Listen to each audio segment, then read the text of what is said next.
Hello, game? Game? Okay, nice. It works. Hi, everybody. Lucas, except Lucas.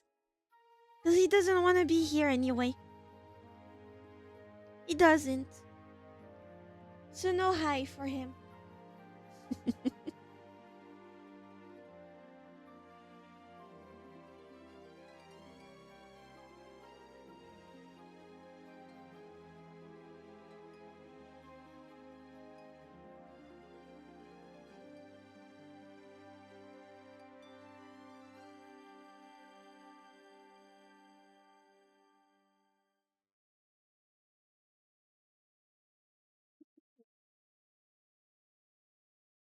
Okay, so this works.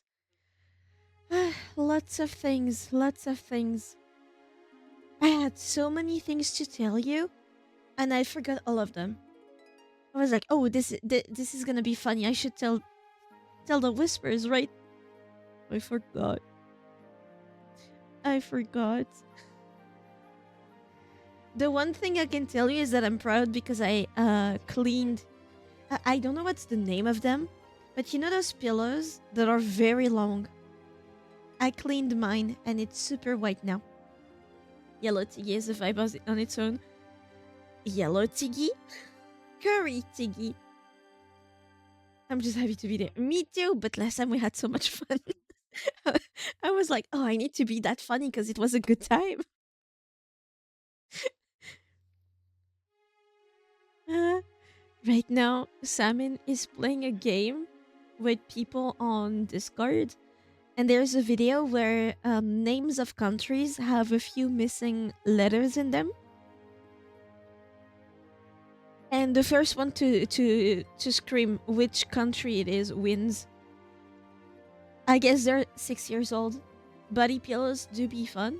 Is it a body pillow? Is the one that you're supposed to put behind your pillows? You know, to raise them a little bit? But I do use it as a body pillow now. I don't use my pillows anymore because they're too much for some reason. But yeah, I gave my pillow to Samin. So he has two pillows and one big pom pom pudding plushie that is probably half my size. And I get the huge pillow. You're small enough to use the sausage pillow as a body pillow. Yeah.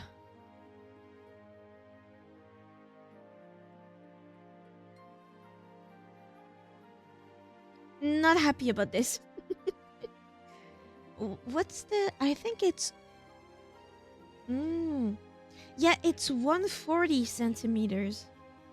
I think it's the wideness of my bed. I think that's it. And I'm 150, so only the tip of my foot doesn't touch the pillows, which is good. I can sleep like this.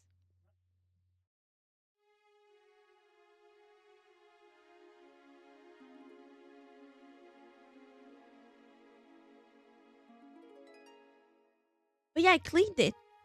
I cleaned it. And I managed to clean it early enough because I had to give it a bath with baking soda and one thing especially to take out stains on clothes, right? Because pillows they do get stained very easy with sweat and stuff. So I gave it a bath and then put it in the washing machine by itself and then ran a drying sort of stuff, at least to get as much water out as possible. And then I put it on the balcony, and because it was sunny, it dried. That means I'm gonna have a super clean pillow today.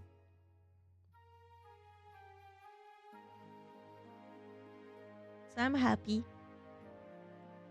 It's gonna be a good night. Because tonight's gonna be a good night. It's gonna smell so good. Yeah. Yeah. And I got, yesterday, I got my gummies. And I do confirm that gummies are infinitely better than whatever I was given.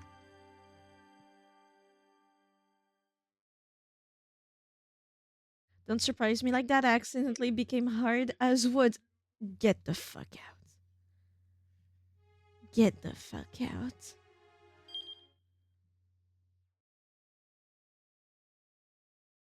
26 bad ends. And how many were they?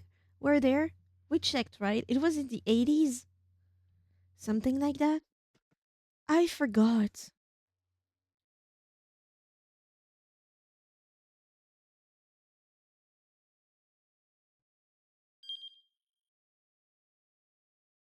We got a bunch of things to go through today.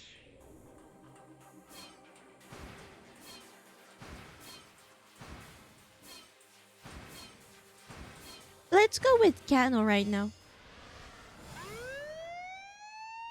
Oh wow. Kano practically dived from the car when it arrived on the scene in Maruyamacho. I refuse to get on anyone's good side. I can see that. You don't need to tell me. The place was teeming with officers and onlookers alike. Out of the way, please. Move aside. Kano forced his way through the throng. I need to close my window, actually.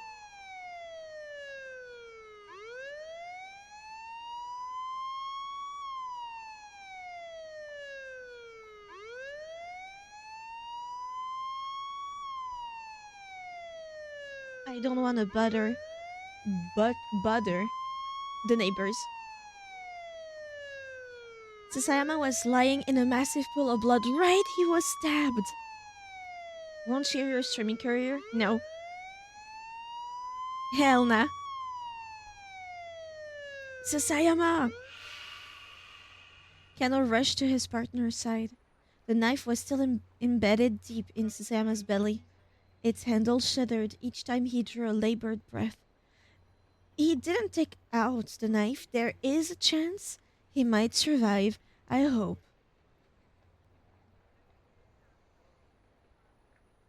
Yes, I messed up.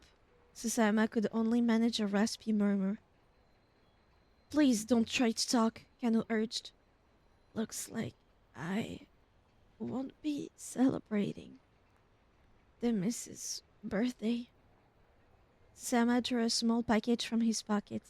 No!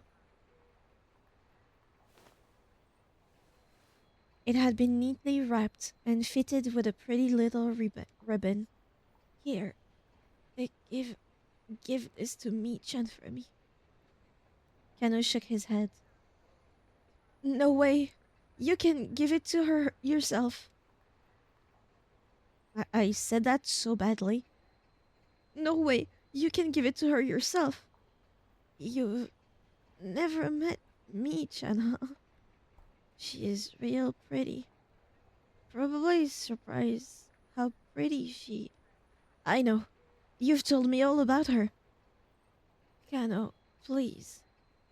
Give this to my wife for me. Mustering up the last of his strength, Sasayama pressed the gift into Kano's hand. Sasayama?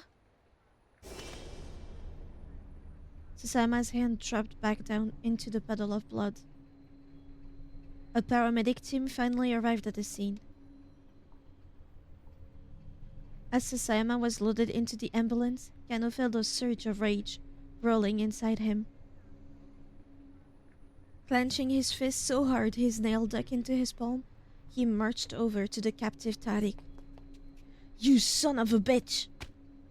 He wound up for a punch to Tariq's face, only to have his arm caught forcibly by the elbow. Spinning his head around, he found Stanley standing there. Let go of me, Stanley! But the American had a grip of steel, and Kano's arms wouldn't budge. They allow you to assault suspects here in Japan, do they? Kano bit his lip and then lowered his shaking fist. No, of course not, he growled. Tariq let out a nasal chuckle as he watched the pair. With a cold glare, Stanley strolled over to him.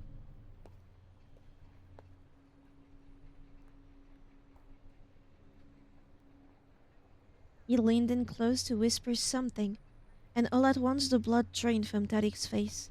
Visibly shaken, he said something back to Stanley. Stanley gave a slight nod, then left the captive with the police escort. Isn't there like a rule in writing where you should avoid repetitions? This game did not follow that rule. Kano went over to him. Hey, what was that all about? Apparently, Tariq gave Hitomi some instructions. Told her to get into a blue minivan that was parked along the Genzaka. So, Stanley's hunch had been correct. But why had Tariq confessed so quickly? How'd you get him to talk? You don't need to know that. Turning on his heel, Stanley went to report the news about the blue van to the task force. Kuze immediately directed the detectives nearest Dongenzaka to look into it, but they found no blue minivan in the area.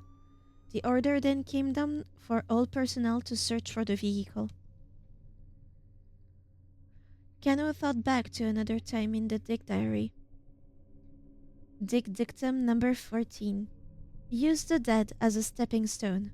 Be sure to die a stepping stone yourself. What a weird sentence. In the abstract, Kano could appreciate the nobility of self-sacrifice, but when he thought of Sasayama as a blood-stained figure, it wasn't so easy to keep his emotions in check. First time you've ever seen a fellow officer get hurt? Stanley had come back over to him. We don't have time to relax. If you can keep your anger in, then do something about it, here and now. Stanley pointed to his own jaw. Hit me. American style. American style? Kano smiled wryly at the unexpected proposal. No thanks, I'll be fine. Hitting this man wasn't going to make Kano feel any better.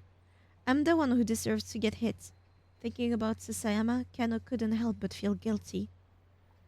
I'm not punching him. I'm the one who deserves to get hit. If I weren't such a bumbling clod, Sasayama would never have. Hey, don't blame yourself, Stanley said. You guys have been doing better than I expected. More sarcasm, huh? Stanley's mouth curled up sheepishly, and he held his hands wide. Kuze's voice suddenly cut in over the wireless. We've located the blue minivan. It's in Jinan Ichome on Koendori. Hitomi might be there, and maybe the kidnapper's ringleader would turn up too. On pure reflex, Kano broke into run. Stanley followed close behind. They sped through the back streets, making their way toward Koendori. Kano was a pretty fast runner, but Stanley kept up with him without apparent difficulty. Were you in the army or something? No, the Marines. United States Marine Corps, a rapid deployment force specializing in amphibious landing operations, an independent branch of the armed forces, along with the Army, Navy, and Air Force. The Marines' motto is Semper Fidelis, Latin for always faithful. Wow! It wasn't much further to Koendori. Kano, if we find that van, don't get too close, Stanley warned. It could be a trap. These people would do anything to carry on their goals. Anything, huh? We've seen that. Kano could sense the truth of Stanley's words. He reminded himself that his life could depend on remembering them. He raised his eyes. They were coming up on Koendori. Suddenly, a bomb as loud as cannon fire shook the area. Something's wrong, Kano thought. That's no ordinary city noise. A column of black smoke rose from between two nearby buildings. Passersby stopped and stared, gasping in alarm.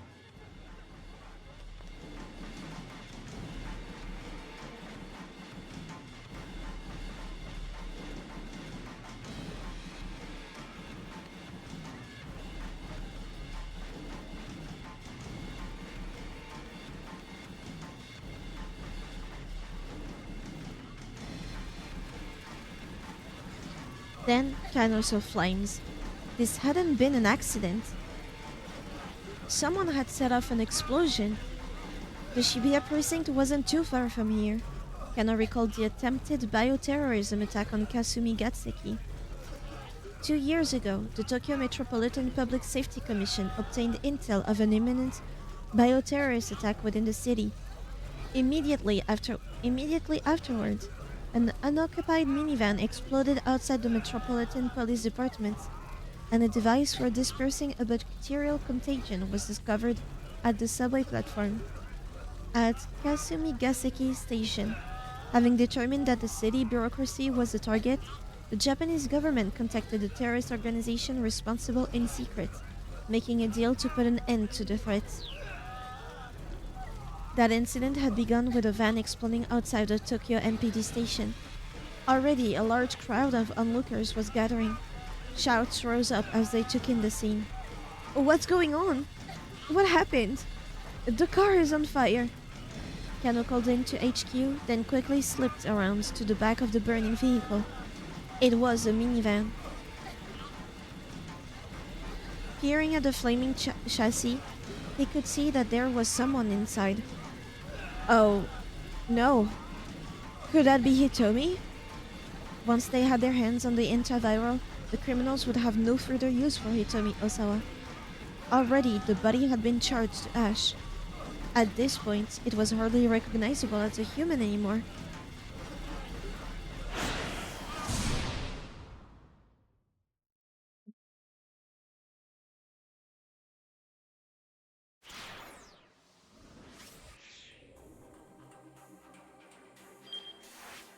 He is in keep out.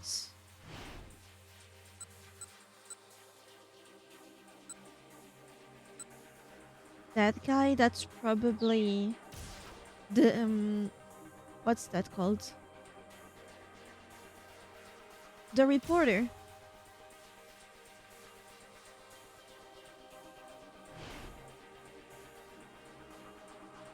Is there a follow-up?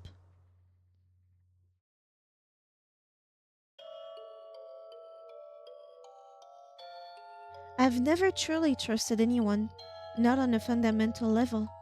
Human beings are a type of organism that I can't get a true handle on through mere surface interactions. And the very fact that I have never trusted anyone else means that, inevitably, no one else has ever trusted me. In the end, maybe the root of all my problems can be traced back to my heart.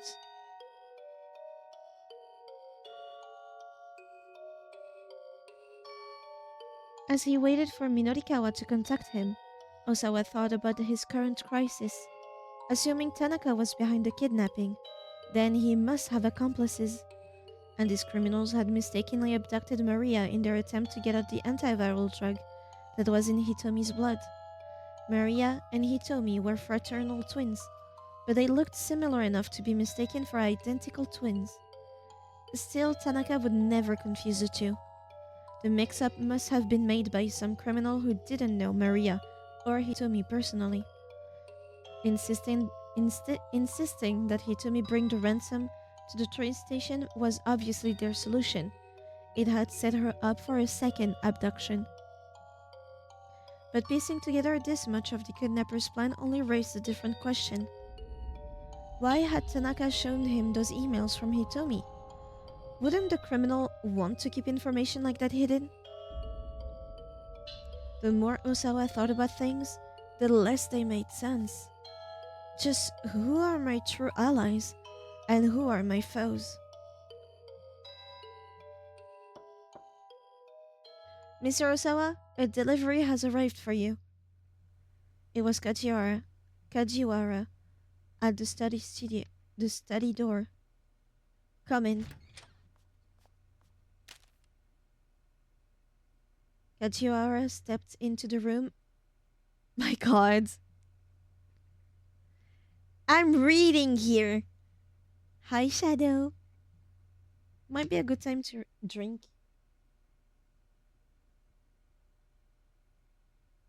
Who got?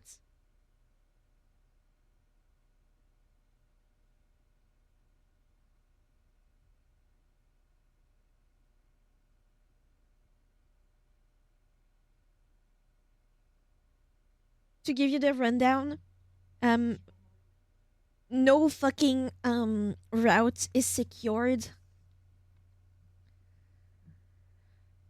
They are all on keep out duty, I guess.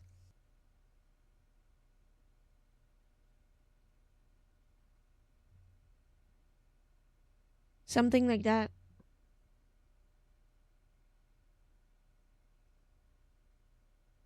There. Kajiwara stepped into the room and handed Osawa a letter-sized envelope. They're all cock blocking you, for sure they are. Osawa checked the label.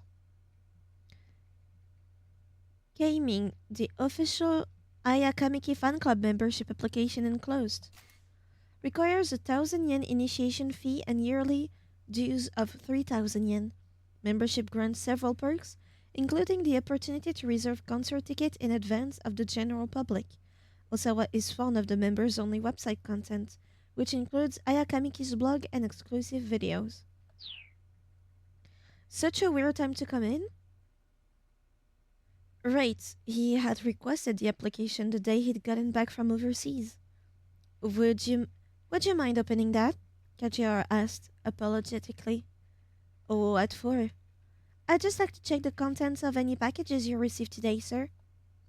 It's possible the kidnapper may try to make contact by to make contact try to make contact by mail. Osawa opened the envelope.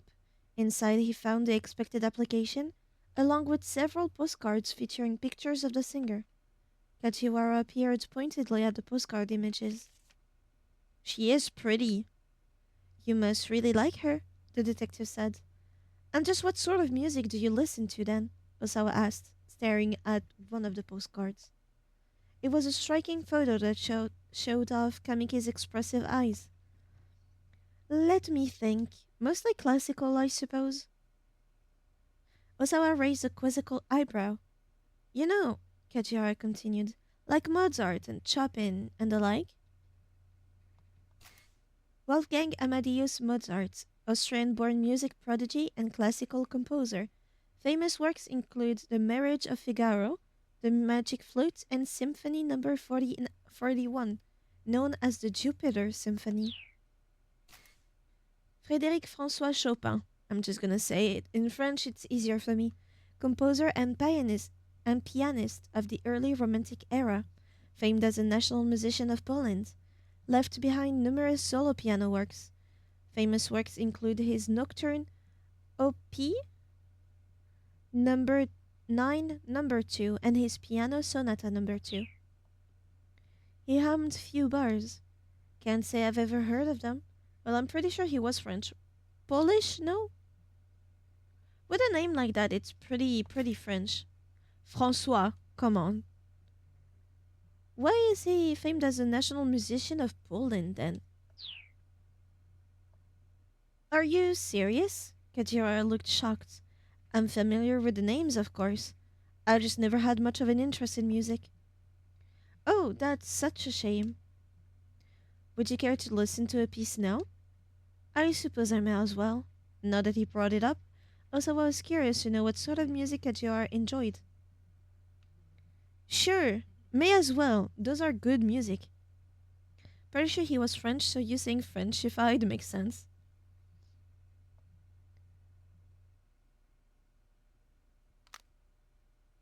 Detective pulled a digital music player out of his pocket. Here you go. Osawa slipped the attached earbuds into his ears.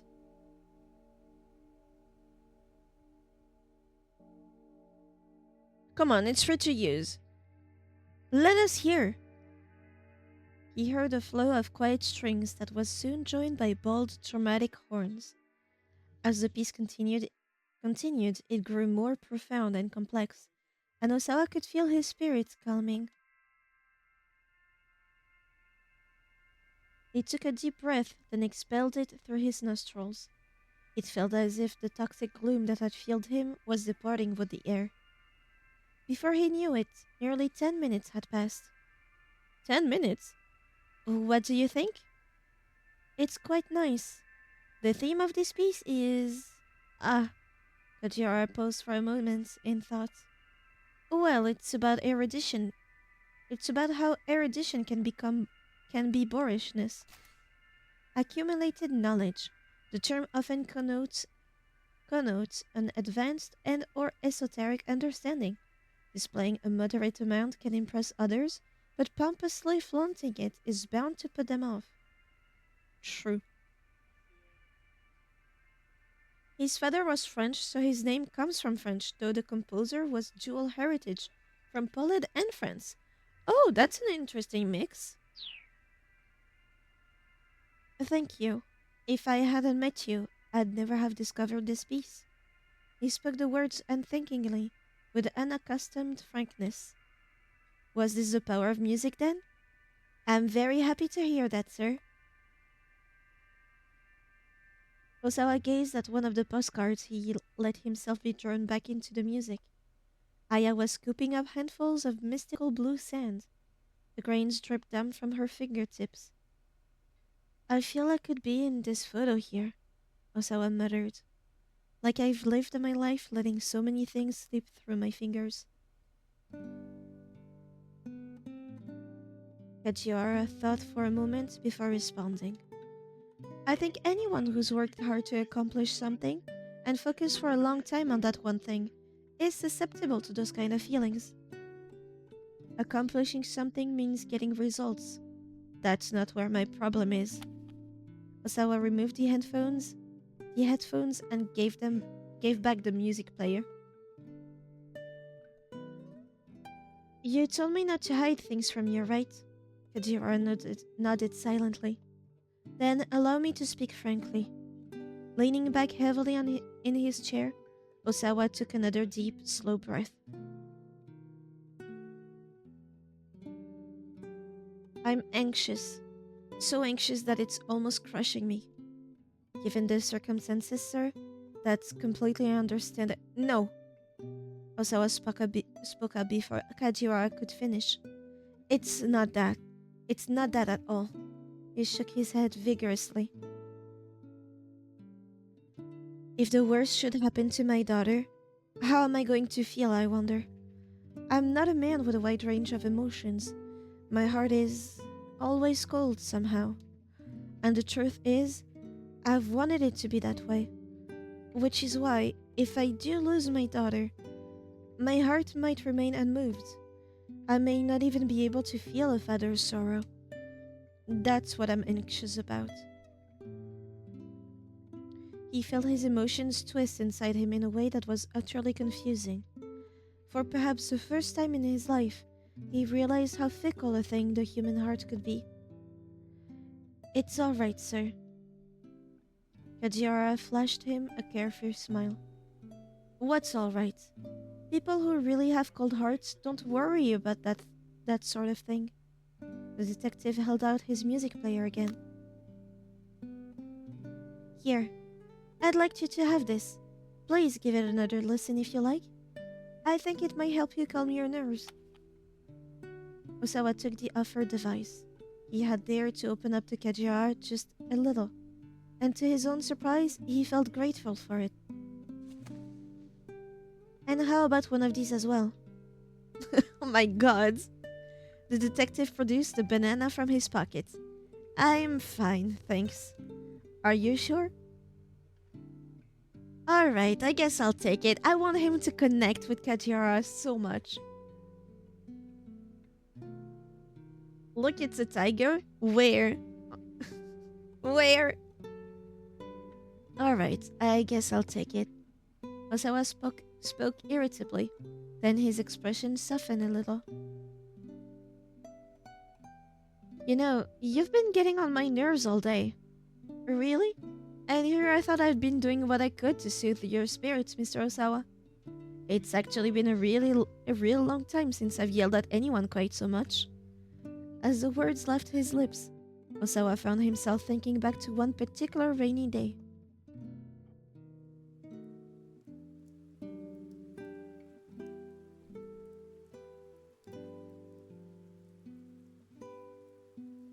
I always forget people don't know about this reference. Have you played Witcher 3? Not yet. I have it. I haven't played any Witcher games yet.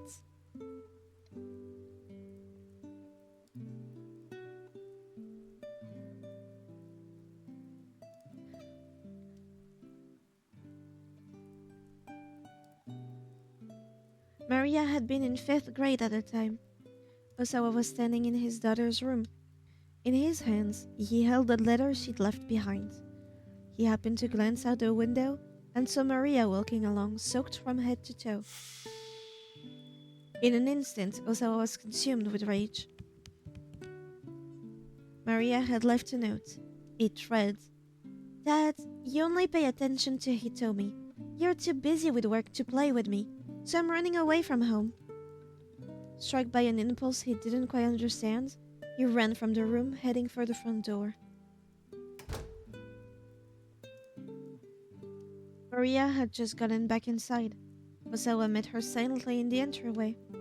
Wet strands of hair clung to the girl's forehead as she looked up at her father with a bitter glare. You don't care what happens to me, do you?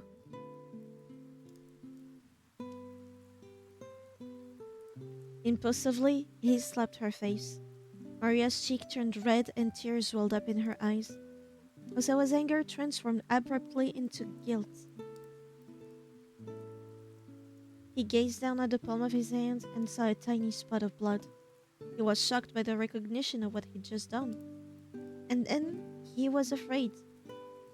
A slap cannot bring blood, can it? There is a battle soundtrack in Witcher 3 where it sounds like they're saying banana tiger in a fancy accent.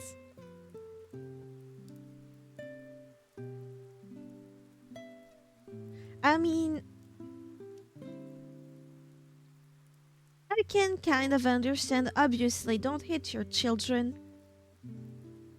But I can get it, going from fear to anger, but if you don't recognize fear, I don't know. Afraid that his daughter could bring such a raw emotion out of him and make him do something so thoughtless.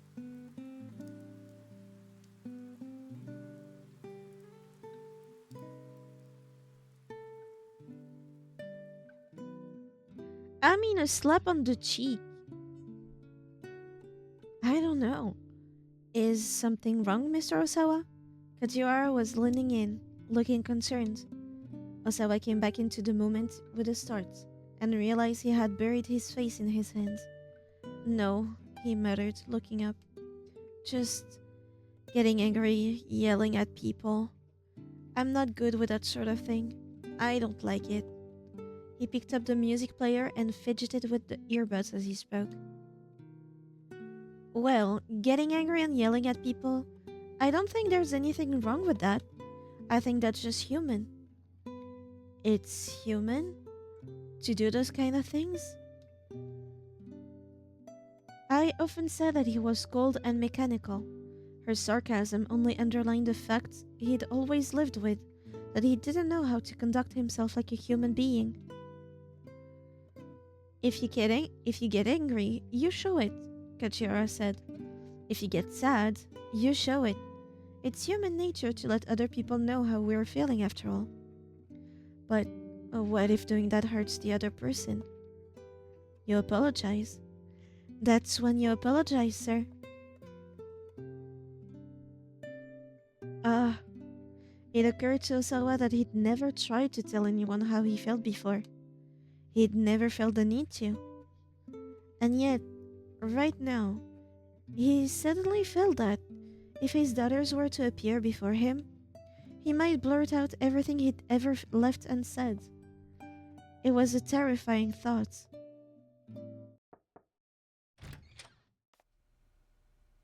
Darling? I opened the door and stepped into the room. The detectives are asking for you. It seems there's been a development.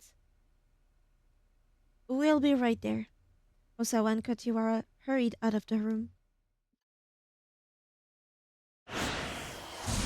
Come on! Where?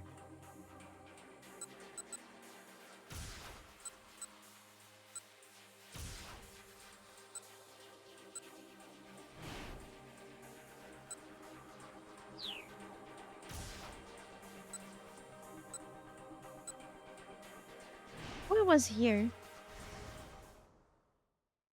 I don't remember who I played before. I'm just jumping from one to the other at this point. When I arrive at the alley, though, there is nobody there. Oh.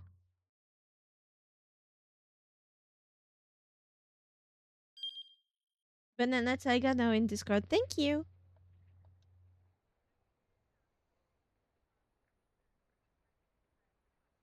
Was it a keep out or was it the end of? I guess it was the end. No, it's keep out too. Okay. Was it keep out before? I remember reading that part.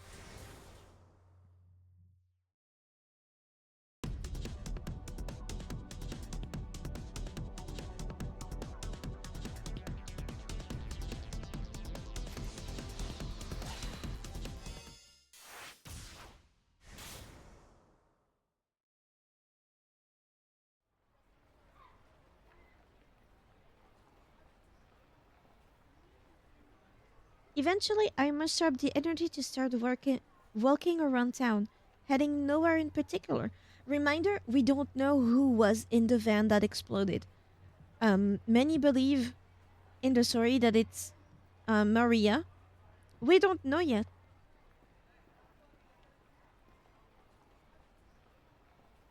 The billboard outside of a department store displays a poster of some female musician. She must be pretty popular because lots of passersby stop to take a good look. Am I just imagining things? I feel like I saw this same poster somewhere very recently. Hopefully it's not Maria. Hopefully. Oh! Tama died in a fire. No, she didn't die. She passed out because Kanan protected her from it. So it might be Kanan that died. We don't know how she is. But Achi lifted Hitomi in his arms and went away. Can you get me her number? She's too good for you, bro. Sitting underneath the sign is a woman talking on her cell phone. It sounds like she's having an argument with whoever's on the line. Shit, I'm an idiot. I don't want to be noisy, so I just pass on by. As I come out of Koendori, I gradually come to a halt. I'm a little tired from all this aimless wandering around. I let my gaze stray along the street as I consider my next move. Do not go near it. Then I catch sight of a blue minivan parked across the street. Go the other way. Go the other way. I'ma eat my noodle pizza with lots of salt from my tears now. Enjoy your noodle pizza? What the fuck is it? Oh, suddenly my heart starts pounding. I know this. I know this minivan. If I head over to it, I'm sure I'll remember something. Hitomi was looking for Maria's body inside the van, and then it exploded. Hitomi definitely survived, and cause of Cannon. But from Achi's POV, Tama was still in the van. Maria, yeah. I mean, he didn't have any reason to believe it was Maria. As if pulled by some huge magnet, I make my way toward the vehicle. No! Oh, so she wasn't in there. So it is not her. There's a sudden, thunderous boom. I'm knocked flat by a blast of energy, and the world goes all topsy-turvy. Topsy-turvy? As I lie in shock, a wave of unfamiliar images fill my mind.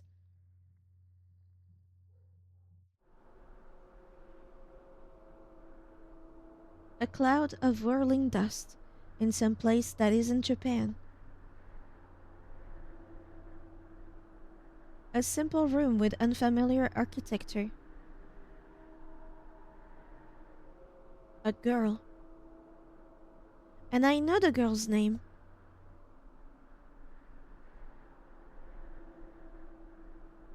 Her name is...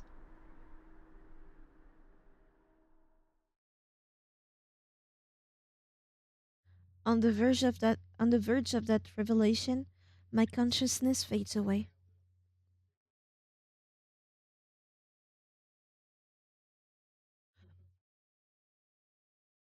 A sudden blast. What? Maria arrived on Koendori just in time to get caught in the minivan explosion.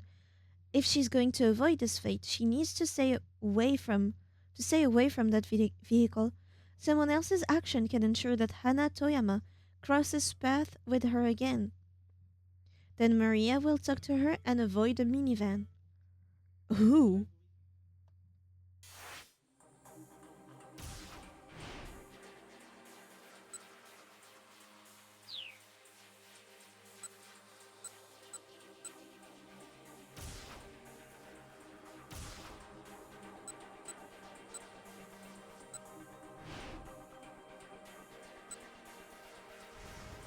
So I guess Minorikawa should lose his computer. Sales demo venue, Endo Electronics. Remember that he is chasing Afro guy.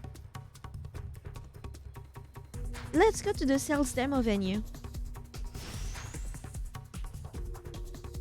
Maybe he was planning to find some more customers and auction the laptop off to them. I'm not sure how the hell I was able to remember so much of that in detail. You can't even remember the name of Maria. Half the time.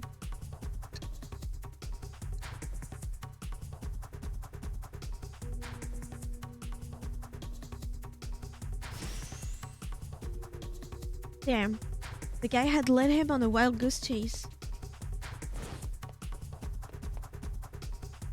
Minorikawa ran along Center Guy toward the Nokane building, where the sales demo had been held. Before he got there, however, a glance to one side stopped him in his track. Aha!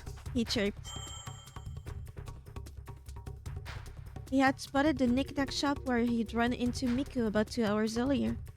Out in front of it was a poster that read, "We buy computers, our top prices." Now he was certain, and Nagishita must be in there. He is in there. So no, he can't go there.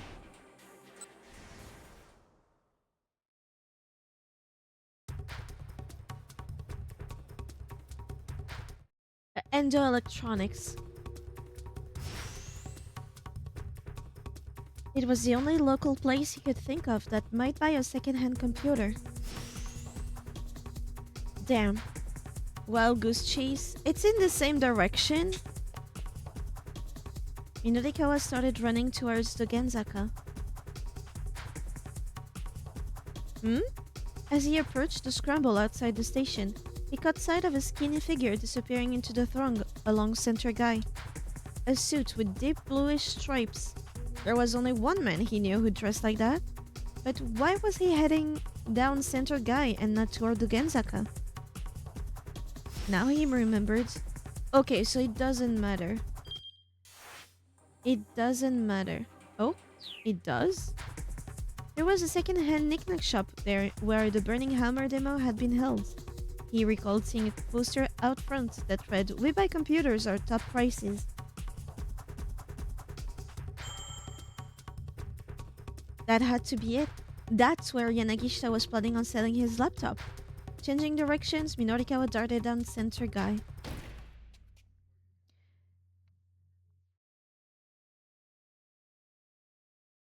Okay. It still leads to the bad end.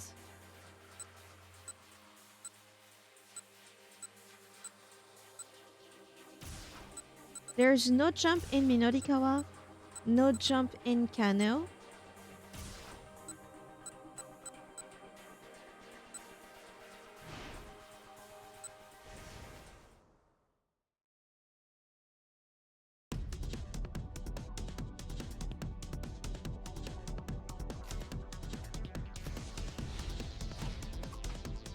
He should be looking for Miku? Huh.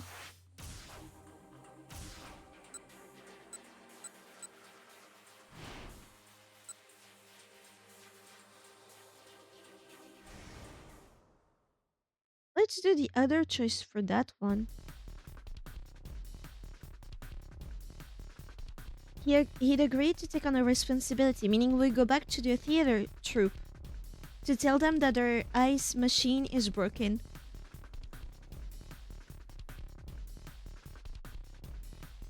When he got there, he flagged down the first guy he saw to tell him about the dry ice machine. Hey, make sure you remember what I'm about to tell you, okay? The dry ice machine is broken. The man stared back at him blankly, but Minorikawa just forged her head. Got it? The dry ice machine is broken. It needs to go back to the electronics store. Make sure you let the folks in charge here know. His obligation met, he hurried back to the cafe to get back to work on his copy. Along the way, he caught sight of a young couple running. They seemed like an odd pair. The girl looked prim and proper, while the boy struck to him as a bit thuggish. In fact, the boy's clothing was very much in the style worn by Shibuya street gangs. Maybe he'd know something about SOS. Hurrying to cross their path, Minorikawa called out to the pair. Hey, mind if I ask you something? Have you heard of SOS? The pair stopped, eyeing him warily. The young man spoke. Yeah, why'd you ask? Do you happen to be a member yourself? No, not anymore.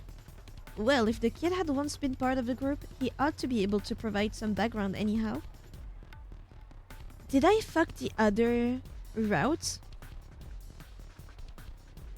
Because they needed to not cross path.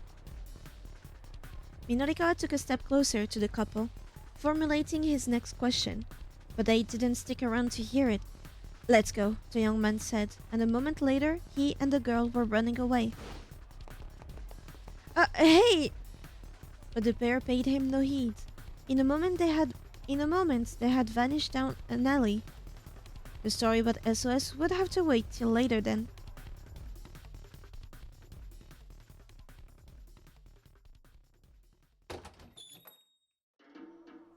Minorikawa hurried into the cafe.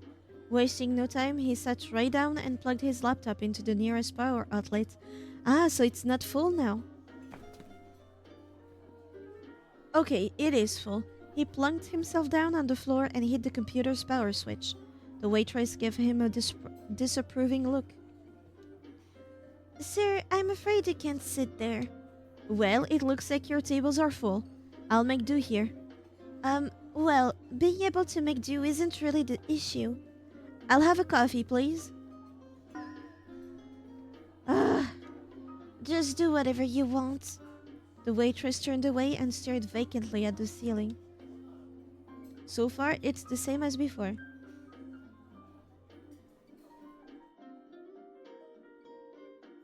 Norikawa looked up, and it's Nyanagishita. I won't read that part because I could use a break even though we just started. Somehow, I feel like my voice is tired today. So I'll see where it branches out again.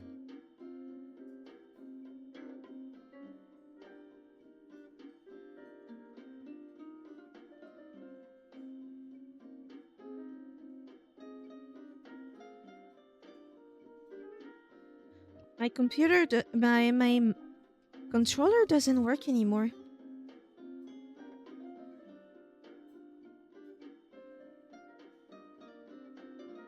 Shit. I guess it's gonna be on keyboard now.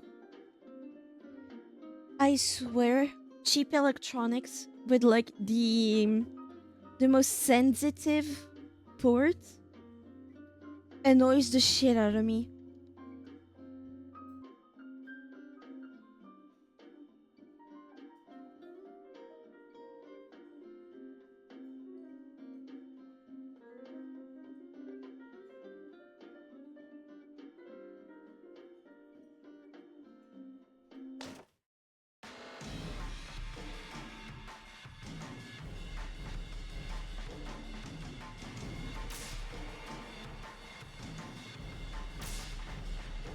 That's the same as before. It is the same as before. Yeah, there is nothing that changed.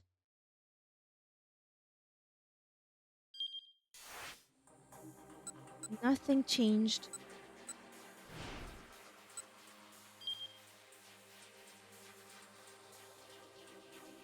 This wouldn't have happened if Yanagishita hadn't run when he did. If the MMA fighter Miku comes into the knickknack shops, she'll interrupt their arguments. Then it should be Maria here.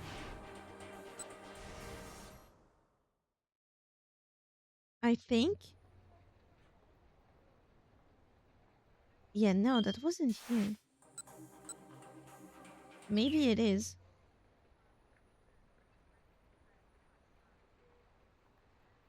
I guess we wait for an opportunity to run away. I remain motionless. We're back at Maria's POV. Hi, little branch. I remain motionless, waiting for an opportunity to run away. I might not make it in time, the man murmurs to himself under his breath.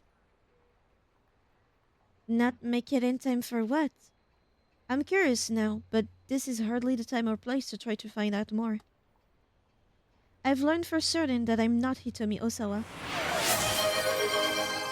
Shadow, thank you for the gifted sub to the little branch. Hopefully they grow to be a whole branch. One day. Which basically tells me nothing. I'm right back to square one in figuring out who I am. The assassin has gone quiet.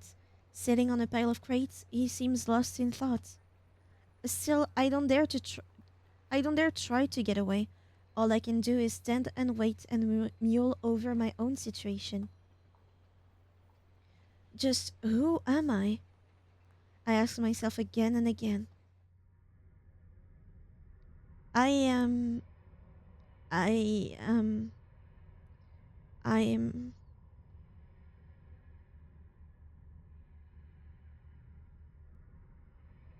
No, I have no business with you, the man finally says.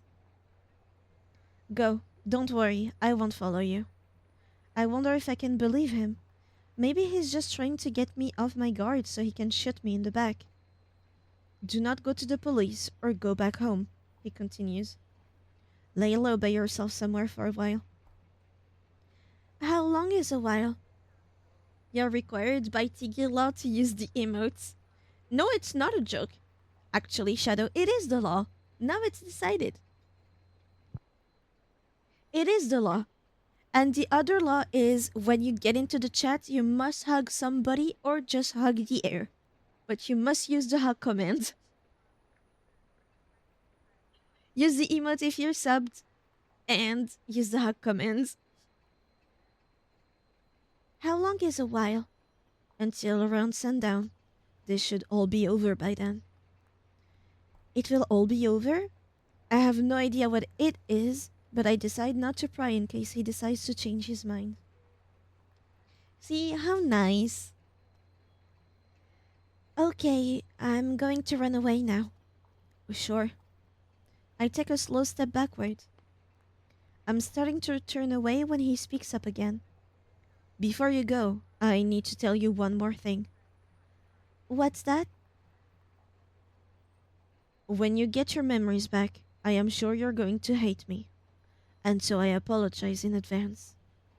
Of course, I have no idea what he's talking about, but it makes me even more uneasy. I truly am sorry. I've got no response for that, so I just give the man one last look before I turn and run.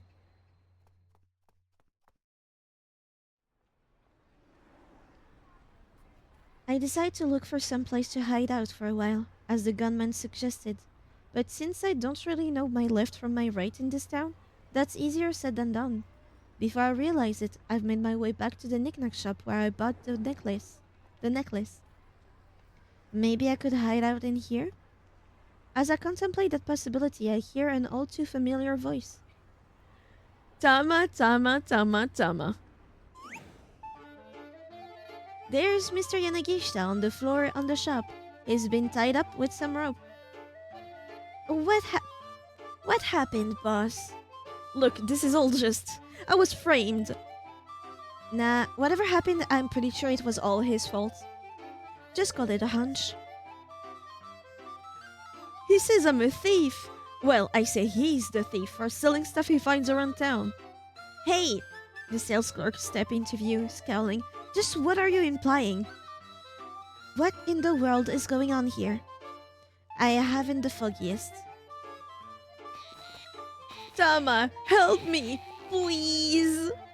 Yanagishita kicks and squirms like a hyperactive child. He probably was, to be fair. I would like to meet his mother. And also, he does the ooh-woo voice. Interesting, not that down. Do you know this man? The sales clerk asks. No, well, I mean, sorta. He's a real pain. He's been making a scene like this for as long as he's been here. I find it hard to imagine a worse way to interfere with someone's business. I hate to ask, the clerk continues, but could you take him to the police for me? The police? Yeah. Oh, well, the police. The gunman did specifically warn me not to go to them.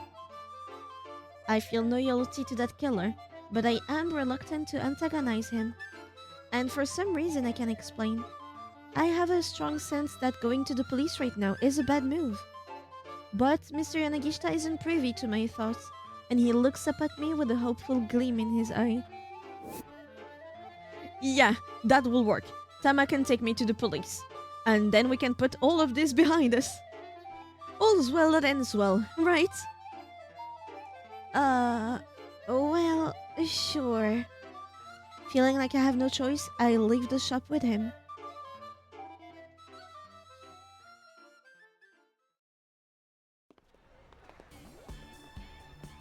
Okay, Mr. Nagishita says excitedly as soon as we're out of earshot. Now let's go find Chiri. Aren't we going to the What? No, we're not really gonna go. Oh man, I am so glad you showed up, Tama. Now come on, let's go find Chiri. From the big grin on his face, I have an inkling of what's coming next. You've thought of another get-rich-quick scheme, haven't you? Goodness, Tama, you can see right through me. It's not that difficult. It's practically written all over your face, boss. But Mr. Nagishita isn't really listening. He's too full of enthusiasm. This time, I got a line on 10 million yen. So come on, let's go make ourselves sticking rich. He punctuates his grand announcement by pointing fervently at some non-existent listener. I am existent. I'm existent. I exist. What the fuck? He's talking to me. What a transition. Wow. Several weeks later?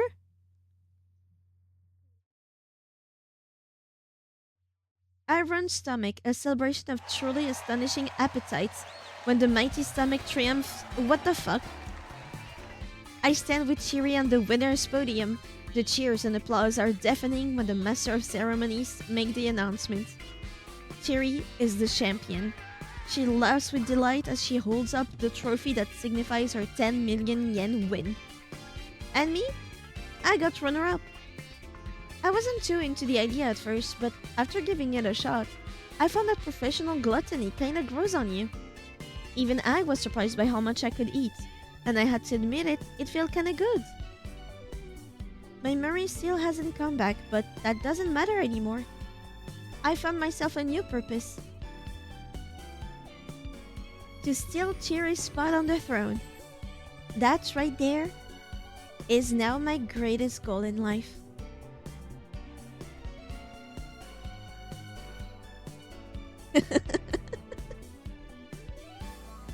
The throne of gluttony. Tama never got her memories back. She ended up starting a new life on the competitive eating circuit, which may not be a horrible fate, but wouldn't it be better if she recovered her old life as Maria? When she was cornered in the alley by the man with the cane, there's someone who could have turned up and helped her out. Yanagishita. But he can't do that if he ends up getting tied up at the knick-knack shop.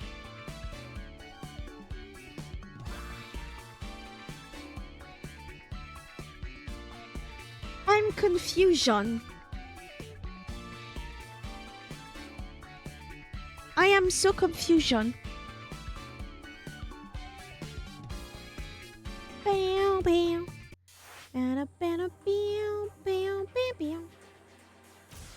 Achi, what kind of...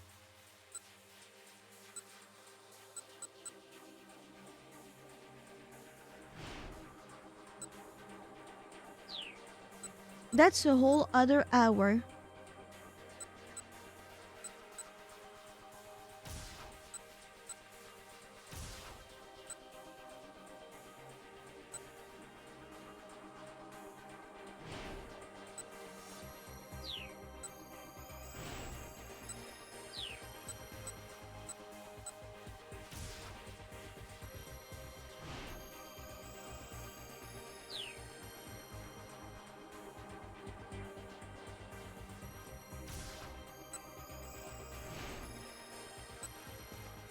I don't see what any of those choices could help me. I don't see how any of those could help me.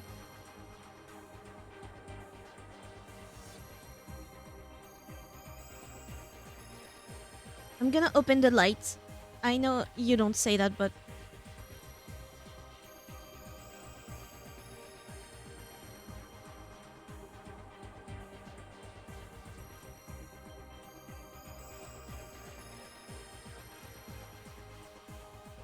So what choices do we need? Somehow it seems like it's Minorikawa, but he ends up at the knick-knack shop regardless.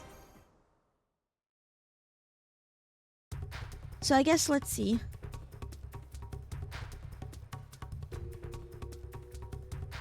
Sales demo.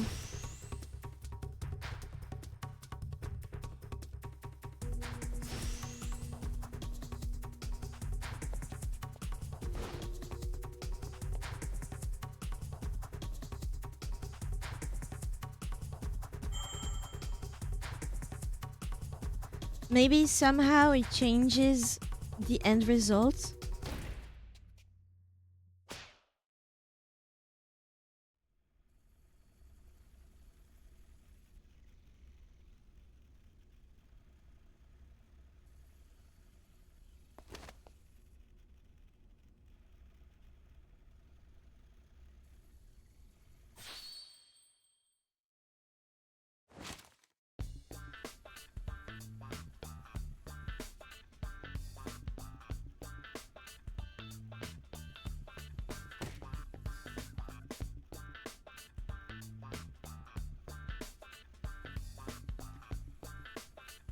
Someone came into the shop. Did that happen last time? Yanagishita's eyes lit up as they saw who it was. Oh, my angel! Whatever is my darling Miku doing here? Miku stood in the doorway, on the verge of tears. Mr. Minorikawa, she began, then her voice choked up. Miku? What's the matter? Is something wrong? Miku drew in close to Minorikawa's side. Huh? Huh? And Nagishita's gaze darted back and forth between Minorikawa and Miku. You two know each other? Sort of. More to the point. Is she the girl you said you were in love with? That's right, the one and only Miku. I have her entrance music set as my ringtone. Paying no heed to Yanagishita's excitement, Miku kept her eyes fixed on Minorikawa. I lost to a girl who knows Aiki Jujutsu. Lost! She buried her face in Minorikawa's chest. Ah! Yanagishita let out a gasp. What's this about? What in the what is this all about? He seemed on the verge of panic. Mr. Minorikawa. Mr. Minorikawa, I need to learn Aiki Jujutsu. I feel so ashamed. She buried her face even deeper into Minorikawa's chest. Mr. Yanagishita is getting cucked by Minorikawa. That's so unfair. Oh, he has silver filling. With tears in his eyes, Yanagishita darted at the door. Minorikawa glared after the pathetic fellow as he scampered off. The guy sure knows how to take advantage of a bad situation, I'll give him that, he murmured. I can't let him get away. I'm gonna catch him and hand him over to the police. Anyhow, I'm just glad I got my partner back. Miku? His partner? Oh no, the computer. Anywho, I'm just glad I got my partner back. Ordinarily, he'd be inclined to pursue Nagishita and subject him to a tirade, at the very least, but there was no time for that now. My apology. I got mixed up by the button. It had to happen at least once. I just read that shadow. What the hell? He explained the situation to the shopkeeper, who flashed a sympathetic smile. Ah, is that so? Lucky for you he screwed up then. Much as I'm happy to do business, I just can't buy a computer that doesn't come with its accessory. The way my smile left from my face, imagine. I just leave like that. Or the sentence of shadow, which would take away my smile too.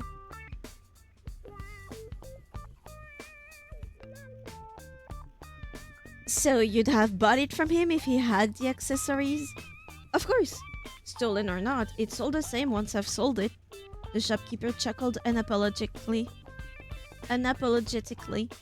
Huh, I suppose that's true. Minorikawa laughed along with him. Yeah, all the same. Like hell it is, he roared. The shopkeeper froze like a startled rabbit. Ah, but everything you have for sale here has been stolen, hasn't it? Don't be ridiculous. I'll warn you up front, there's no use hiding things from me. I've interviewed you, after all. I know you. The shopkeeper was getting more and more flustered. Oh, well, I mean... Look, this is just between you and me, okay? Sometimes I go around gathering stuff that people have lost and sell it here. But it's not stolen, just repurposed. There's nothing wrong with that, right? The shopkeeper smiled ingratiatingly. You moron! Minorikawa stuck his finger in the man's face. Selling lost property is a serious crime too. Is it? Okay. A potential violation of Article 254 of the Penal Code of Japan regarding embezzlement of lost property, which states, a person who embezzles lost property, drifts property, or any other property which belongs to another person and is in no one's possession shall be punished by imprisonment with work for not more than a year, a fine of not more than 100,000 yen, or a petty fine. It is? Oh, well, I mean, I guess I sort of figured it might be sometimes. Well, I'm not the police. I'm not more into curiosity than legality. In fact, I can find this all pretty fascinating. I mean, what sort of things have you gathered up for sale? Oh, well, let me see. Like this, and that, and that, and that. The man pointed to various items on his shelves. And also this, and that, and that, and that, and that, I guess. Minorikawa's eyes were directed all over the shop. Everything the shopkeeper had pointed out had a hefty price tag. And you're actually able to sell things like this? Minorikawa asked. Sure, I can sell stuff. Earlier today, someone bought a big necklace. I had listed it for 40,000 yen, but I discounted down to 30,000. And you can still make a profit even offering discounts? Sure, I mean, it was just something I found lying on the ground after all. Minorikawa looked back at him, and for a moment, he laughed as well. Then his face turned hard. This is no laughing matter, he bellowed. You need to stop what you're doing here right away. Otherwise, you're going to find out what it's like to get punished by my pen of justice. I'm so sorry. The shopkeeper bowed repeatedly. Minorikawa glared. The truth was that right now he was so busy he'd have to let this guy slide. Still, this whole asinine affair had eaten up a big chunk of time he didn't have to waste. He was going to have to finish up his copy back at the editing office. Laptop in hand, he left the shop, only to stop short when a slight figure stepped out in front of him. Mr. Minorikawa. Miku stood there, barring his path. Please introduce me to a dojo where I can learn Aiki Jutsu. I'm sorry, I really don't have time for this right now. Minorikawa tried to hurry onward, but she stubbornly refused to let him pass. You introduced me to that other dojo before, remember? I suppose so, now that you mention it. He tried to slip by her on her right hand side, but she was quick to block him. You're the one who introduced me to the world of martial arts, Mr. Minorikawa. Well, yes. You know you're putting me in a bit of a bind here, right? Trying to slip by on her left was a no-go too. She could anticipate his every move. Please, just hear me out, Miku said. She was speaking through quiet sobs now. I can't stand to leave things like this. She looked Minorikawa right in the eye. Sorry, you'll just have to persevere until you're able to win again. This is a good opportunity for you. You can find something to do with yourself that isn't martial arts. Sorry, but I really don't have the time to have this discussion. Um, just persevere.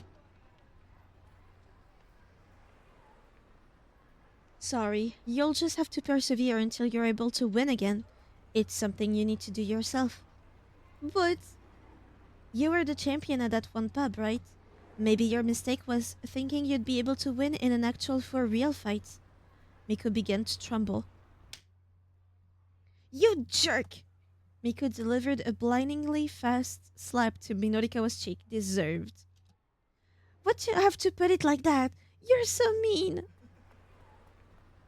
Bursting into tears, Miku ran off. Hey, Miku! She gave no sign she'd hurt him, and didn't turn around. Minorikawa rubbed his cheek. It stung. For once, he actually regretted what he'd said. Maybe he shouldn't have assumed she'd be willing to just give up her hobby. He did in fact know of several Aiki Jujutsu dojos. If only he had the time, he could have introduced her easily enough. Checking his watch, he saw that he only had 30 minutes and change until 4 o'clock. There was no more wiggle room at this point. These articles needed to get written, and fast. He needed to get back to the editing department. And yet... Oh, damn it all. Oh, damn it all to hell. I can't get the work done like this. Minorikawa broke into a run. But he didn't run for Heaven Publishing. Instead, he went after Miku. Okay. So...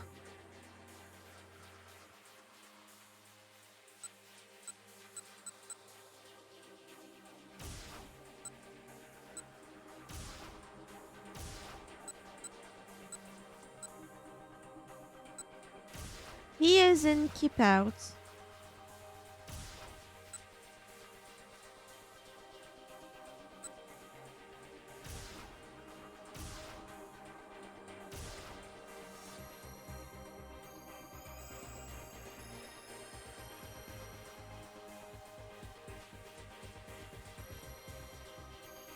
Right, we need to go back to Maria. She's still with the assassin. But Yanagishita might help her.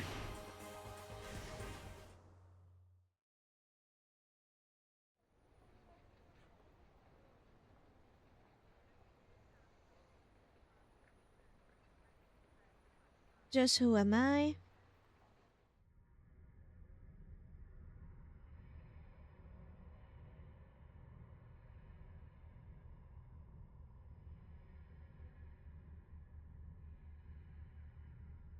Come on.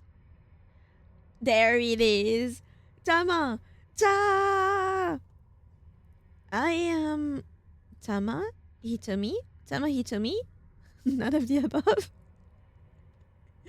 Tama Hitomi? Tama Hitomi? I turn at the sound of an exuberant voice and see Mr. Yanagishita running my way, flailing his arm in a friendly greeting. He still has the stone. I swear, this guy could wind up banished to the pits of hell and he'd still give it his all, day in and day out.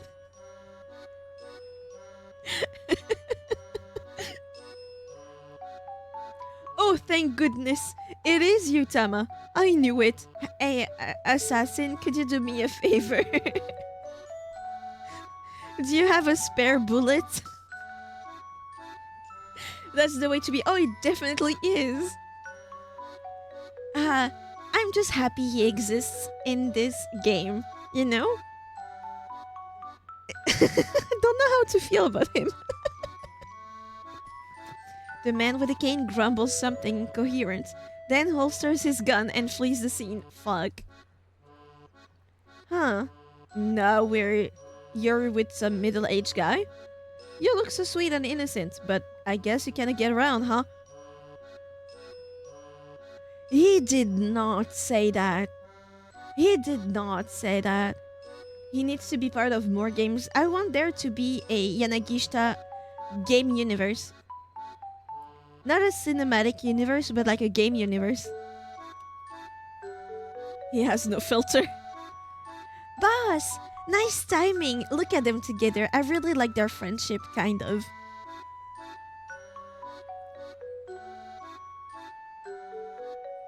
UT head? That's what's written on her shirt, right? UT head.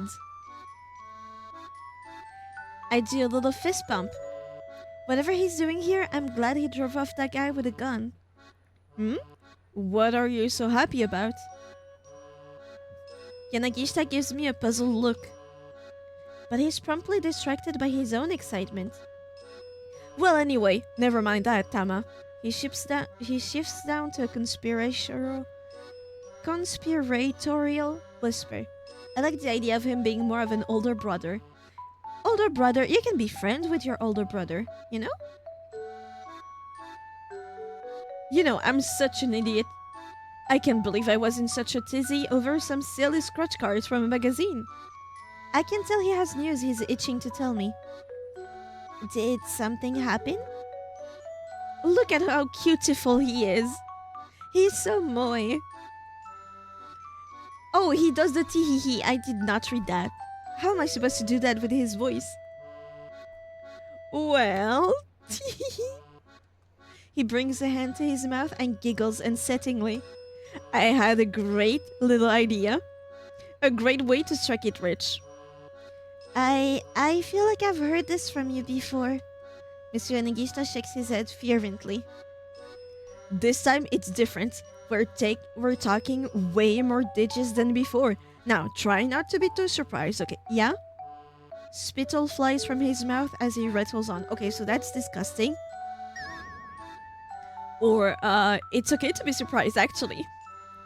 In fact, I'm guessing you're definitely gonna be amazed this time, Tama. Hi, Happy! I can practically see the banknotes dancing in his eyes. Get to the chase already. What is it you want to tell me? This time, get this. I got a line on 10 million yen. He thrusts his index fingers skywards, grinning ear to ear. Surprised now? Yeah, you are. And it doesn't require any capital. It's no risk, high return. That doesn't exist.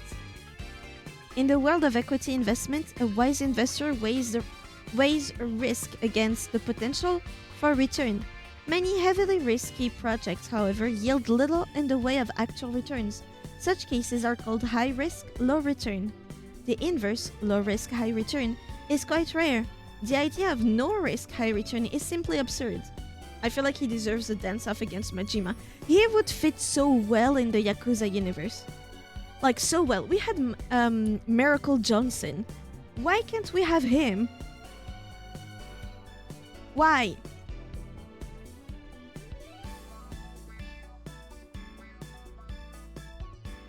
We need to get him in Stuff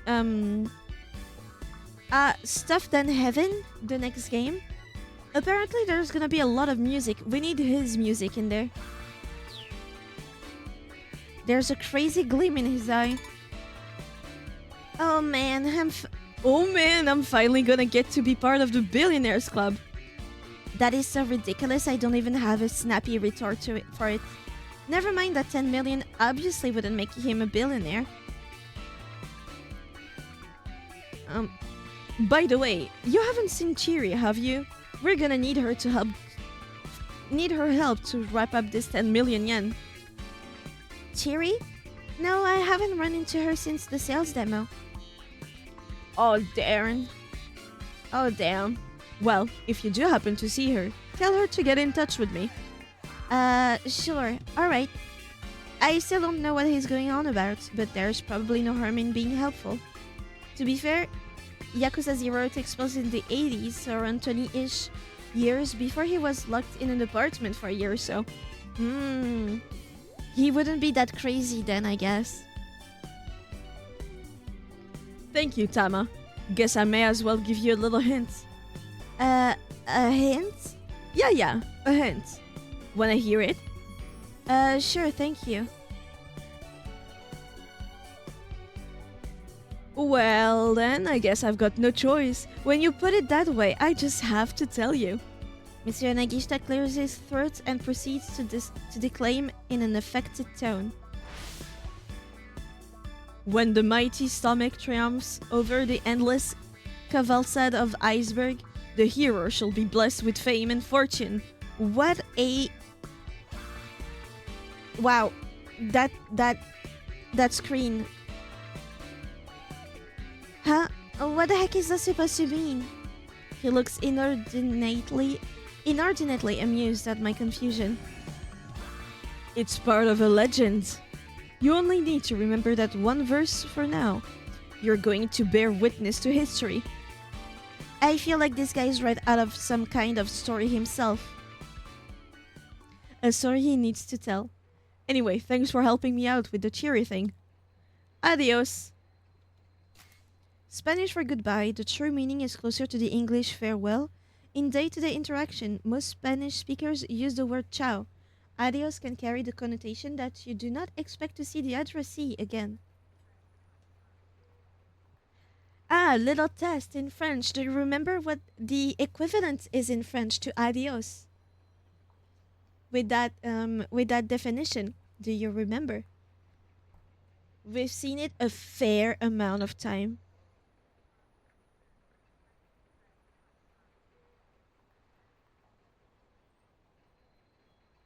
Do you remember? And then, like a whirlwind, Mr. Yanagishita zooms away, leaving me alone in the alley. Phew. Suddenly I feel totally exhausted. I let out a sigh and dropped my eyes, and that's when I noticed a notebook on the ground at my feet. I am not sure I ever learned it. It was not in a learning tidbit, but I did tell you about it. There was one point where I did teach you how to say farewell. We had a conversation about the potential existence of it in English. A goodbye that means you don't expect to see the other person ever again. I remember we searched for one.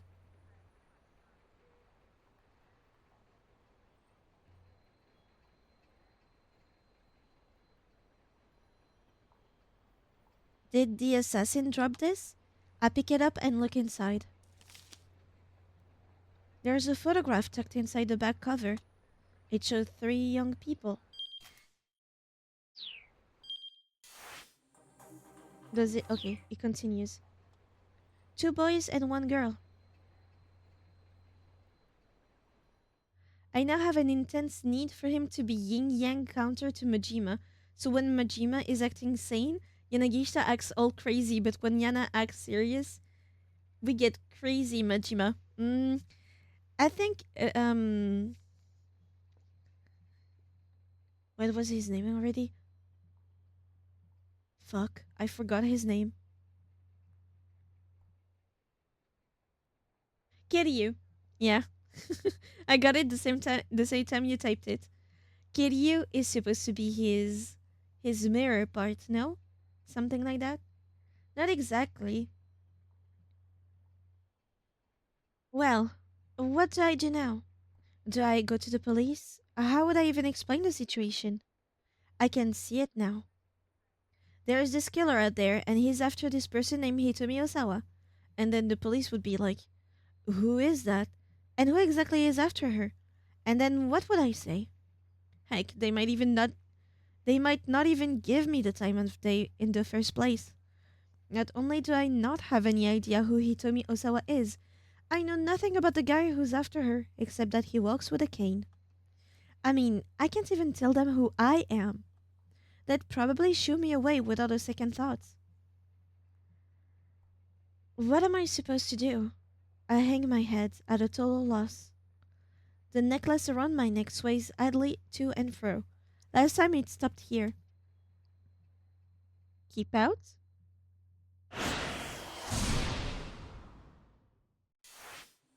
Okay. So she doesn't go maybe with Achi now? Nope. Kano?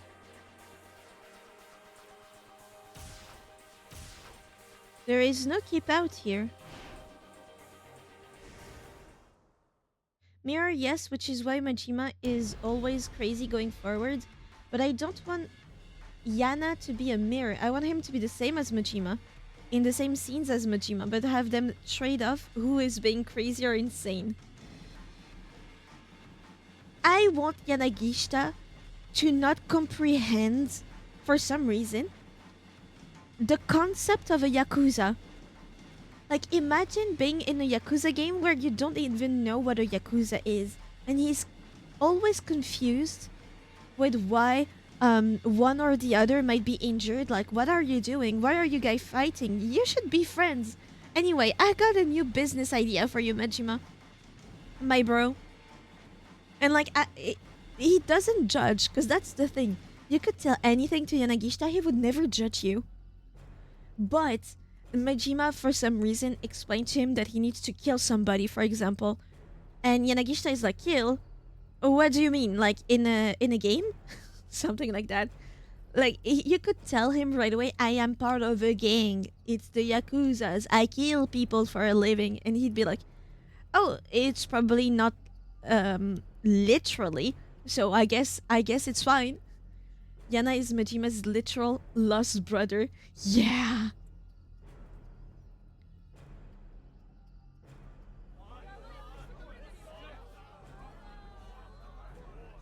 The more you go into the story, by the way, the more you get actual film parts. Not just little gifs that they make.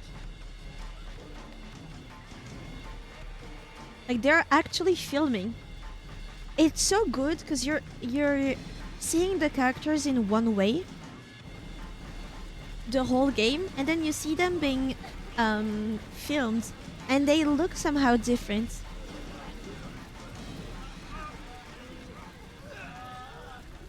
Okay, someone had set off an explosion. Several people were on the ground nearby, evidently injured by the detonation. Mr. Minorikawa! Mr. Minorikawa! A high school-age girl was crying, clinging tightly to a man who'd been caught in the blast. Kano recognized her as the girl he'd talked to earlier, during the traffic jam. The man looked like he might still be alive. Kano hurried over to them. Police! He announced. Blood was steaming from the man's mouth. He'd clearly suffered some internal damage. Hang in there, buddy, Kano told him. Stay with us. The man's face twisted up in pain, but somehow he managed to croak out a few words. Kano let out a gasp. The man's voice was almost too weak to hear, but what he said still shook Kano to the core. This man knew something important, something crucial to the investigation. Rescue vehicle arrived on the scene, and the wounded man was promptly loaded into the stretcher. When he was placed inside the ambulance, Kano flashed his badge at the paramedics and got in alongside him. The man had already fallen unconscious. Kano didn't know when he'd wake back up, but he knew he needed to hear what the guy had to say. He sensed that this stranger was the key to unlocking the entire case. But though Kano kept a lonely vigil, the man never woke again. The antiviral that had been given to Hitomi, the blue minivan Tariq told Hitomi to look for, and now the minivan exploding. Kano was sure this man had known how all of these tied together, but now the key to solving the case was gone for good.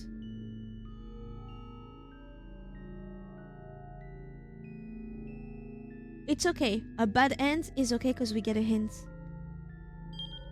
Kano tried to get information from a man who was caught in the explosion, Minorikawa, but he arrived too late. If Minorikawa hadn't been caught in the blast, things would have gone differently for Kano.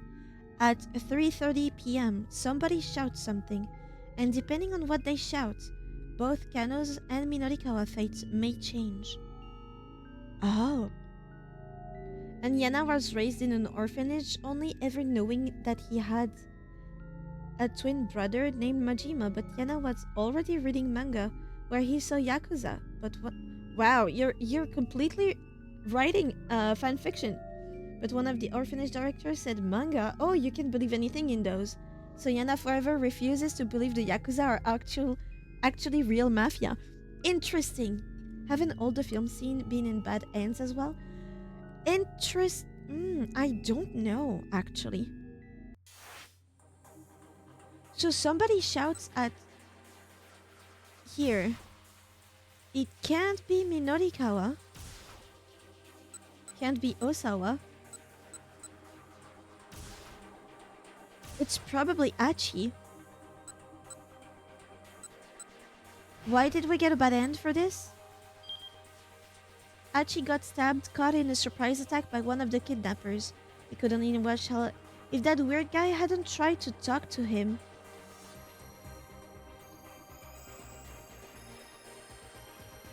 So we're back at the bad end here because Minorikawa went to a place. Oh shit, we need to go back to Minorikawa again.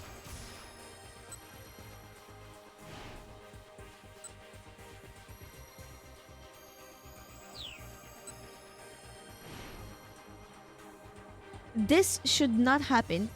This can't happen. Welcome back, Lucas. I pop up fanfic ideas at the blink of an eye. You should write fanfiction, why not?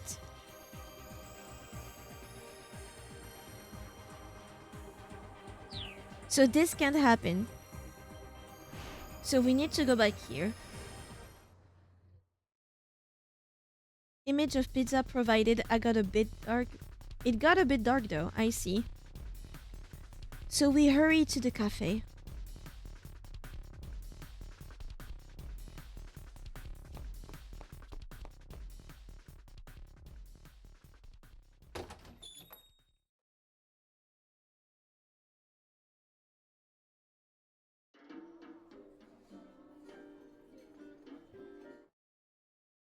Okay. F2, I think it is. So this doesn't happen. And it should be good, right? Out of time. Miku steps in. Okay, that's good. So if we go back to Achi. Okay. Surveillance cameras.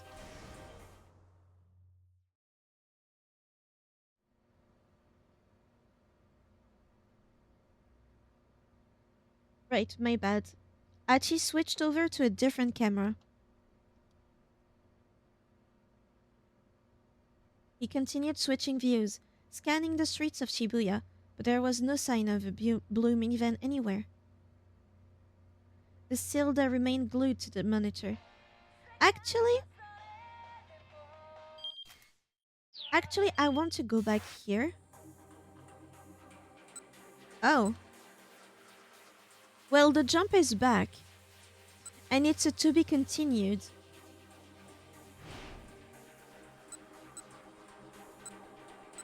Right. Okay, we're back here. Can we jump? We can jump to Maria, finally. Maria.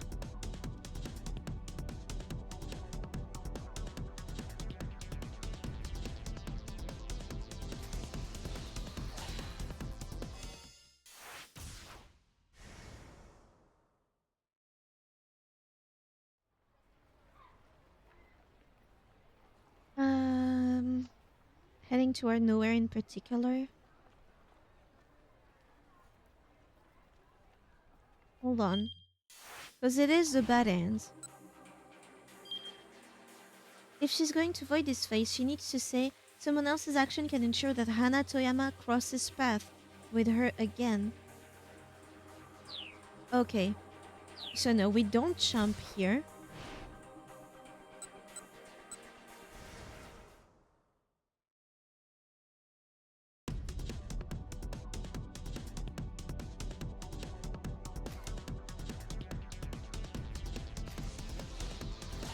We go back to Minorikawa. Okay, good. We're advancing. Fuck. I don't write stories because I'm great at coming up with either broad, encompassing ideas or minor details. But writing them all together and making a cohesive narrative that stretches past the broad idea, I don't have the mental creativity for. I don't think it's a question of creativity. It's practice.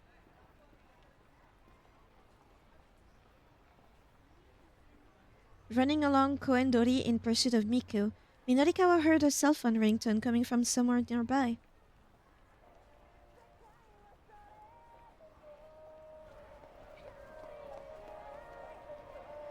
Get away from here! What? So there's no... Okay. So it's a bad end for him too.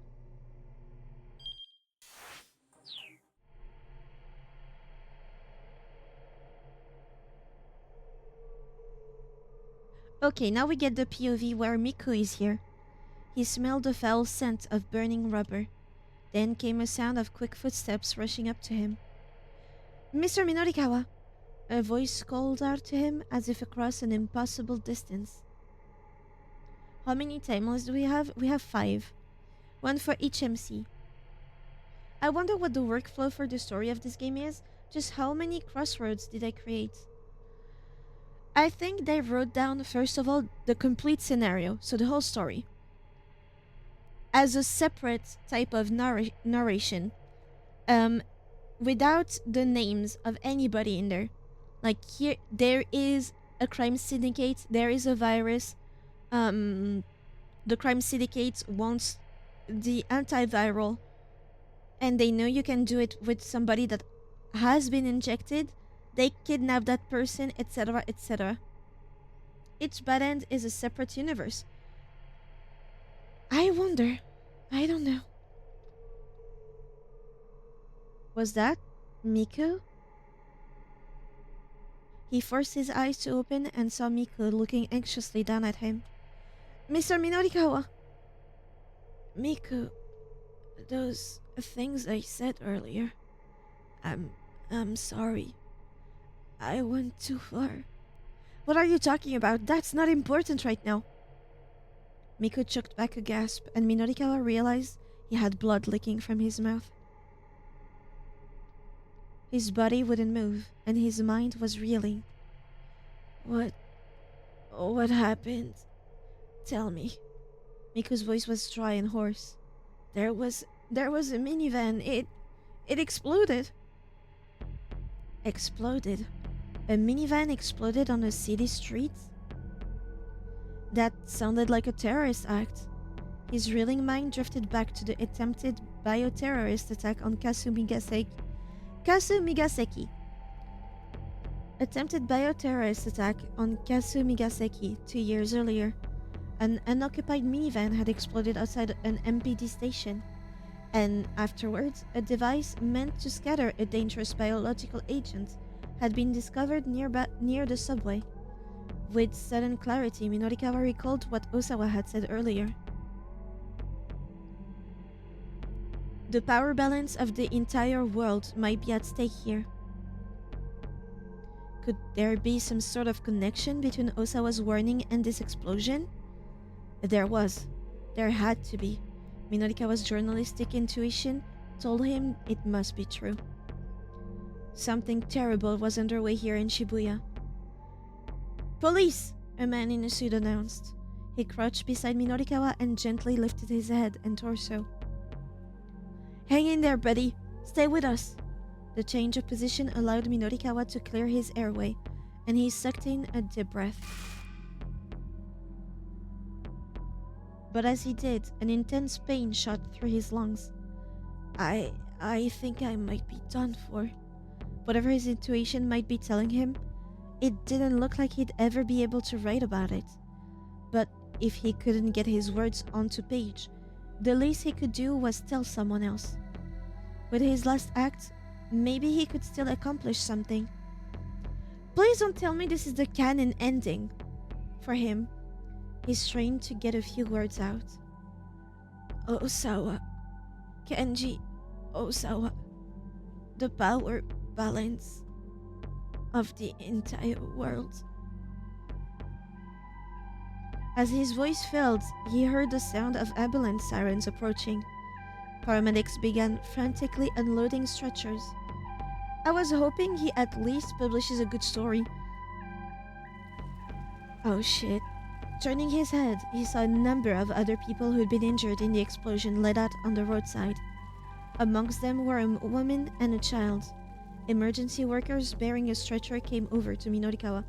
The thing is, there is one bad end we can avoid if Hana, the little girl, comes back here somehow, and I don't know where. You can get that. Forget about me. I'm beyond helping. See to the others instead. Minorikawa shouted inwardly, but no one heard. He will make a fire autobiography. Thank God it's a bad end. Thank God. Minorikawa chased Miku as far as Koendori, only to be caught in the blast when a minivan suddenly exploded. A few simple words can change his fate. Someone who shouts something at 15:30 needs to change what it is that they shout. If Minorikawa hears something that grabs his attention, he may not get too close to the explosion. We go back to here. Someone at... And the only one that's not here...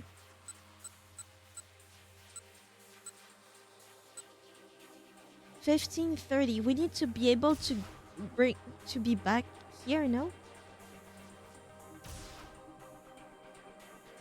Why is there a bad end for Maria?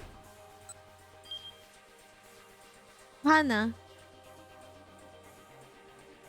Someone else's action can ensure that Hana Toyama crosses path with her again.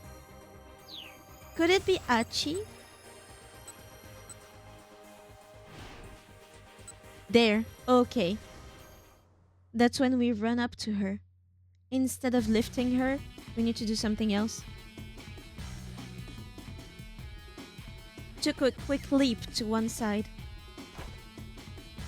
He managed to avoid crashing into her by taking a tumble himself, but the girl was still definitely a bit shocked.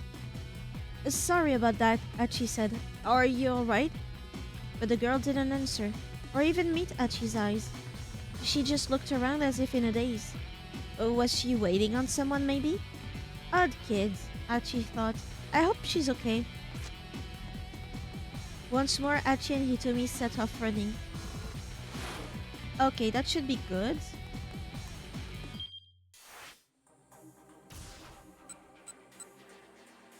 And it's not a bad end anymore. Okay.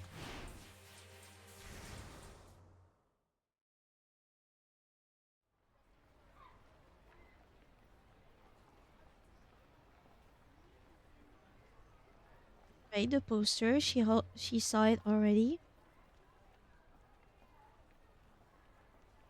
Ah, there she is. I love that outfit. I wouldn't wear it properly like that. I do not like um animal prints.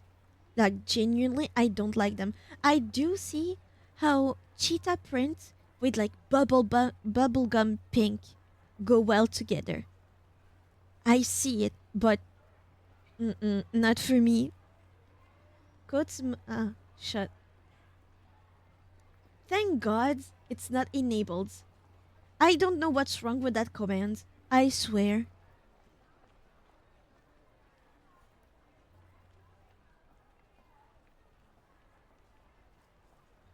I catch sight of little Hannah in front of a billboard.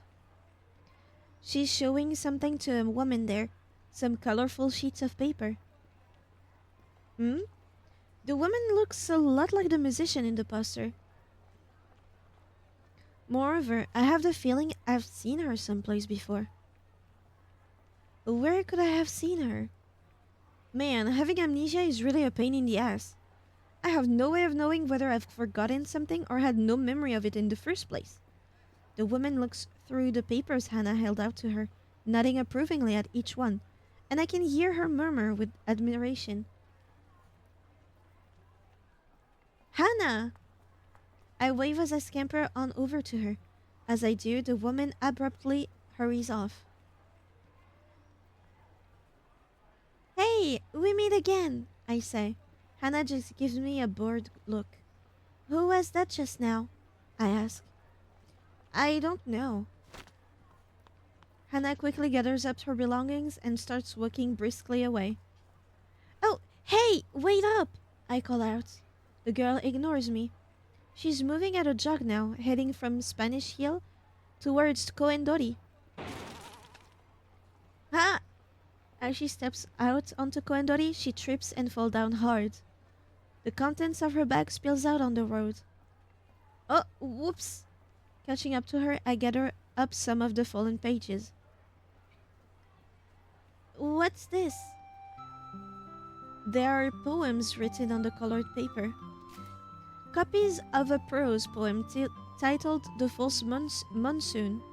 The poem delicately details the wavering emotions of an adolescent girl. Also, in a clever twist, if the text is read horizontally instead of vertically, it tells about a father's worries over his only daughter, who is now of marriageable age.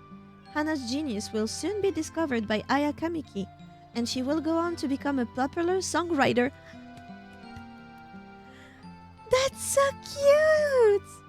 Wait, also that's very impressive to have a poem that writes differently. Like that? Wow. A look of embarrassment crosses Hannah's face, and she snatches the pages out of my hands. Don't touch those, those are for sale. For sale? I'm selling poems that I wrote. Oh, wow, that's incredible. She looks surprised by the compliment. Incredible? My friends at school say they were dumb. That's not true. I only saw a little just now, but I thought it was a really good poem. You're just saying that. I've been out here and in Shibuya for weeks trying to sell these, but the only person who's bought one was that lady just now. Hannah lets out a mournful sigh. Well, what are you out here selling poems for anyway? I thought maybe it will help pay back our debts. Huh? Okay, that's not something I'd expected to hear from a little kid. My dad's in real deep, she continues. The topic makes me think of Mr. Yanagishita. Guess today's my day for meeting people mired in debt. And I'm only in elementary school, so I can't get a part-time job.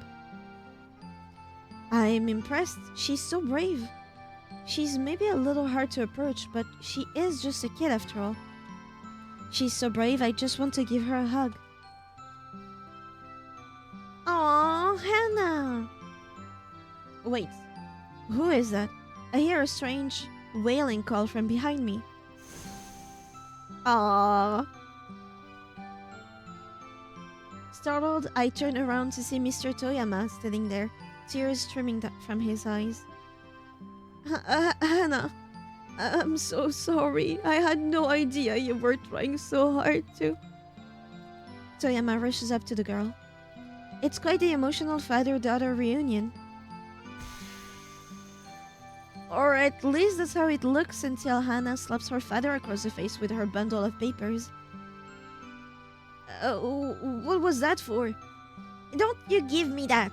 I'm sick of all of this running around. She delivers several more well-placed smacks with her little craft project. Okay, Toyama says at last. I know you're upset, but I have to ask you for just one thing. Then we can see about getting through the day, yeah? Okay, but just one. I can't help but find this ordinary interaction kind of charming. You two get along really well, don't you? I say. Yep, nope. The two give simultaneous contradictory replies. Then Hannah suddenly starts to walk off, with Toyama tottering after her. It's such a weird little sight that I can't help but laugh. Well, later then.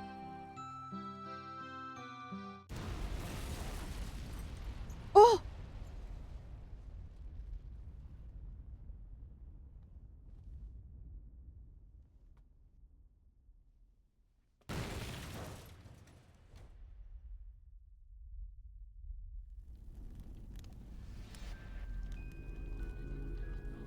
Oh shit!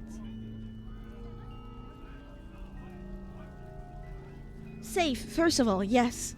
But also, she didn't get the option to scream anything at 3:30.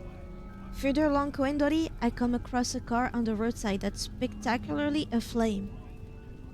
A group of onlookers surrounds it, in a confused uproar. It seems almost unreal, like I'm looking at a set for a TV show or something.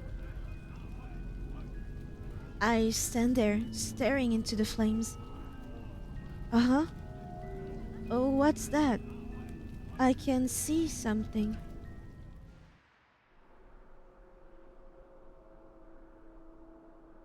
The raging heat makes the air shimmer. The scent of dry sand fills my nose. A gust of searing wind tugs at my hair. Where... where am I?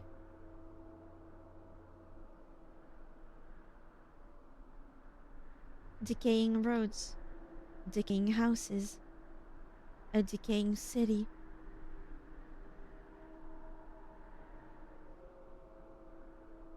And the people who live there. People who live. People who live. People who live. There's someone by my side. Someone is with me, watching all of this.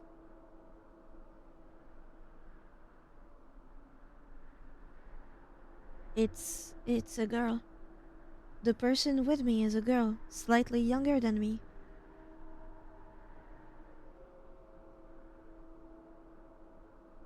She says something to me. Ana ismi. That means my name is in Arabic.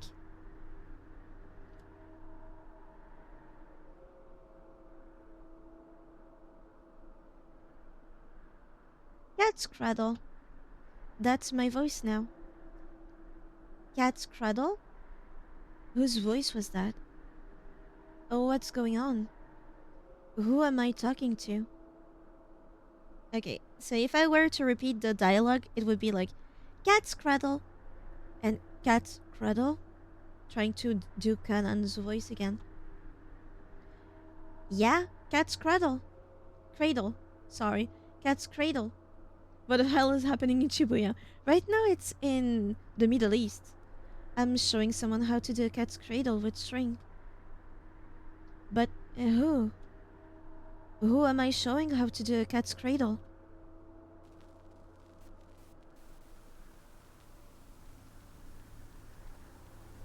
Kanan.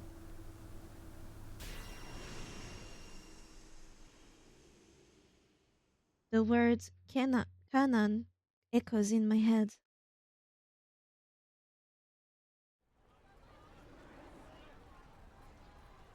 Kanan? I utter the name aloud. The images floating through my mind are beginning to break up and vanish. But I feel like, for a brief moment at least, I'd caught hold of the edges of some of my lost memories. And that's right. Kanan. As soon as I say it, I'm filled with a powerful sense of duty. There's something I'm responsible for. Something that I need to do. That I needed to do. And if I don't, this Kanan person is going to be in a grave danger. Calm down. Just calm down. I'm pleading with myself now, fighting the impulse to take off running. If I did, where would I go? I have no idea what my destination or my goal even is. Please, please remember something. Please, please. I gaze out at the flames, practically praying now. Don't move. A voice hisses in my ear, and I feel something hard press against my back. I don't need to turn around to recognize whose voice it is.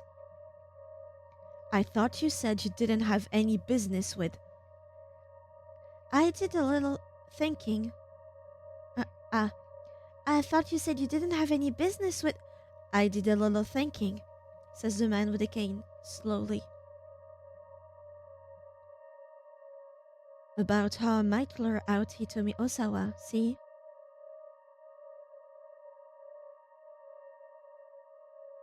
I'm going to use you as bait.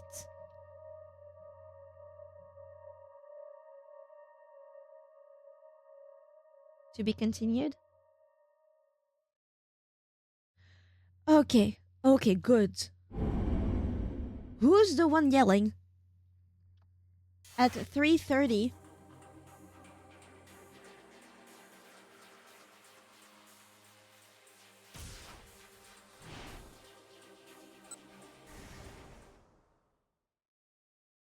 We can jump to him? No, we had that already. Yeah, we had that. Fun fact, what they showed was Jacob's ladder. I see. Huh. So Kano is still a bad ant.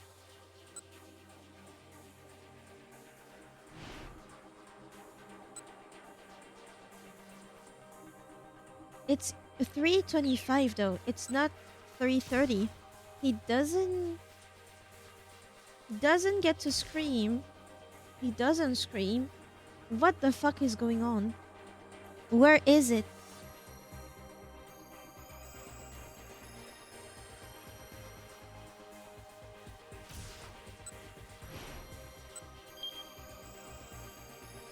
A few simple words can change his fate.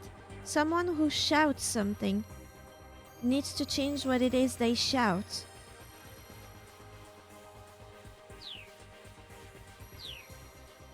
It has to be Kano. No?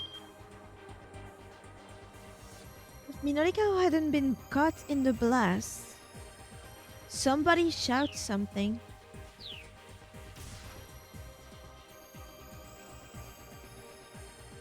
Well, that can... maybe?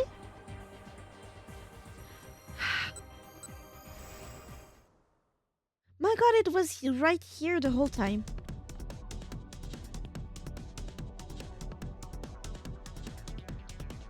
Hitomi, wait! Achi shouted. But she didn't appear to hear his cries. The hope of rescuing her sister had driven all else from her mind.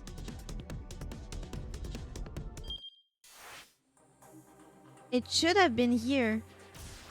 Yes! Yes!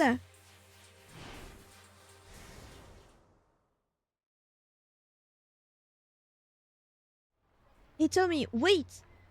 As he ran along Koendori after Miku, Minorikawa heard someone shout out a familiar name. Hitomi? It was a pretty common name. Ordinarily, he wouldn't have given it a second thought. But he remembered that one of the Miss Midoriyama winners was named Hitomi Osawa, and it is the person that Kano is trying to keep safe. That's why he stops too. That made him curious.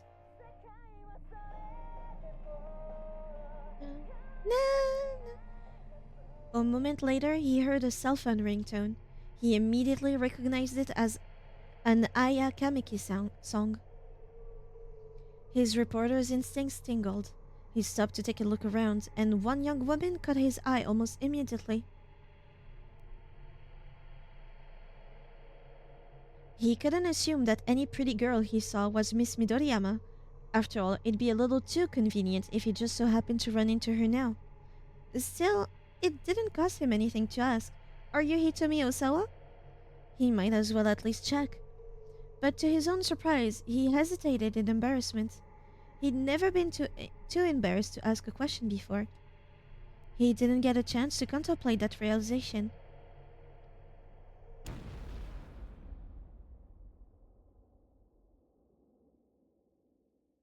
He doesn't get a movie?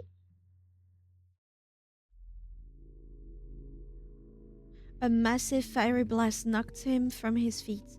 A deafening roar set his head throbbing. What was that? What's going on? He lay in a daze on the ground, trying to wrap his mind around what had just happened. Behind him, there was a minivan, fiercely ablaze. A minivan? An explosion? The first thing to pop into his mind was the attempted bioterrorist attack on Kasumi Gaseki 2 years earlier. An unoccupied minivan had exploded outside an NPD station, and afterward, a device meant to scatter a dangerous biological agent had been discovered near the subway. In the end, no one had been harmed, but there were rumors that the government had paid a terrorist organization a hefty sum to keep it that way. Isn't that a real story? From a sort of cult? I have a vague memory of a cult leader with very long hair having done exactly that. And that's what the government had to do to keep as many people safe. Right now, Minorikawa was a stone's throw from the Shibuya precinct.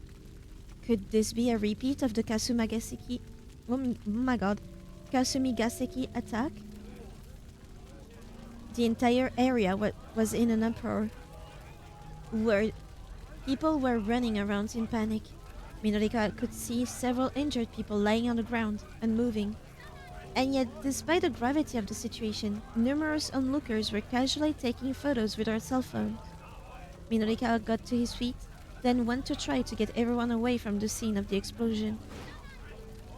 "Hey, you guys, get back! There could be another bomb!" Minorikawa looked around as he pushed back the crowd. He was getting the strong whiff of a scoop. He needed to write his copy ASAP, but he couldn't just turn his back on this situation now. 2 young men were strolling toward the burning vehicle. They had the look of juvenile delinquents. Whoa, what the heck? Is this for real? Ain't this dangerous? Like, for serious? The pair tried to find an optimal vantage point. "Hey!" Minorikawa snapped. "Don't get any closer!" He spread his arms wide to hold them back. The young man came to a halt, but otherwise paid him no heed. "Oh, this is bad. This is for real bad. Think this is a terrorist thing? Yo, get out your phone. Come on. But like, you think this is a terrorist thing? Dude, shut up. Just hurry up and call Susumu. The taller of the two, dressed in red, was ordering around his blue-clad companion. "Huh?" The boy in blue huffed. "Man, do it yourself." "Say what now?" "Bitch, this ain't no time to get yourself all worked up." Minorikawa stood there, arms still held wide, getting more and more annoyed at their back and forth. "Yo, just make the call, man." The young fellow in red scowled. He wasn't going to back down. "Huh? Yo, what difference does it make if I do it or you do it?" "It doesn't make any difference, so it don't matter if you do it." "Yeah, right, it don't matter, so in that case, you do it." "Look, I'm telling you to just make the damn call. And I'm telling you to just make it your damn self." "Oh, enough of this already." Minorikawa opened his mouth to tell them off. But then, the young man in red spoke again. "Dude, the goods from over at Endo Electronics are gone. You gotta let Susumu know." The name Endo Electronics caught Minorikawa's attention. "Huh? Yeah, but ain't that all that Achi dude's fault for getting all huffy at us? I mean, it was Kiryu who told us to go find the storehouse. Yeah, but Susumu don't like dealing in stolen goods. Say it dirties the SOS name. Well, what a coincidence. Looked like those two were SOS members. Hey, Minorikawa called out. You two! He finally succeeded in getting their attention. Where's this Susumu fellow? I'd like to talk to him. He had no idea who Susumu was, having only heard the name just now. Still, from the way these two were talking, it seemed clear he held some position of leadership. You think I'd tell you if I knew? The fellow in red snarled. Minorikawa kept his composure. Listen, you guys know the Tenryugumi? The Tenryugumi was a Yakuza syndicate that operated in Shibuya. An up-and-coming Yakuza syndicate that turned up on the scene 10 years ago, when the seemingly legitimate Takarada financing as its business front. The group offers monetary solution for people in financial trouble, but those who accept their offers soon find that their troubles only grow and grow. Embroiled in conflict with the Kanto Shiraminegumi, who have been long established in Shibuya. Okay. These street kids were sure to be familiar with the name, if nothing else. I may not look it, but I am pretty tight with the Tenryugumi.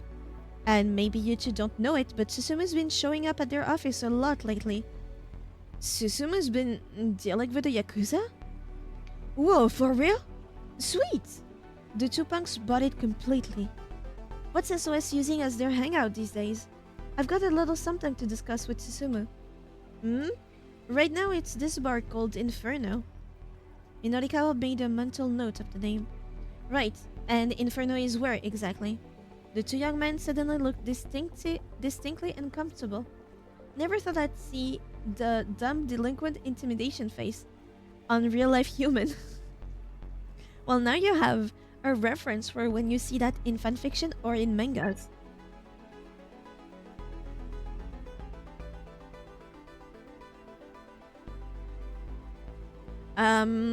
Uh-oh. Later. Yeah, I got a thing I gotta do too. Backing away, they took off through the crowd. Hey, wait up! Achi's in the back! I need to know where Inferno is. But the pair had already vanished. Wow, he looks like a prince. Ambulances began arriving at the scene and paramedics rushed out to tend to the wounded. Excuse me, would you mind answering a few questions? Minorikawa turned to see a man in a suit approach him, flashing his badge. So, a detective would question for him, huh? How about you answer a few questions for me? Was this an accident or an attack? We still don't know many details. Let me rephrase that for you. This is a major incident, Minorikawa exclaimed. Huh? The detective looked pretty flummoxed. Flummoxed? What the fuck is this word again? I've been around the block a few times and I know all your police PR lingo. And when you start talking about the details, that is 100% indicative of a major incident. Flummoxed. I hate your language because you have an O right there, but it's pronounced flummoxed. Why not just write it with an I? Brushing aside Minorikawa's remark, the detective tried another question. Did you happen to notice anything unusual prior to the explosion? Unusual? Minorikawa thought back to the moment before the minivan blew up. Now that you mention it, I think I heard a cell phone ringtone. The detective tilted his head. A ringtone? No, never mind, forget that. There is no way the ringtone on someone's phone would be audible through all of that. Minorikawa struck the thought from his own mind as he said it.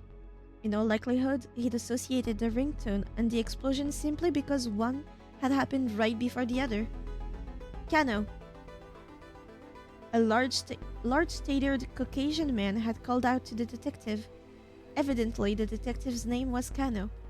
Thank you for your cooperation, he said with a bow. Then he ran over to the foreigner.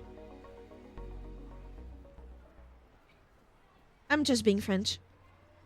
I'm just being French and complaining because I'm French. Mr. Minorikawa. Minorikawa turned at a female voice behind him. He found Miko standing there. She looked like she'd been crying. Miko, about earlier. He trailed off, searching for an apology.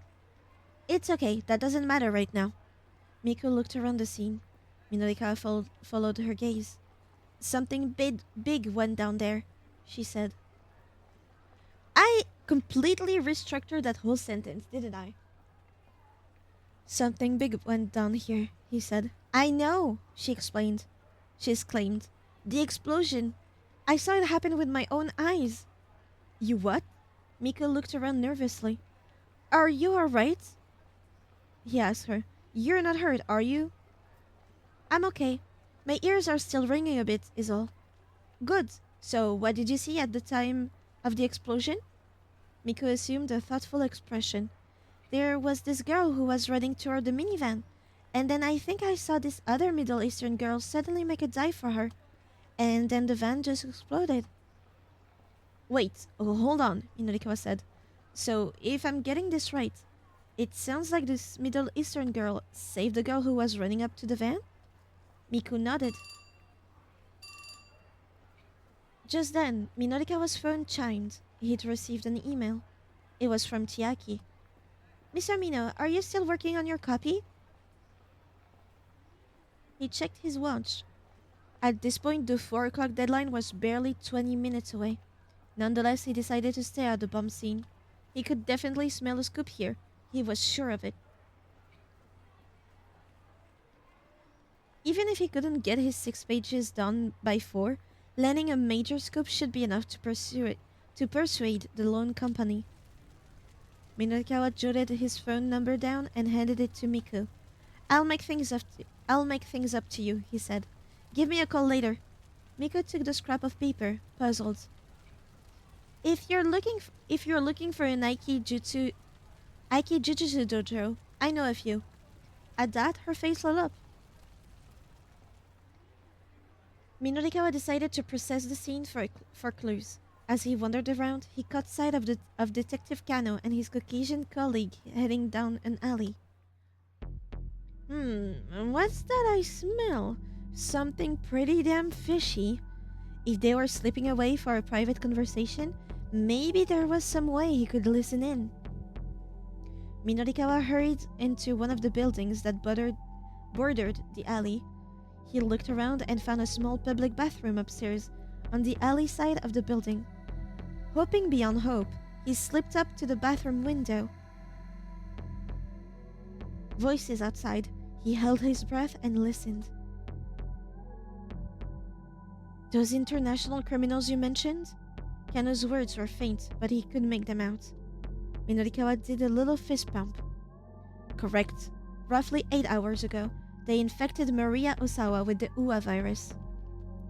Then, they let her loose somewhere in Shibuya. Hold on. By UA, you mean... The discussion involved some terms Minorikawa wasn't familiar with. He focused all of his mental energy on what the two were saying. This is a killer virus with a 100% mortality rate once it takes hold. 100%? Minorikawa muttered to himself. The shock caused him to unclench his fist he didn't realize he'd made. This wasn't just an interesting conversation. It was monumental. It has an incubation period of 12 hours. In another 4 hours, Maria Osawa will go symptomatic. After that, she'll begin spreading the virus through the city. It's capable of airborne transmission, so they injected it to Maria as well? They infected Maria. Too?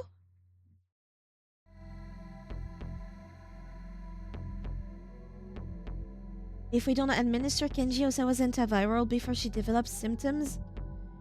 Yes?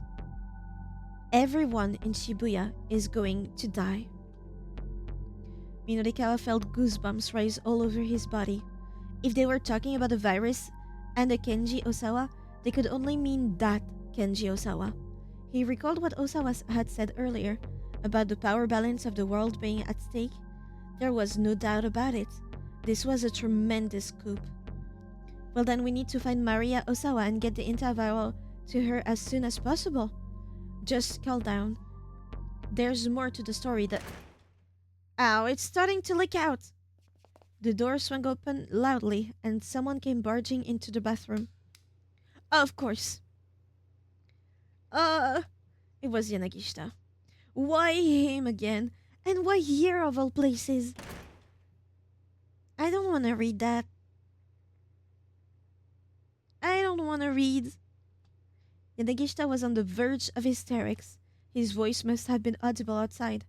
Kano and his companion went to take their discussion elsewhere. And they just been getting to the good part. You son of a bitch! Enraged, Minorikawa grabbed Yanagishita and tossed him to the floor. I'm leaking! Shut your mouth! He put all his strength into an ankle hold and gave it a good twist. Yanagishita wailed.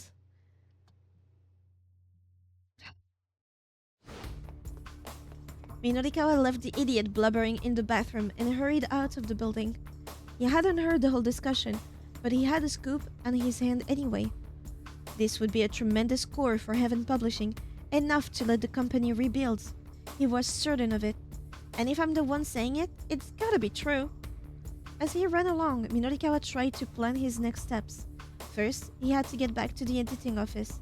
He'd explain the situation to people from the loan company. Then, he'd go find that paperwork for Osawa, and have Chiaki check his copy. Ankle bars, arm bars, leg locks, what have you, when done correctly can literally snap the bone. Yeah. But maybe he deserves it in some way.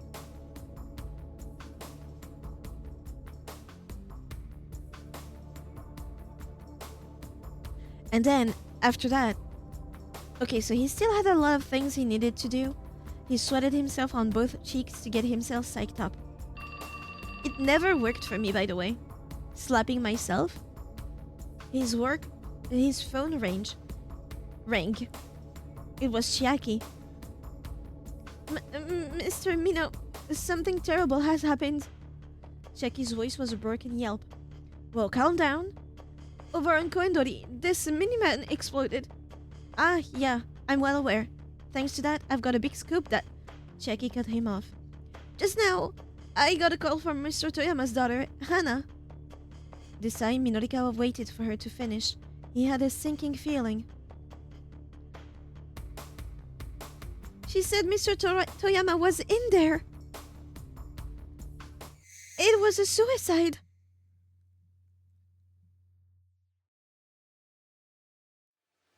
Minorikawa's knees buckled. Tell me you're joking. No, I mean the van explosion is all over the news, and Hana was in tears on the phone and... Mr. Mino? Mr. Mino, are you still there? Toyama had killed himself?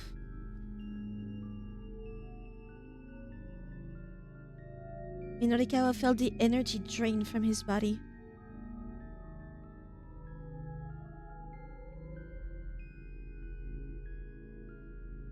And it's canon?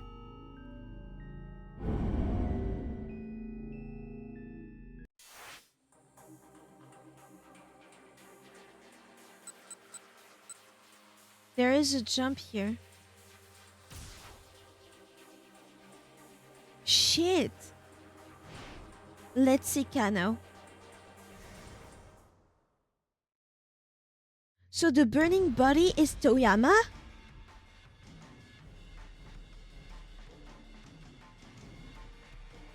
It was canon that Maria was in the blue van. No! It wasn't! At no point!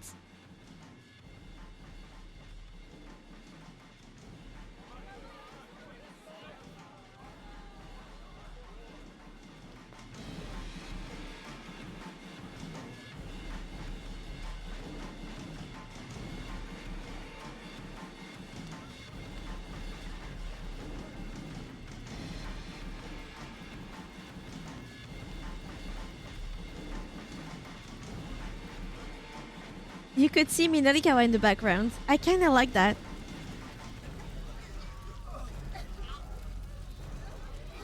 We've read that part. I think we read that part. Yes.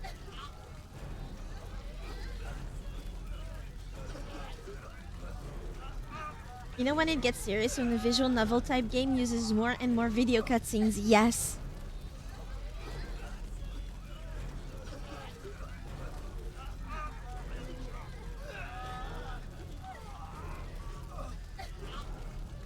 Peering at the flaming chassis, he could see that there was someone inside. Oh no. Could that be Hitomi? Once they had their hands on the antiviral, the criminals would have no further use for Hitomi Osawa. Already, the body had been charred to ash. At this point, it was hardly recognizable as human anymore. Keep out. Okay, we know where it is.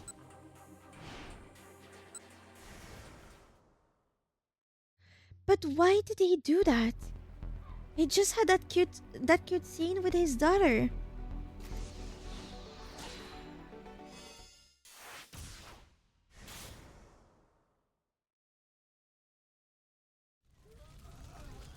Several people were on the ground nearby, evidently injured by the explosion. A girl in a hoodie was crouched among them, doing her best to tend to their injuries. Miku Morita, while walking along, upset at Minorikawa for not introducing her to an Aiki Jujutsu dojo, she happened across the aftermath of the minivan explosion. Unable to stand idly by when faced with such a horrific scene, she pitched in as best as she could to help the wounded. Kano recognized her as the girl he'd talked to earlier during the traffic jam. Police! Police, he announced. Get back, let me handle this. The girl was visibly relieved. Help her, she said. She pointed to a figure laying on the sidewalk, a short distance from the burning minivan. It was a Middle Eastern girl. She appeared to be unconscious.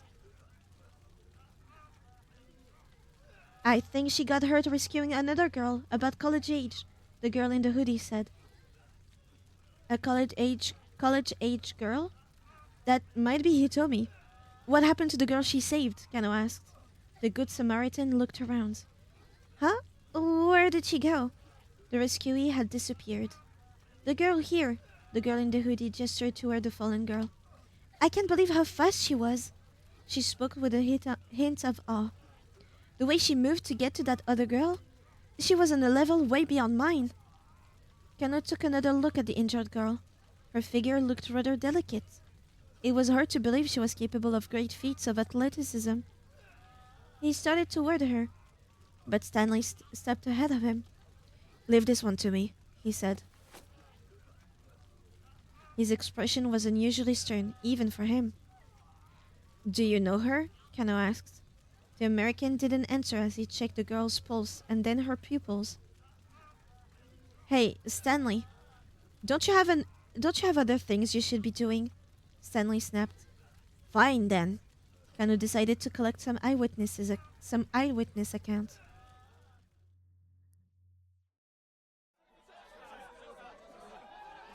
Patrol cars and ambulances arrived at the scene in a steady stream. Once the vehicle fire was under control, things gradually began to calm down. Several officers worked to cover the area around the burned minivan with a blue tarp. Kano got his questioning underway, starting by flashing his badge at a man near the front of the crowd. Excuse me, would you mind answering a few questions? The man puffed himself up. How about you answer a few questions from me?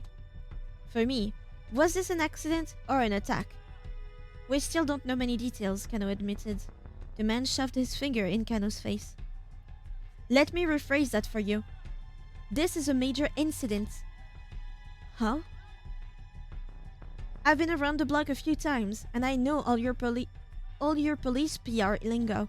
And when you start talking about the details, that is 100% indicative of a major incident.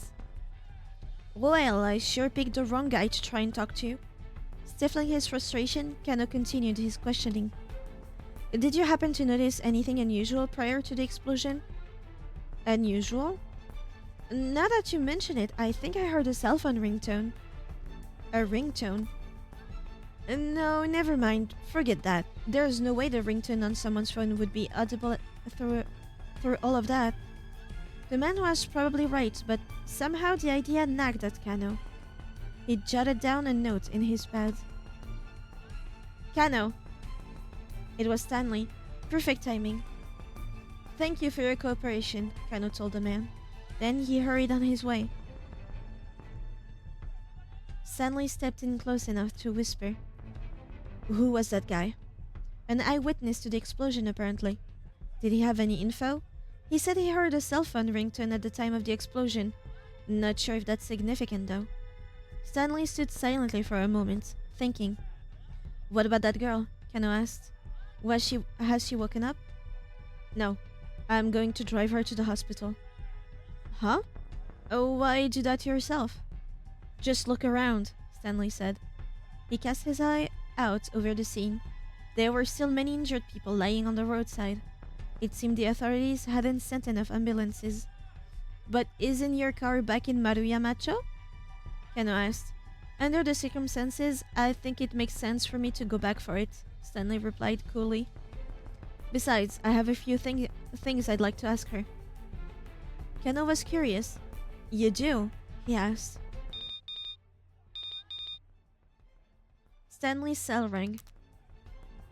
Yes, Stanley answered the phone in English. As he listened, his demeanor changed. The blood drained from his face, and his hand began to tremble slightly as it gripped the phone. Kano had never seen him this shaken up. You got it, Stanley said at last. That's an ear-jarring ringtone, yeah. He hung up the phone and let out a sigh. What is it? Kano asked. Stanley headed into an alley without responding. Kano hurried after him. Once they were out of earshot of the crowd, Stanley finally spoke.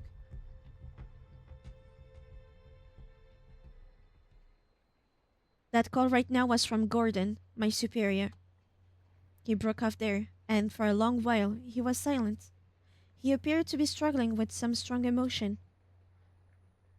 Kano was getting impatient. No, we don't press.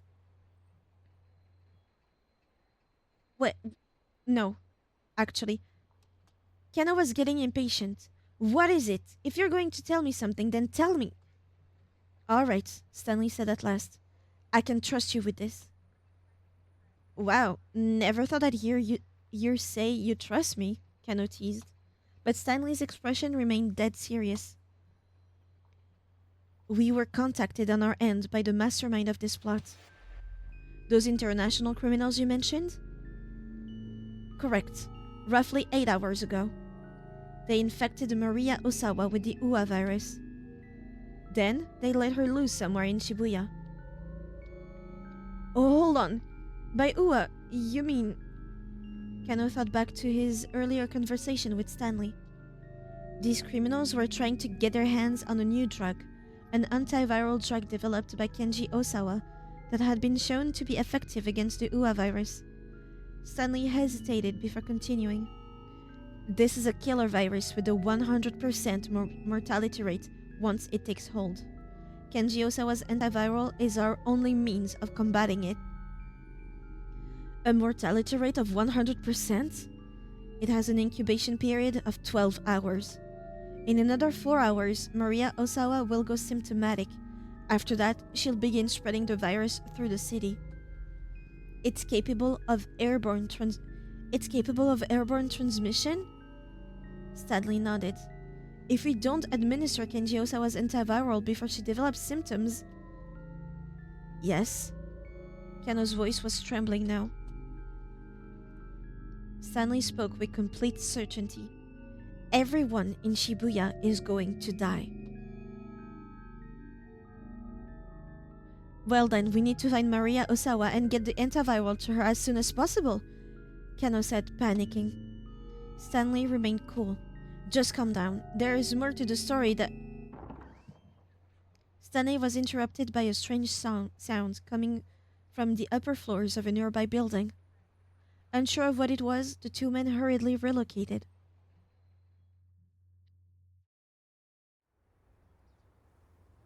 They paused when they came to a vacant lot. The blimp is still here.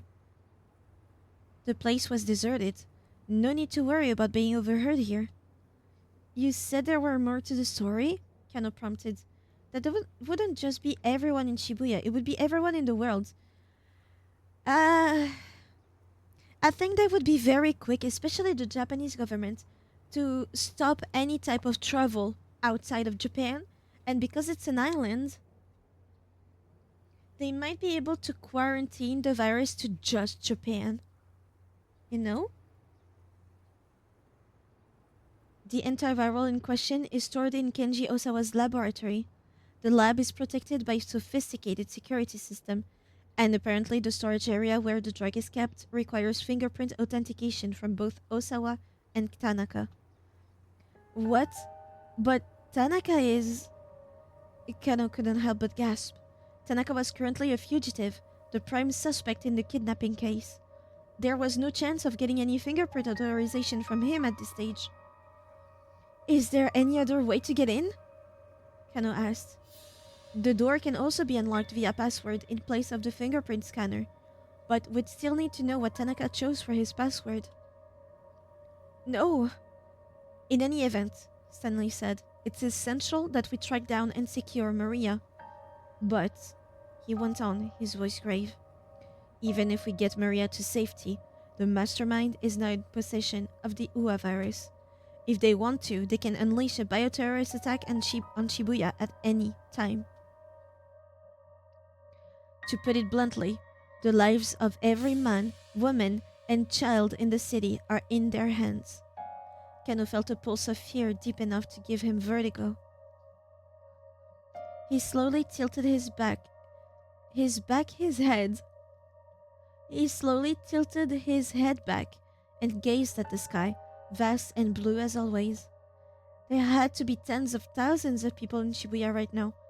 Rumi and Shizuo were among them, and they might all be dead within a day. It felt so unreal, Kano's mind almost couldn't process it. With an effort of will, he shook himself out of his daze. Now was no time to waver. We have to try, he said. In the next 4 hours, we need to find Maria Osawa and figure out a way to stop this mastermind and the UA virus. The words were as much for himself as they were for his companion. Let's do this, Stanley. We might not always see eye to eye, but together, I feel like you and I can find a way. But Stanley averted his gaze. My job here is simply to apprehend the mastermind. Kano felt a resurgence of his earlier anger at Stanley. Once again, he was putting his duties above human life. I'm sorry. Stanley's voice was a quiet mutter. You should get away from Shibuya as soon as possible, Kano. Kano hadn't imagined that the American would ever be worried for him. I appreciate the warning, he said, but I am seeing this through to the end. This isn't the sort of thing you can solve with just an effort or willpower. Even so, giving up isn't the Japanese detective way. Stanley let out a nasal chuckle. Back to that again, are we? Same to you. Kano managed a tiny chuckle of his own. Listen, Stanley went on after a moment. This is just between you and me. The mastermind behind this kidnapping case is an arms dealer who goes by the name Alfred. Beyond simply selling weapons, illegal arms dealers are also frequently involved in smuggling weapons unlawfully obtained through deals with government or military contacts.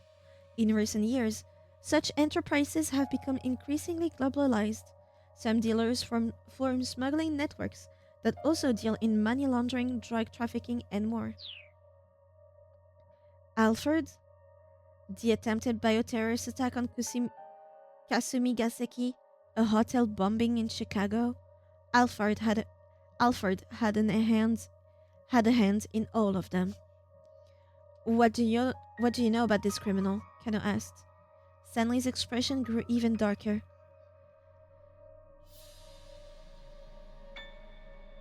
Alfred's signature is extremely meticulous planning. But I don't mean meticulous in the same way you or I might normally think of it. Their plans are perfectly imperfect. Do you get what I mean? Kano shook his head. Alfred deliberately engineers accidents to make things complicated and unpredictable. It's difficult to get a good grasp of what's going on when the situation seems to be falling apart. People tend not to consider that coincidental mishaps might be anything but. In the end, they don't even realize they were playing right into the mastermind's hands all along. Kano could hear the intensity in Stanley's voice.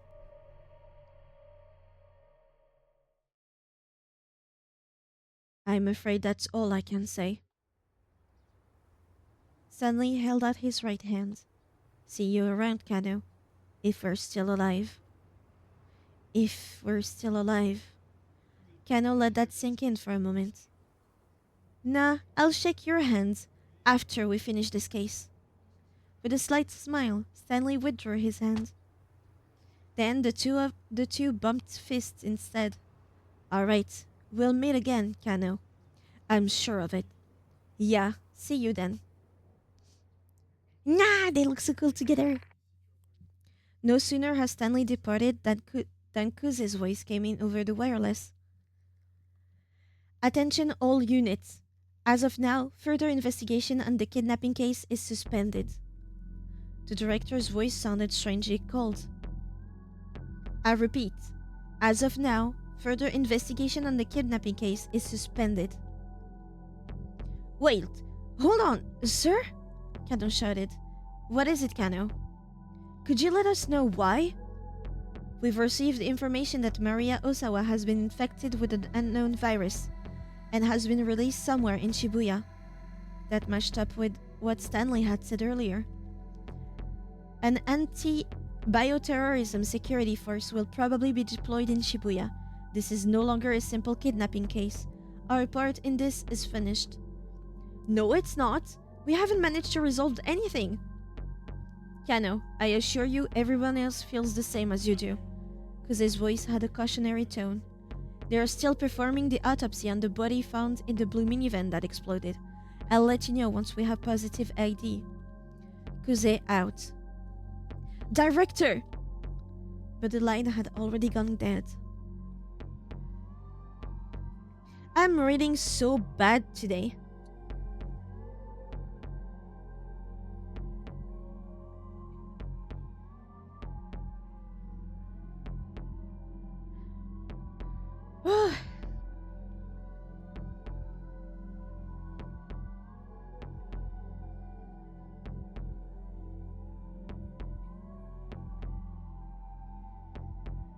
There.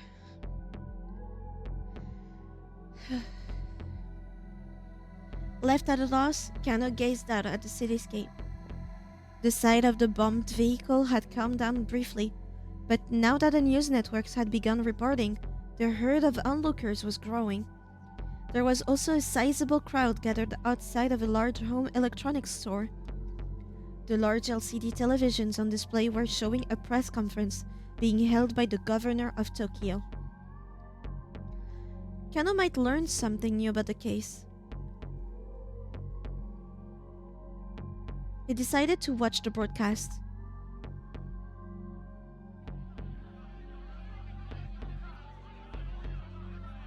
Working closely with the administration, we are keeping a careful eye on the situation as it develops.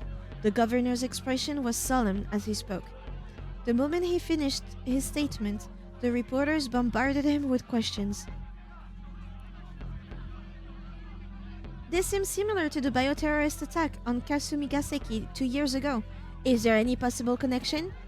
What countermeasure do we have in the event that Shibuya is the target of bioterrorism? The governor was visibly disconcerted. If this does turn out to be a bioterrorist attack, we will establish emergency shelters with a large-scale quarantine station at Yoyogi Park. However, there are still many details that remain unknown. The politician was clearly struggling to maintain his composure. Can you comment on the rumor we're hearing that Shibuya might be blockaded off? Don't be ridiculous, the governor barked. What outlet are you with? Are you trying to start a panic when we don't even know all the details? Besides, it wouldn't even be possible to blockade the whole of Shibuya. The press conference continued, the governor and the reporters locked in a belligerent back and forth. Kano left the electronics store and headed for the cafe where Rumi and Shizuo were waiting. He had to tell them both to get far away from Shibuya.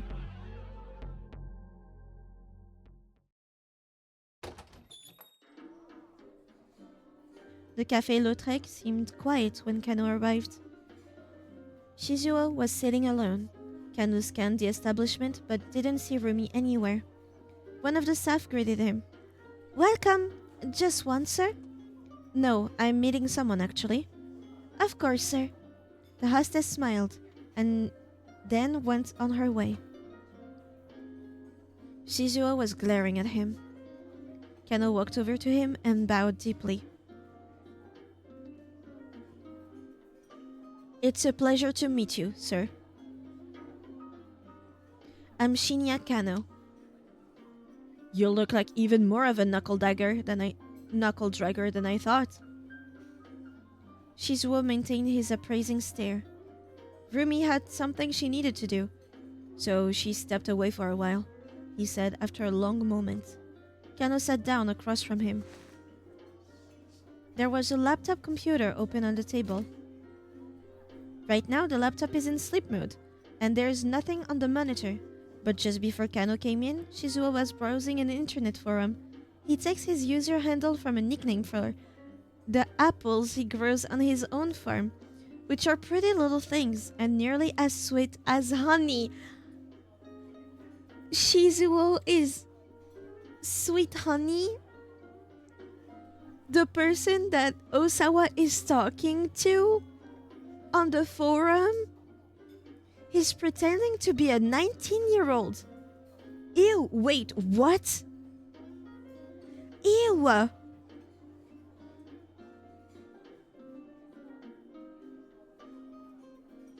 Catfish in 2008. Ew, Okay, so that's the biggest plot twist of the game. Fuck the UA virus, this is worse. He should be locked up.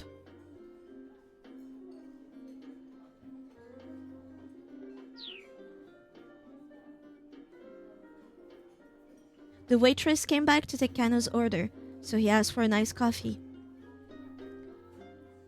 What are you using the computer for? Kano asked. I'm on the internet. Shizuo's voice was low and gruff. This cafe has an internet connection? May as well start with a little small talk. So what? Again, Shizuo glared at Kano. The words wouldn't come. No, actually this is no time to be making idle chit-chat. If they got infected with the virus, Rumi and Shizuo might die. Look, please, you need to leave Shibuya right away. Shizuo's face contorted with confusion. What are you talking about? Why? Kano wasn't sure if he should tell the truth or not. He was strictly prohibited from discussing a case with anyone outside the department. As a former policeman himself, Shizuo ought to understand full well the secrecy an investigation required. He left the police. You do not impress him by being a detective, even though he was. He probably hates the job. But it is gross.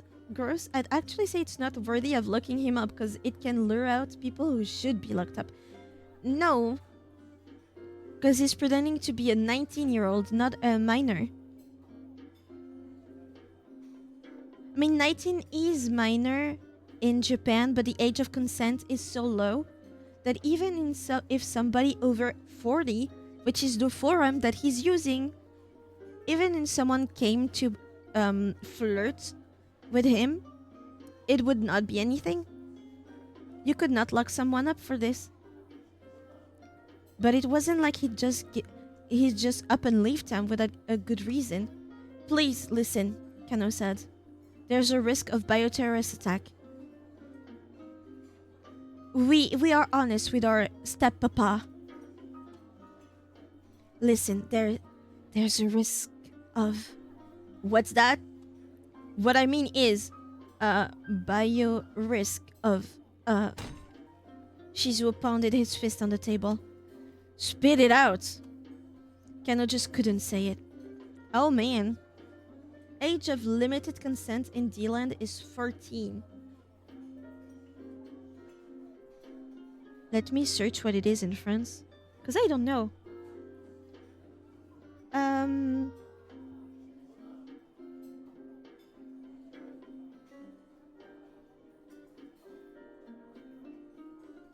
15. Oh, surprisingly, it's 15 all aboard and 18 years old. For in the case of incest. However, minors from 13 years old can be consenting if the age gap with their partner is under 5 years. It's disgusting. What do you mean, a 13-year-old and an 18-year-old?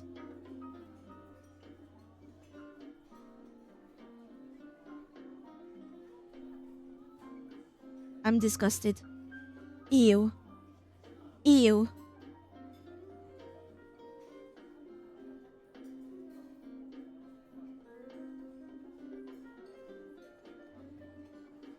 It didn't matter who he was talking to. He couldn't make himself leak the details of an ongoing investigation. Besides, there was no guarantee a bioterrorist attack would actually happen. If they could just find and secure Maria Osawa before she went symptomatic. Does this have something to do with the case you're working? Huh? You telling me to leave Shibuya? Does that have something to do with your case? Yes, Kano admitted. So why don't you run off with Rumi then? Shizuo's tone was frank. Well, I mean... When Kano didn't have an answer handy, Shizuo let out a single heavy sigh. Is your work important to you?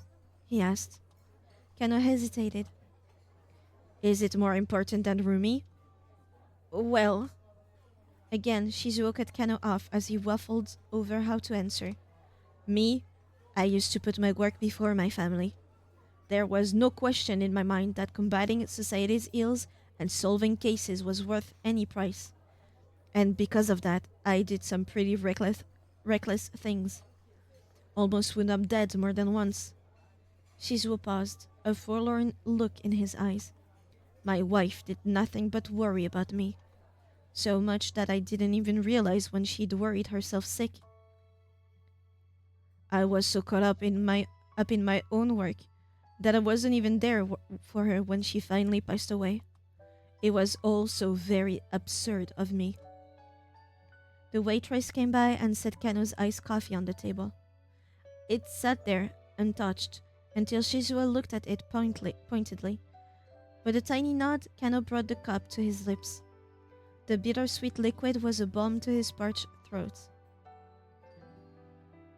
I told Rumi the same story, Shizuo continued, but I didn't tell her how absurd it was.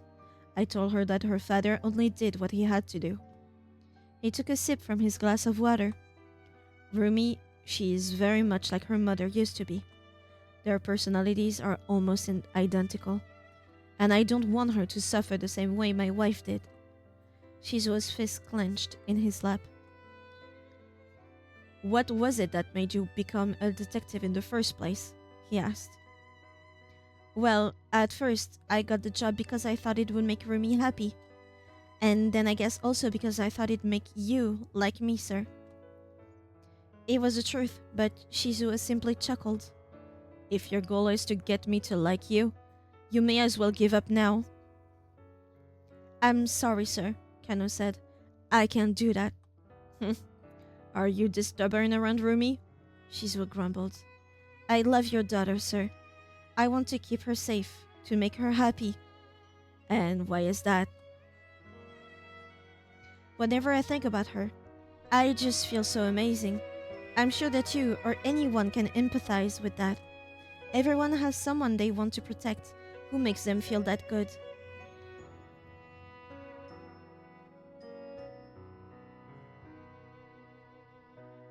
It's an admirable thing wanting to be a detective and protect the happiness of the people, but that doesn't mean you need to ignore your own happiness in the process.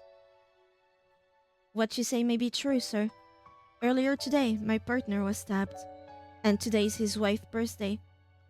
His wife's birthday. Shizuo arched his brow. His dad is so tough because he cares. That's the thing. He cares so much. You want to make her you want to make my daughter happy? Why would anyone want to do that? I didn't read it that way. It's more like a test. Why do you want to make her happy? It's to hear him say what he already knows. But if he were to fumble and not admit to it, then he's less of a man than someone that would outright say, because I love her, sir. I would do anything for her. Imagine you're a parent. If somebody comes to you and says those things, don't you trust them more with your child? Even though they are together, they want to get married, obviously they're in love, but hearing it is different. Is he going to make it? We're not sure yet. Last I knew, he was in critical condition. This is why I keep saying that the life of a detective is. Shizuo's words trailed off in a lamenting murmur. Even so, Kano was unmoved. Dictum number 1. Never lose sight of what you're supposed to protect. Ever. What's that? Something that a senior detective I admire very much said. It's a fundamental guiding principle I've stuck to as a detective. But I was wrong about the real meaning behind it. My partner was stabbed. There are people I want to rescue. So much has happened, and now I finally understand what those words mean. It's a good thing Kano is serious. Yes. It's the dick book again, yeah. In front of his steppapa. When you see someone in trouble, you help them. That's not something a good detective does. That's something a good person does. Kano took a good, long look at Shizuo's face. He had surprised himself, finding the words to speak his feelings so clearly, and he wondered what effect it had had on the older man. I'm sure that, from your perspective as my future father-in-law, my being a detective means that I'm putting my life on the line. But that's not entirely true. I can only be myself. This is the kind of person I am. I care about helping people. Even if I were a baker, or a brewer, or a bookseller, I'd still act the same way.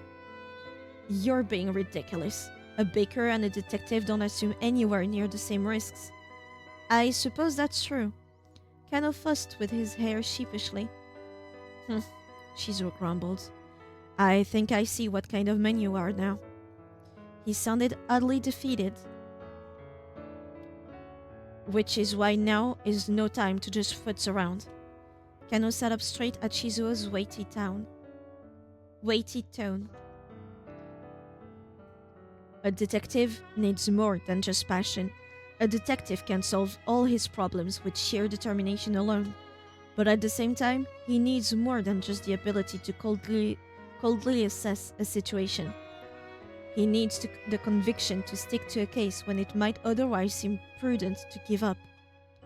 There was something new in Shizuo's expression now, and a gleam in his eyes that hadn't been there before. Kano almost felt like he was being sermonized to by a senior officer. He is. You got that? You need a cool mind, but a fiery spirit. A detective without both of those is worth nothing. Do you mind if I write that down in my notebook here? Look, Shizuo said, sounding suddenly embarrassed. Aren't you in a hurry? Don't you have to get back to your case? Yes, and sir, please. I need you and your daughter to leave Shibuya right away. Yeah, I hear you. Kano conjured up Rumi's face in his mind.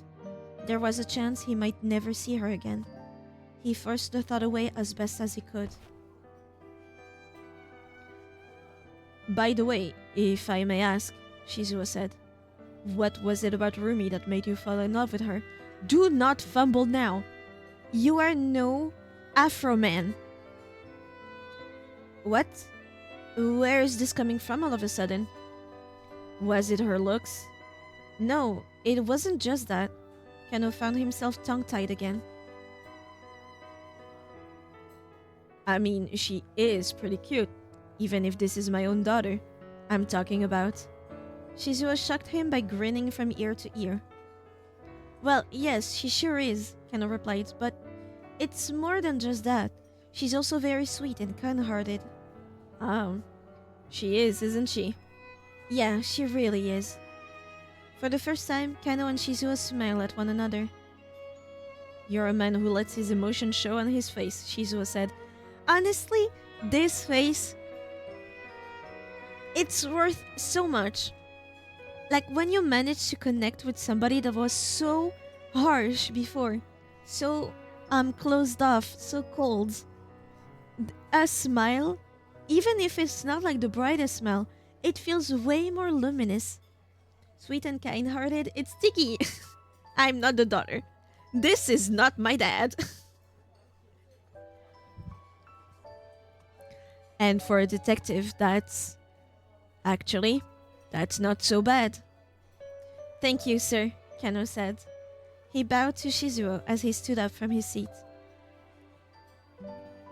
Never lose sight of what you're supposed to protect, huh? I like that. Wise words indeed. Kano turned to look back and then bowed deeply to Shizuo one last time.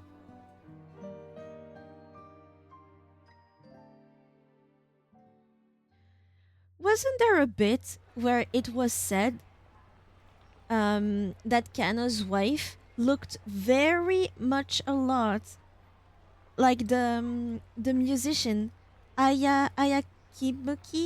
I forgot her name. The celebrity that Osawa likes. Is it possible that it could be a secret identity? Like she is actually her, and she is married to Kano, but he's like, I'm not gonna dox her. The ability to coldly assess a situation. Kano knew what he needed to do. There was one thing that was nagging him. No matter how hard he thought about it, it still didn't add up. Why would Tateno let Tarik go free? He needed to get back to the precinct and get the truth from Tarik firsthand. As he walked along, he considered what he did know about the facts of the case. Just what sort of plan had Alfred put into motion here? It seemed that Tanaka and Osawa held the keys to understanding it. There had been relay handoffs of the phony attaché case, a relay that Tanaka had been complicit in. Then there was Hitomi missing, carrying the antiviral. Osawa had confirmed that himself. Kano was starting to form a vague picture of what Alfred was up to. You got milkshakes? Fuck you. With love. Fuck you, I'm jealous. I love milkshake. What flavor? What flavor? And what flavors were they available that you choose from? Ah, I want milkshake.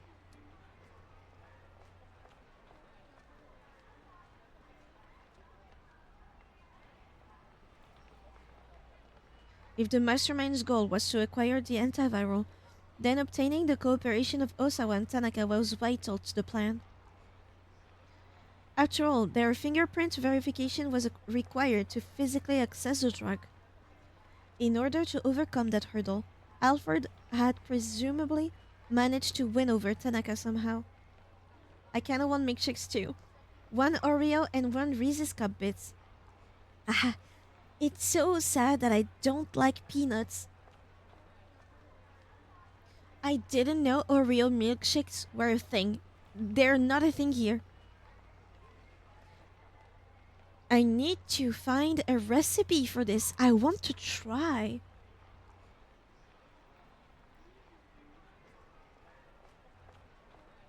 Because I have an ice cream machine, the Ninja one. For some reason, Salmon likes to buy pretty expensive machines for one type of use. However, it has a milkshake option. So, not a bad investment, I say. Plus, it's gonna be summer soon, so we're gonna make hella ice cream. But the important thing is that last night had made the same order but didn't get my milkshakes or my soda. So all I got was my burger. If you want homemade Oreos, I just saved a TikTok for them. Not Oreos, the milkshake. Milkshake Oreos. It's so good. If you make a vanilla milkshake, just crush up some Oreos and mix it up. Vanilla is my second favorite. Could you guess my first one? Try to guess. More than likely, you won't be able. So don't care if you get it right. Just what do I sound? What do I feel like? Milkshake girly, caramel, strawberry. Interesting. Interesting. None of them are bad at all. I think I would enjoy them. However, never seen caramel milkshake. And strawberry is okay. I would say if there was a top three, probably strawberry would be third. But it's banana milkshake. I love banana milkshake. Pistachio would be good too. However, I like pistachio ice cream is my favorite one. My favorite ice cream is pistachio. The second one is lemon. Lemon ice cream. It is lemon, right? Vanilla banana milkshake is based. It's so good. Even if it's just banana, it's already good. Lemon is so fucking good. Yeah. Banana milkshake does sound very on brand with you. Really? I think I got lemon is a yellow one. Lemon. Yeah, but you have okay, lime is the green one. Lemon is the yellow. And I believe there's another word for that fucking fruit. I can't stand banana or lemon flavors. I'm so sorry to hear that. Fuck, my top three is horrendous to you. But I get it, honestly. Like, banana is so, like, you put a tiny bit of banana, whatever other flavors there is, nothing will come out except the banana in there. It's so, it's too strong. So if you don't like it, it becomes disgusting. You can't just measure a banana. It won't work. The banana is all too mighty. And lemon, it's a different taste, you know. But pistachio, favorite ice cream. You could not, especially if the cone is like biscuit or like wafer. I don't know the thing you can eat. Overpowering is the word you're looking for. Didn't I say it? Fuck, I thought about it so much. I thought I said it. But yeah, overpowering. If you're trying to make a mixed drink with banana, no, you're not. You're making a banana drink. The rest is like cancelled. But I think I had too much strawberry flavored anything when I was a child. Ooh, the thing. You know how when you're in elementary school or sometime middle school, sometimes you have sport meetups with other schools at like one place, one football stadium or something like that, where schools gather and you compete against other schools. We had a bunch when I was a kid, and they provided only one type of water there. Because we were children, they assumed, oh, well, every child likes strawberry flavored water, don't they? You like it at first, and then you start to miss the delicious taste of water, plain water. So I had too much strawberry flavored anything. It all comes back to that water that I could not drink anymore. I don't know. This is why I switched to only strawberry smoothies, because I would do strawberry banana and the banana would always overpower it. Yeah. I really like raspberry, especially if there's part of acidity in there, because raspberries there is a little bit of acidity in them. So if it's just flavored, like artificial flavoring, you don't have that. So a handmade raspberry ice cream, so good. I know you grew up in Morocco. That does not change this though. I now have an image of a bunch of French middle schoolers, all sports player, dueling to near death. I mean, to be fair, I was in a French school, so a lot of French people living in Morocco did go to these schools. So you're not that wrong. There was a bunch of kids, French kids, and sometimes it felt like a battle to the death. Sometimes it felt like it.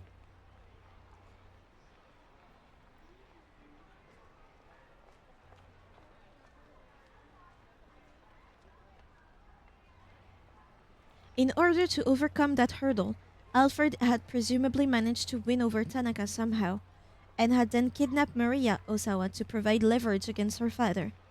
No doubt that was how they'd gotten Hitomi to take the antiviral with her to Hachiko. While the police were distracted by following the attaché case, Alfred would then take the antiviral from Hitomi. That was the general plan as far as Kano could surmise. Just then, a call from Kudze came in over the wireless. We've identified the body found inside the blown up minivan. Is it actually Toyama? Kano's hand tingled as it gripped the wireless. Mamoru Tanaka, male, 40 years old. Mamoru? So not Toyama? An employee of Okoshi Pharmaceutical. It's Tanaka, fuck! Wait, what? It didn't. It. Oh, wow. Tanaka blew himself up. Positive ID was obtained from the subject's personal belongings. Okay, so that doesn't say anything. You could just rob somebody. But he has been missing for a while. What? Kano gasps. If Tanaka was dead, it would now be almost impossible to access the antiviral drug in the laboratory. At this point, the only antiviral they had any chance of obtaining was whatever Hitomi was carrying. Kano thought back to what Stanley had said earlier.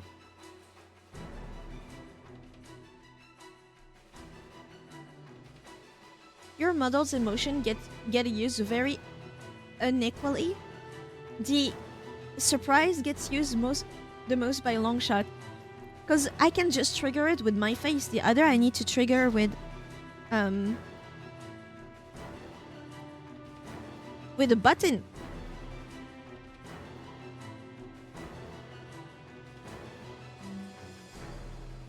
Even if we get Maria to safety, the mastermind is in possession of the UA virus. If they want to, they can unleash a bioterrorist attack on Shibuya at any time. To put it bluntly, the lives of every man, woman, and child in the city are in their hands. Imagine being able to make a hollow eyes face command. I could, but I wouldn't know when to use it. No, a chill ran down Kano's spine. If someone did release the UA virus, there would be no way to stop it from spreading. If Alfred really was planning a bioterror attack, Shibuya would well and truly become a city of the dead. He couldn't help but feel that the whole department was playing right into Alfred's hands. Kano staggered, physically stricken by the realization of just how terrifying a foe they were up against.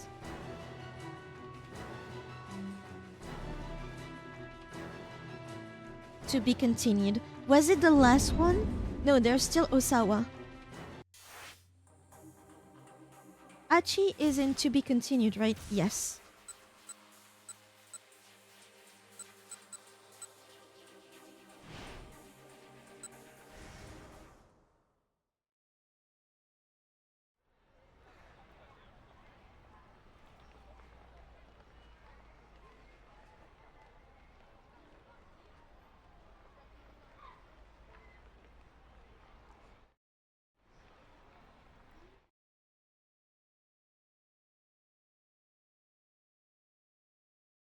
Where is it?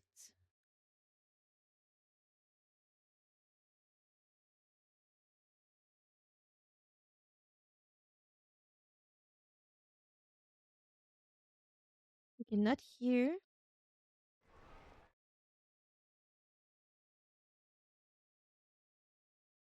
Where? I'm not seeing it. I'm looking for Osawa's name to jump. Or maybe it's here. Yeah.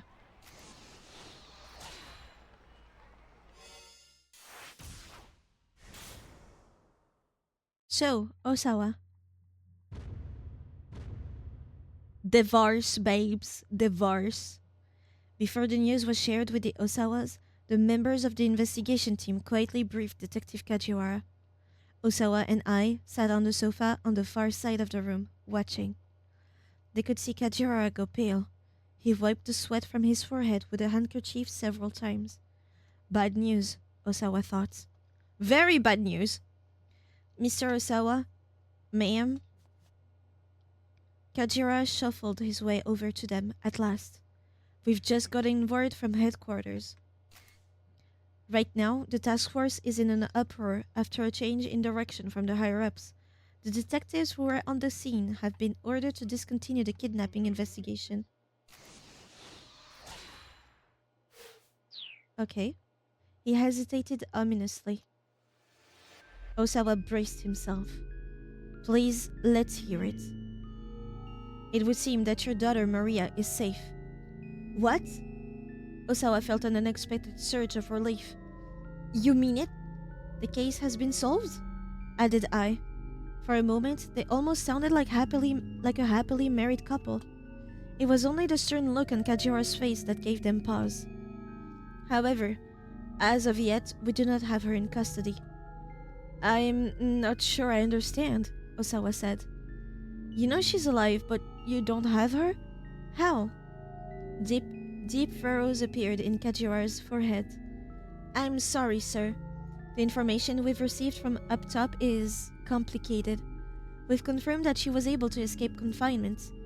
It's just... The detective gave every appearance of holding something back.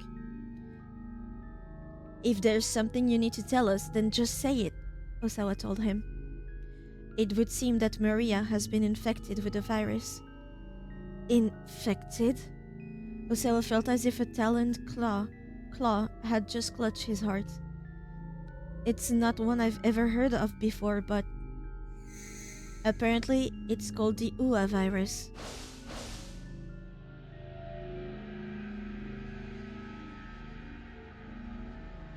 Osawa's vision went dark. He felt as if it plunged into a black void of despair. Darling? Wait, darling? I asked raspily. She didn't need to put her fears into words. Osawa felt them just as plainly in his own gut. You're an expert on virology, aren't you, Mr. Osawa? Kajiura said. Are you familiar with this UA virus? Osawa held up a hand to forestall further questions. There was no time for that. How many hours ago was she infected? He demanded. I wasn't told that much. Is that important to know, sir? Depending on when Maria was infected, we may or may not still be... Osawa trailed off abruptly as the reality of the situation struck home. This wasn't the same as when Hitomi had been infected. Right now, there was no way of getting Tanaka's cooperation, which meant there was no way of accessing the antiviral storage. In other words, getting the cure to Maria would be impossible. Osawa's head swam. Detective Kajiwara, I beg of you. Your people need to catch Tanaka as soon as possible. I can't share the details, but if you don't, something terrible is going to happen. Just then, Kajiwara's cell phone rang. He picked up quickly. What did you say? The detective's shout shattered the anxious silence that had fallen. I shuddered visibly at the outburst. Kajiwara nodded sharply, still listening. More crease formed in his forehead. Understood. I'll let them know. He hung up. All eyes were on him. That was headquarters. Osawa swallowed the lump in his throat. He could feel himself quaking all over. A minivan, what we believe belonged to the syndicate, exploded near Jinan in Shibuya. A body was found amongst the burning wreckage of the vehicle. Who was it? Osawa interjected. Tell me. Please, don't let it be Maria. Please, don't let it be Hitomi. Kajira took a breath before speaking. We've conclusively identified the remains as Mr. Tanaka's. No! The cry was visceral, almost bird-like. Osawa looked around in surprise. It was I. It's not true. You're lying. Her shrill screams reverberated through the room. Osawa felt like he wanted to scream too. With Tanaka dead, there was no way to get the antiviral. Which meant that Maria was going to die.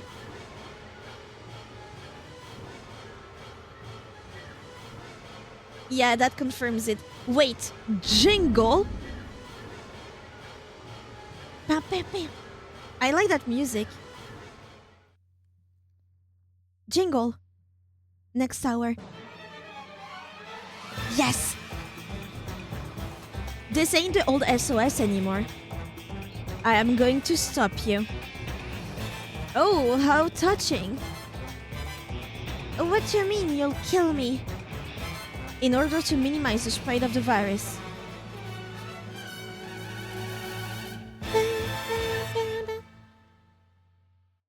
Still so good. It's still so good. And yes, that confirms that he was her ex-boyfriend before the marriage. And they were probably still entertaining a relationship to this day. How many times now does that make that Tama is supposed to die?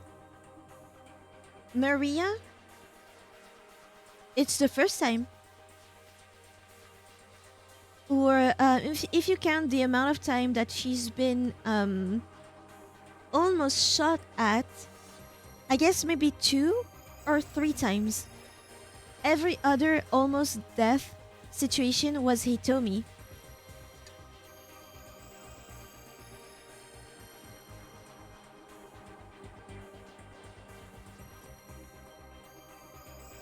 Because of the man with the cane, mostly. And then she got infected in the past, and then she got close to the minivan exploding, etc., etc. But mainly it's Hitomi that almost died a bunch of times. Who do we start with?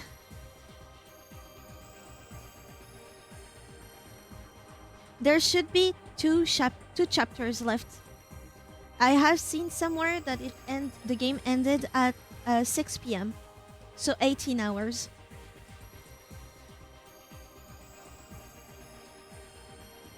Who do you want to see? You choose. No Yanagishita? Yeah.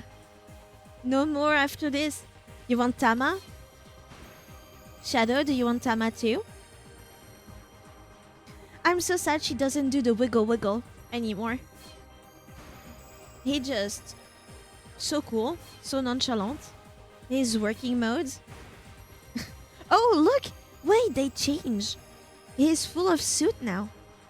Wait, why no more Yanagishita?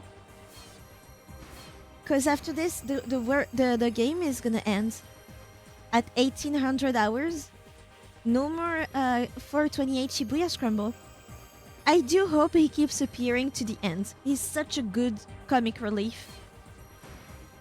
Let's do Maria. She has such a bright smile. I love how full her smile is. It's like a huge smile compared to most people, you know? I'll walk counter to the throng of people heading toward the scene of the explosion. The explosion happened in Shibuya-ku, Jinan Ichome, near the intersection of Koendori and Organ Hill. Organ Hill, ew! There's a gun pressed against my back, leaving me no choice but to continue marching forward. Is he aware? Is that why? Oh, maybe he's not aware. Oh, that makes it kind of creepy because he's about to be infected too. She's infected. I don't have time for this right now. There's something I need to do. My frantic sense of urgency grows and grows. Kanan. The only clue I have is this name. The other hazy snippets that have surfaced in my memory provide no answers. Please, please, please, just tell me, I murmur. Do you know who I am? When the man with the cane doesn't answer, I stop in my tracks. I'm going to start shouting, I warn him. If you want to find out who you are, then do as I say. The barrel of the gun jabs more forcefully into my back. Once we find Hitomi Osawa, you'll remember, whether you like it or not. Guess I have no choice but to keep moving then. Are your memories really that precious to you? The man mutters as we start to move again. I'm taken aback by that question. Well, yes, I mean, isn't that pretty normal? There's a bit of a pause before he replies, his voice sad and distant. You're not going to remember just the good times, you know? Oh, what do you mean? I mean that sad and painful memories are going to resurface too. I guess I hadn't really thought about that. But still, whatever kind of memories they are, they're all a part of me. I'm the person I am now because of the sorrow and pain too. I want to remember. I want to remember who I am. The gunman directs me dispassionately along a series of quiet side streets. Right here. I stop at his words. In front of us is an old multi-tenant office building. We ride the elevator to the 8th floor, then use the emergency exit to take the stairs up to the roof.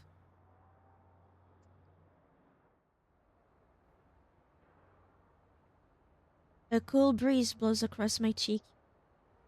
Sit down there. I do as he say, settling myself on the outdoor air conditioning unit. The man lowers his gun, but keeps it in hand. We'll wait here for a bit. For how long? He lets out a rueful chuckle. Guess we'll have to wait and see. I decide there's no point in trying to fight with him. For now, I've had to hope he's telling the truth, and whatever's coming will help me get my memories back. If I don't know my past, how can I know what to do about this Canon stuff? Canon stuff, or anything else? I stare up at the sky as I wait for whatever the assassin is waiting for. The silence between us is suffocating.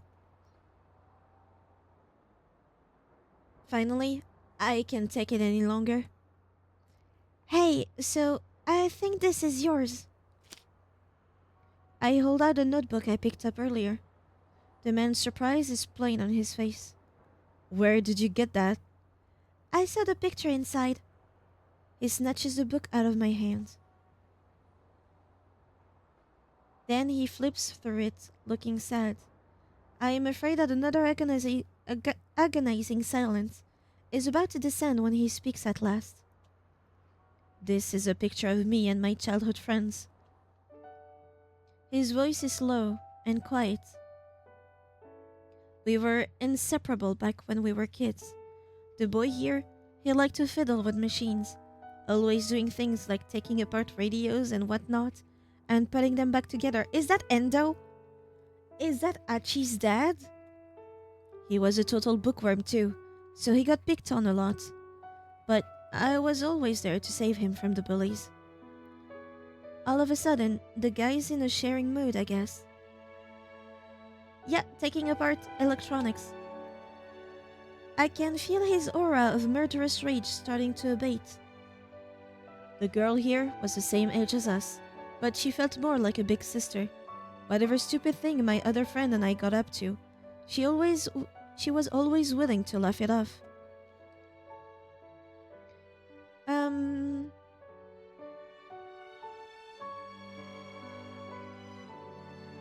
was her name? I asked, curious to know more. Kotone. We dated when we were in high school. Oh, wow. But I get the impression from that picture that the other boy must have liked Kotone too, right? The gunman's eyes widen. You're very astute. Call it a woman's intuition, I say proudly. Then I ask the obvious follow-up. You dared in school? You dated? So, what happened to you two? I dumped her. The man carefully slips the notebook into the pocket inside his jacket. How come? I ask. I felt it was for the best. He lets out a little chuckle, then stands up and brushes the dust off his pants. He looks strangely lonely.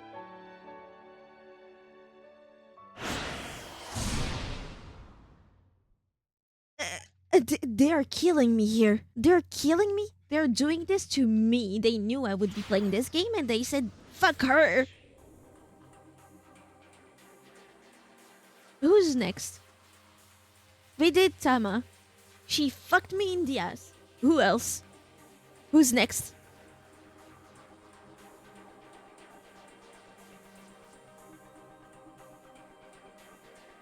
That was so short. So short.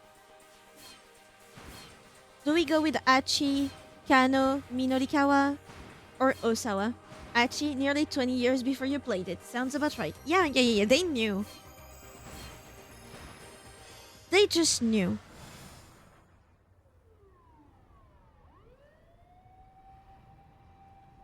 Achi could hear ambulance and police sirens wailing on the main road. He looked down at Hitomi, slumped on a park bench beside him. You're sure you're not hurt? He asked quietly, offering her a bottle of water. I'm okay. Hitomi took a sip from the bottle. Thanks. Oh, so Hitomi doesn't have the mole on her cheek, but Maria does. Thanks. I think I've managed to calm down some. Some of the color had finally returned to her face. So, Achi began hesitantly. Inside the minivan, Maria wasn't in there. There was relief in her voice, but also a note of pathos. I got a look in through the windshield. There was a man laid out in the back seat, but nobody else. The dark cloud lifted from Achi's face. So it wasn't your sister? No, I didn't see his face. Just that he was wearing a business suit. Achi felt the tension ebbing from his body. That's good then. That it wasn't her. I'd been worried. It was a shame about the poor devil who had been killed, though. Who was it, and why had he been there? So I guess now we're all out of leads. Hitomi murmured.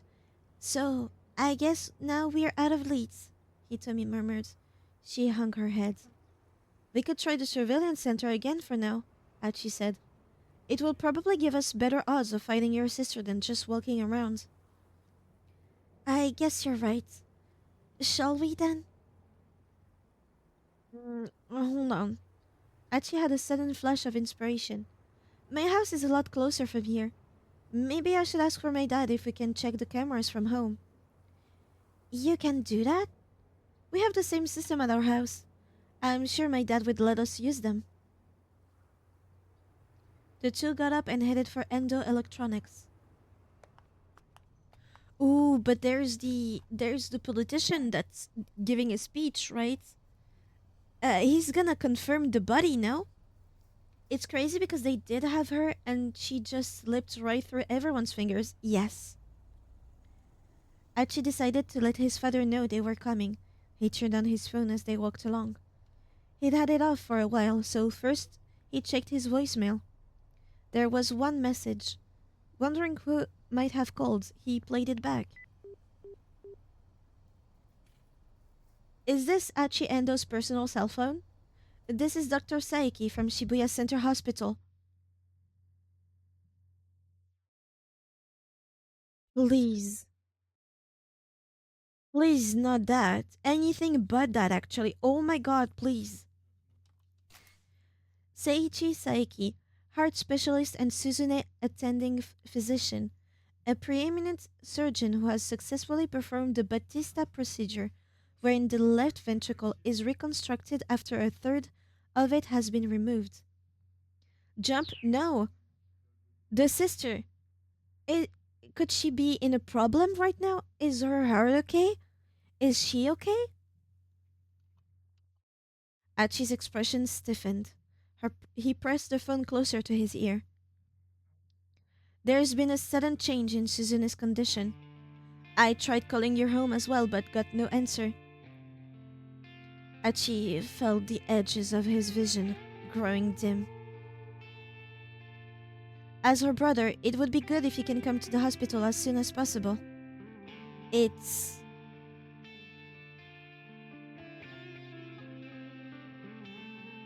Achi? Hitomi's voice was full of concern. Sorry, I just gotta make a call here. Fingers trembling, Achi dialed his house.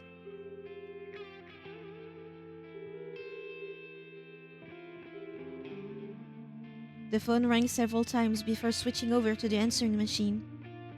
Damn it, where the hell are you, Dad? What's wrong? Hitomi asked. It's Suzune. It sounds like things have gotten pretty bad. Well, then we need to get to the hospital right away, Hitomi said. She sounded as anxious as Achi was. We can't go yet. Achi shook his head quietly. First, we have to save your sister. Hitomi bristled angrily at that. What are you... Oh my god. What are you talking about? She grabbed Achi by the arm and shook him. Right now, you need to be thinking about your sister. I can't. I made a promise to Suzune. A promise to help people and see things through the end when something important is on the line. He struggled to get the words out. If I break that promise, then I really am no good to her. But Hitomi didn't look like she was going to back down. Get back here! A threatening shout rang out from nearby. Achi looked around, startled, and saw a boy about high school age bolting out from behind a building on a side street. Several slightly older young men were hot on his heels. Achi knew their faces all too well. They were all members of SOS. They caught their quarry just before he could make it out onto the main road. Gotcha, newbie. So the kid they were after must have been a member too. Let me go! We'll let you go, alright? After you pay up. One of the young men snatched the boy by the collar and shoved him against the wall of a nearby building. Ow! The boy's face crunched up.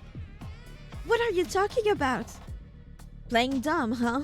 Interjected one of the onlookers. We told ya that members all have to pay monthly dues, yeah? The privilege of getting to call yourself SOS doesn't come free after all. Achi felt his blood boil. SOS was trying to pull a shakedown on this new kid under the guise of calling it dues. We don't need to look what shakedown means because we know Mr. Shakedown from Yakuza 0. It would have been unthinkable for them to do something like this back when Achi was running the show. Hey, he barked. Let the kid go. He marched toward the group. Say what now? They turned to look, their faces immediately going pale. Oh, hey, Achi. Let him go. Achi focused his glare on the fellow holding the kid until he released his grip. You guys always go around doing stuff like this? None of the gang members answered. They merely turned their gazes glumly to the ground. Hey, Achi turned to the youngster boy. Since when have they been doing this? But of course, he realized, there was no way the newbie would be able to tell him. Never mind, you can go. Achi gestured toward the main road. The boy was quick to run off. Achi waited until the boy was gone before turning back to the others. Does Susumu know you're going around collecting dues like this? He asked. Man, we don't gotta tell you that, one of them muttered. Not since you deserted. What did you say? Achi leaned it close, getting right in the guy's face. He was met with a defiant sneer. This ain't the old SOS anymore. Not the old SOS. Achi thought back to the other gang member he'd run into earlier, with a malicious gleam in his eyes. Kiryu. That guy. Pretty sure he said his name was Kiryu? Back when Achi had been with SOS, he'd never have let a guy like that get away with acting all high and mighty. Suddenly, Achi heard a voice from behind him. Well, well, if it ain't our legendary founder. An instant later, he took a hard blow to the side of the head. I was just out looking for some small fry, but looks like I landed me a big one. Achi's head swam, his vision fading in and out. Before he had a chance to recover, something smashed into his knee. He lay crumpled on the ground, unable to retaliate as kicks and punches rained down on him. Even after Achi could no longer move, the beating didn't stop. His ruptured eardrum could barely make out the sound of Hitomi screaming. Hitomi, run! With his final plea silenced before it reached his lips, Achi felt his consciousness battered away.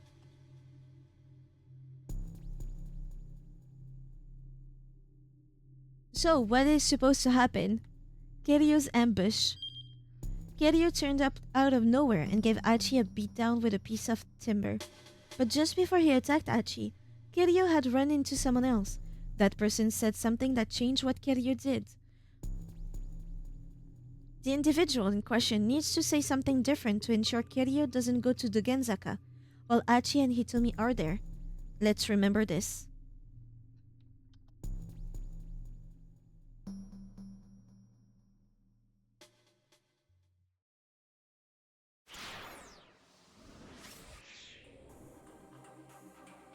I think since we've been doing the same lineup as before, we need to go with Minorikawa.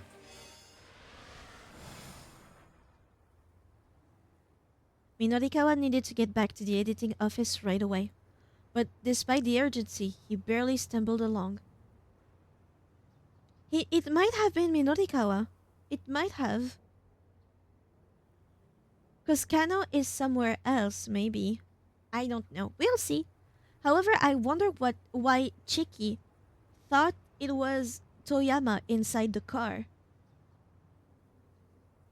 That is very bad. What made her think it was Toyama that committed suicide inside the car, when we know it's not him?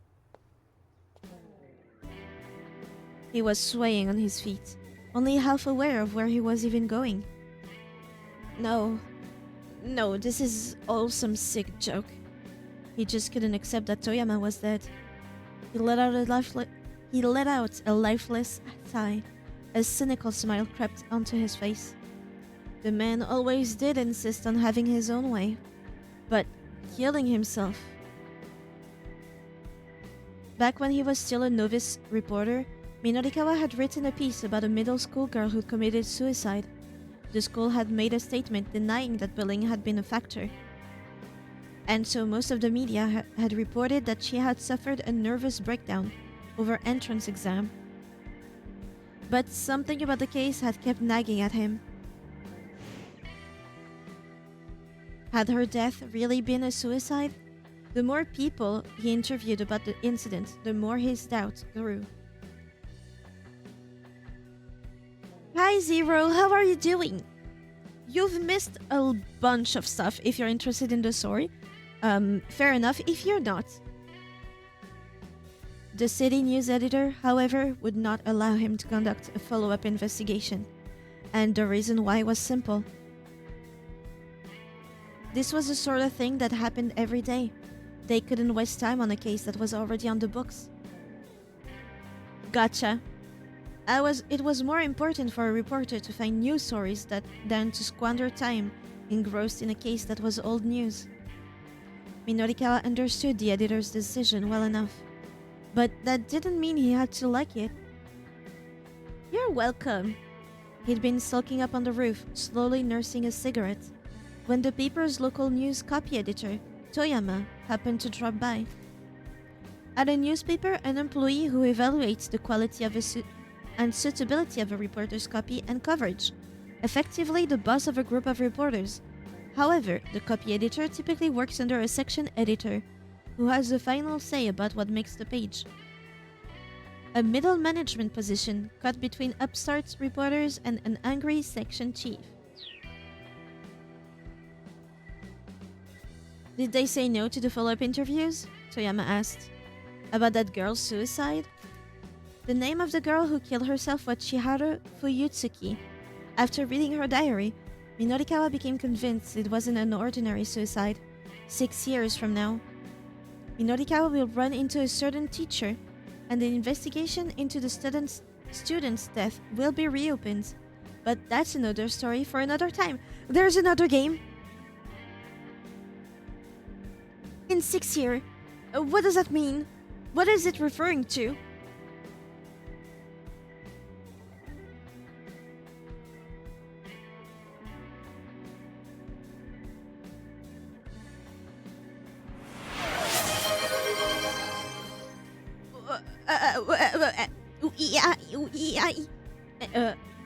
Shadow, thank you for the sub gift, the gift sub, the sub gift, the gifted sub to 0. Very nice of you. My brain froze. Why?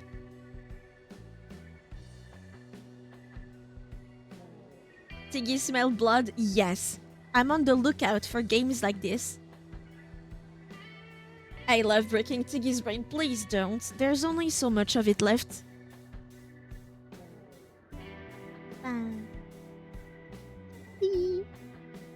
No.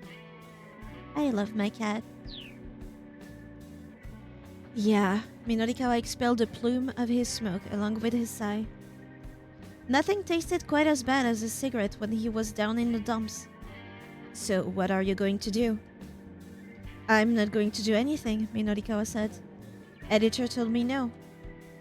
Oh, editor said not to? You sound like a child. The rebuff made Minorikawa's temper flare. There are other interviews to do.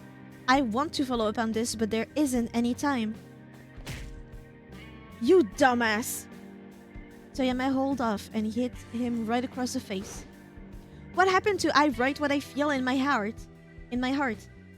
That's the one thing I refuse to back down on. What happened to the guy who used to bitch at me like that? Toyama's words hit their mark with painful precision. Hi, Pete!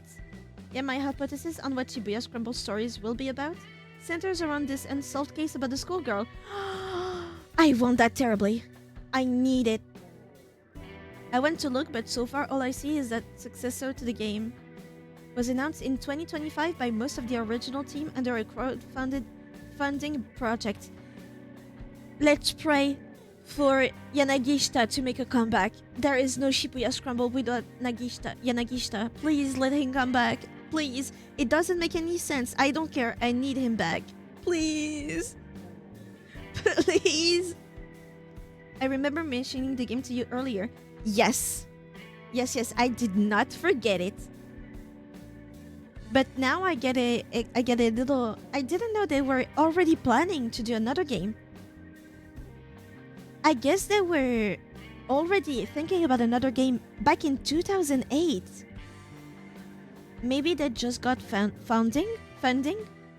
Yanagishita, make a comeback, please! The interviews aren't over until you have what you need. No, you refuse to let them be over. You go after the truth no matter what anyone tells you.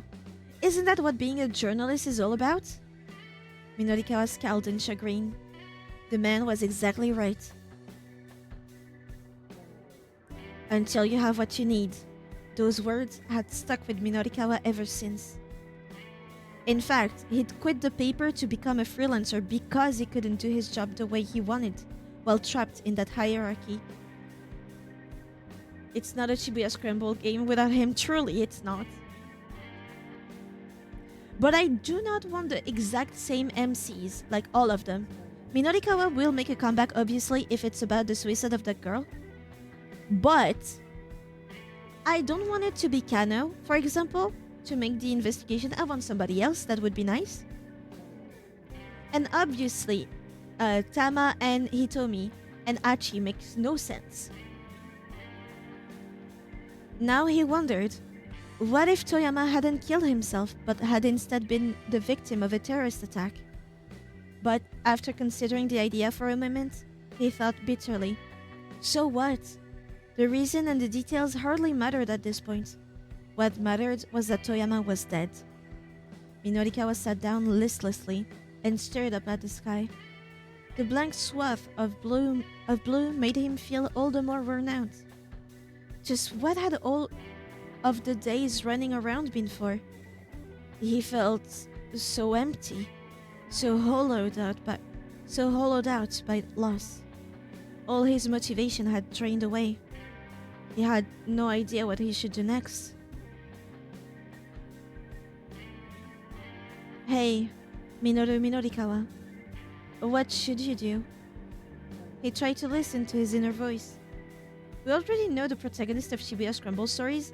They were revealed about a week ago, but I won't say them until you finish the story to prevent room for spoilers.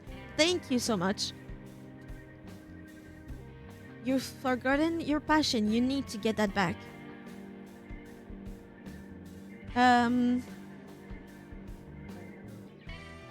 Stand up. Right now, you just need to forge ahead. Yeah, that was his only option, really. He couldn't just let things end like this.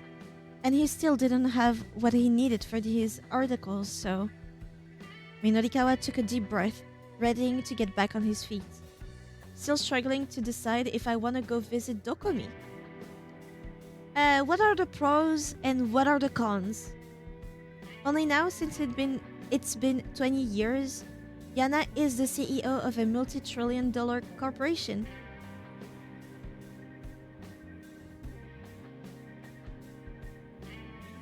I read your whole message. Sorry, I don't know what you're talking about. I don't have the context.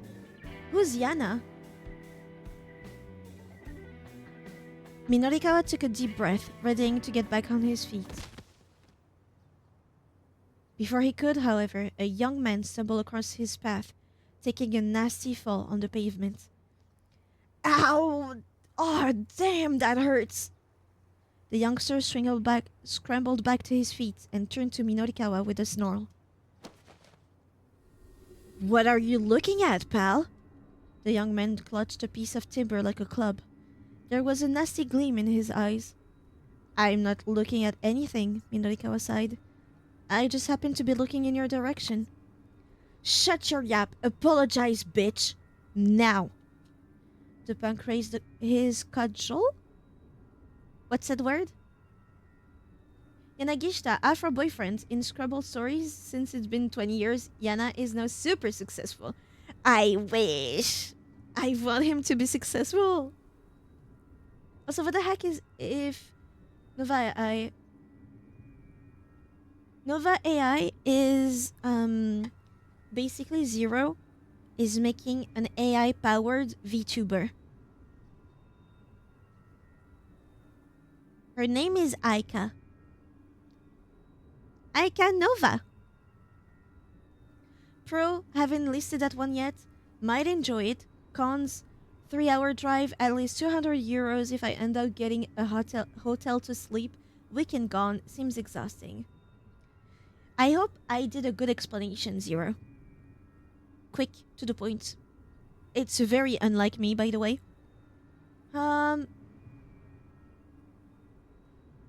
Yeah, to me the most, the most important part is the 200 euro hotel. That would make me go, no, no, no, no, no, no. I'm not going there. The next zero. Yep, quick and short. Nice. Victory. Zero being the one making it. Yeah. At first, they were talking in another account. So I've gotten the reflex of calling them Aika. It took a while until I got to zero as the correct username. What for? You tripped me, man. Ain't you gonna apologize for that? The kid had stumbled all on his own, but was probably too embarrassed to admit it. Guess he's got to vent his anger at someone. Listen, kid, Minorikawa said. It's not my fault you're such a klutz. Yeah, I was gonna say I haven't heard you call them anything but zero. So it was Minorikawa, yeah, probably. Yeah, I can't renaming messed stuff a little, not only for you. You know, like the pedal in a car that's got a manual transmission? Oh, that's a clutch. Okay, so then like lumps of earth or clay? Those are clods, you say? Those are clods, you say? Alright, so then we're talking about a sort of social get-together for coffee and conversation. Huh? Oh, right, that's a clutch. Is it when you try to fix something using stuff that isn't really meant for that purpose? That's a kludge? Okay. Remember when I told you about that Twitter trend that was a bit, like it's a bit dated now, where people are using one word and the people in the comments were like, you're using that word wrong. You're actually talking about blank. Blank being a word very close phonetically to the word they use. Somebody answers to that comment and is like, no, that's insert definition of something else. Of the actual, wait, do I have an example? Person A is talking normally and there is one word in there of interest. Person B answers and is like, no, that word, you're using it wrong. You meant to say that word. Person C answers, no, that word you're talking about, it means this. What you're looking for is this. And it's always almost the same word, but it's never the right one. I think we all know the meme, don't worry. I love it. I wish I had enough vocabulary to play it. The hell you just say to me? You got a death wish, pal? With a murderous glare, the punk advanced on him, brandishing his weapon. Hey, Minorikawa said. Is it fun hitting people with that thing? Alright, I'm sorry. Bring it on. Maybe if he gets the beating, Achi won't get beaten up? And also look at this face. Don't you want it to be beaten? In a way. But he's pretty bad right now, right? He believes his best friend is dead. Bring it on. The punk swung his wooden club without a moment's hesitation. It struck Minorikawa in the shoulder, knocking him off balance. Whoa, okay, don't really bring it on. Nah, man, it's too late for takebacks. Did I kill Minorikawa? With a nasty little grin, the young fellow swung again, then again, catching Minorikawa in the arm and side. Only when the journalist was curled up in a battered ball on the ground did the kid finally let up. Good to get a little warm-up before I take down that other bitch. Weapon still in hand, the punk marched off toward the Genzaka. Ooh, no. We're back to here. He's going to the Genzaka? Hell no.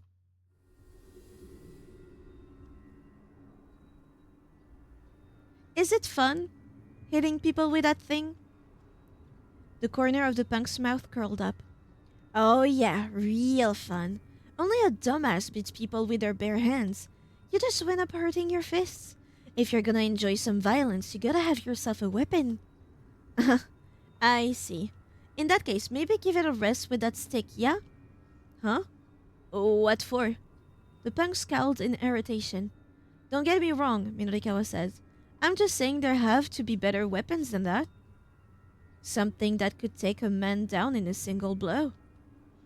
The kid stopped to consider Minorikawa's words for a moment. I get you. Yeah, you might be right about that. And I think I have just the thing. May as well go with my usual.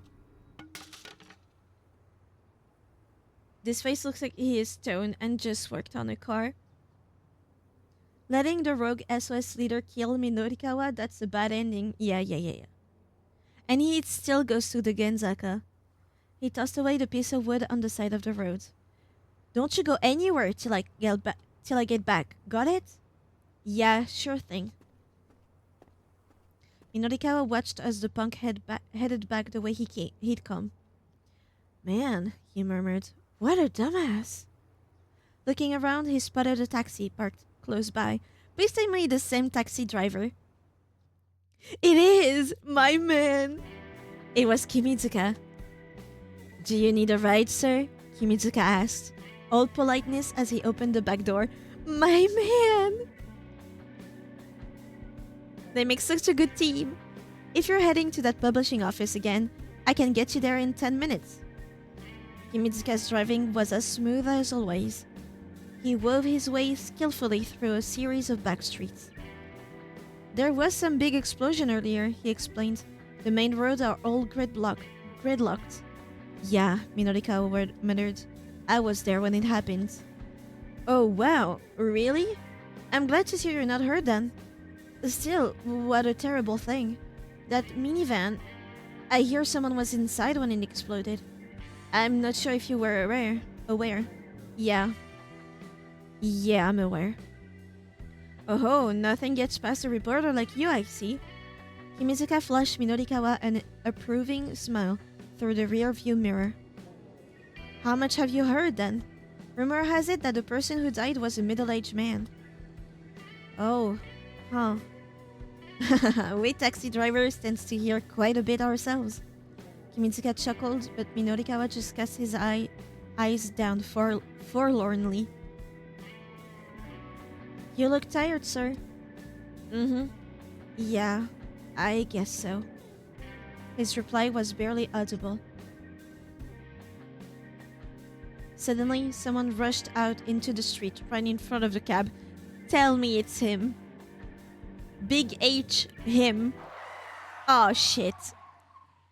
Look out! Oh man, fuck! There was a heavy thunk as the taxi crashed into the pedestrian. We killed Achi! Screeching to a halt, Kimizuka and Minorikawa jumped out of the vehicle to find a young man splayed out on the street. Hey! The driver called. You're alright? The fallen pedestrian was practically still a kid, and he wasn't moving. Kimizuka hunkered down and jostled his shoulder. Then his expression stiffened in alarm. Minorikawa checked the young man's pulse, but couldn't detect any heartbeat. Oh, no! Kimizuka said, This is... Tears began to well up in his eyes. Minorikawa turned to him in surprise. You knew him? I did. Kimizuka cradled the young man in his arms. I'm sorry, but you'll have to find yourself another taxi, he said. I'm going to turn myself in to the police. Looking down at the boy's unmoving form, Minorikawa felt a pang of guilt. No, he said, I'm the one who's been asking you to drive around so recklessly all day. His outcome is such a meme to start Achi's side of this hour first and die in just 5 minutes. Yeah. This is on me too. But I'll go with you to the cops. The two men decided to head to the station together to surrender themselves. There probably wouldn't be time to work on writing articles while they were being interrogated. But that was just how it'd have to be. This was the right thing to do. Minorikawa just had to keep telling himself that, knowing that it was the truth.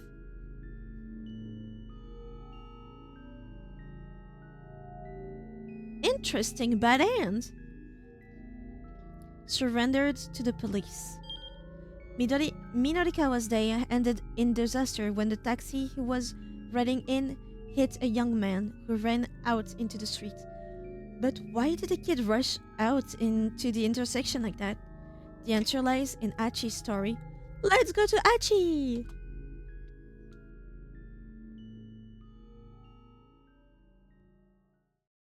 Achi, my man, what the fuck?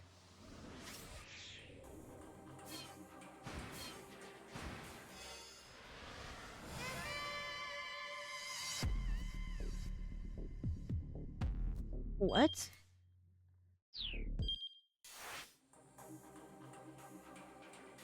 Kiryu is still there? Also, I won't get up, Achi. Also, I won't say why, but it's in your best interest to let all the bad ends you encounter play out. You'll get something from it eventually. I know there is an achievement.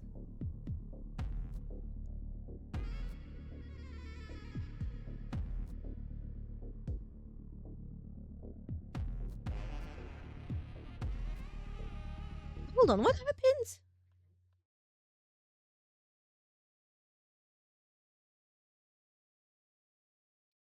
Poisson. Waiting for Sparkly to come in? Will they come in? Croissant attack?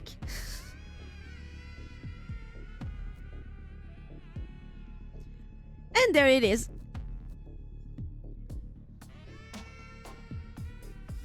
Now, let me read that part.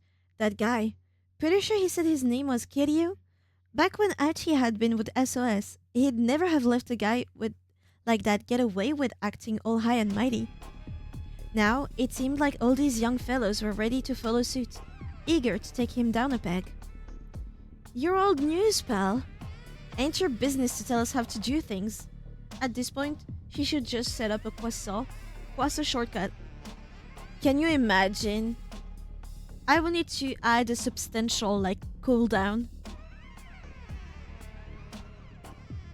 But I have another thing planned. But I need to finish up on other stuff before I can get to that. Achi felt a confusing flood of anger and sadness that he couldn't quite control. I am not messing around here, you guys. He grabbed the nearest punk by the collar and hefted him up in the air. Then someone shouted from behind him. Hey, what are you doing? Achi put the guy down and turned around to see Susumu standing there. Mind telling me just what's going on here, Achi? Susumu flushed his underlings a sharp glare. They immediately took to their heels. Achi wasn't about to just let them go. He raced after them. Just what the hell was going on with SOS? Achi needed to talk to Susumu. I want that one. I asked what was going on here. There was a threatening note in Susumu's voice. That's what I want to know. What the hell's happened to SOS, man? Susumu's face twisted with displeasure. You're an outsider now. That's none of your business. I don't give a damn if it's my business or not. When I left you in charge of SOS, You shut your damn mouth, Susumu roared. Yeah, that's right. You left me in charge. So don't you dare give me any lip now about how I run things. His sudden ferocity left Achi at a loss for words. You're not the one busting your ass out there. I am. Susumu stalked toward Achi, his face red with emotion. I've had to work so hard to keep things going with you gone. Do you have any idea what it's been like? Do you know what I've had to put myself through to keep SOS together? There was nothing Achi could say to that. He just kept his mouth shut and let Susumu talk. You were gone. I thought maybe I could do things like you did. All at once, Susumu seemed to deflate a little. He hung his head, hiding his face. And if I couldn't be like you, then... Hey man, I get it. And I'm sorry. But Susumu kept his face averted. Please, he muttered. Stay out of our business. Then he turned on his heel and headed off without looking back. Achi watched him leave, feeling a painful sting. Oh, if we ran after those guys, we would be in the road, and we would have been run over. Week almost over again. Yeah. Are we Thursday? Achi? Hitomi asked after Susumu was gone. Are you sure you're okay leaving things like this? Achi shrugged heavily. Susumu said he's doing what he can. It's not my place to butt in. He turned his back on Hitomi. He still needed a moment. Achi, you're being unreasonable. About what? He felt like he'd been wounded to his very core, and he wasn't sure what to do about it. You want to help people who are in trouble, right? Hitomi asked quietly. Yeah, I guess. Achi's voice was glum. Well, I'm in a whole lot of trouble right now. Yeah, I know that. No, Achi, you don't. Hitomi's tone was clipped and firm. Please, go to your sister. What are you talking about? That doesn't matter now. Yes, it does. Hitomi's shout stopped him in his tracks. Achi, right now the thing I'm having the most trouble with is that you won't go to the hospital. Don't you get it? How can I possibly be happy with you helping me if you have to sacrifice your own sister to do it? Achi couldn't answer that, and he knew it. Please, go to the hospital. I'm asking you to, and I'm definitely someone in trouble, so it doesn't count as breaking your promise, right? I appreciate that, Achi said softly. Ah! And I'll remember it when this is all done, so yeah, how about we drop by the hospital for a bit? My heart wants to go to the hospital. I want to. Let's see. So yeah, how about we drop by the hospital for a bit? The emotion Achi had been trying to hide now came welling to the surface. We'll go see Suzune, and after that, we can go look for your sister. Would that be okay with you? That would be more than okay with me. And at long last, Hitomi smiled at him.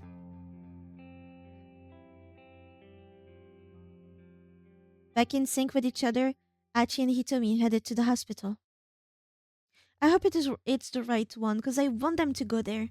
I don't care about the game. I just want the right one to be that he sees his sister.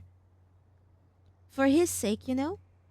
Shibuya Central Hospital was one of the foremost general hospitals in Japan, outfitted with top-notch medical facilities and staffed by highly skilled personnel. Individuals like Suzune with rare blood types were sent to the hospital from far and wide because of its cutting-edge hematology center. The hospital division that deals with blood. Its goal is to provide high-end care to patients with blood disorders, including blood screening, treatment, transfusion, and management and supply of blood products, and other related services. Achi asked Hitomi to stay in the waiting area while he headed on into the hospital proper. From the visitor's entrance, he passed by the nurse's station, then entered the cardiovascular medicine section and walked along a row of examination rooms.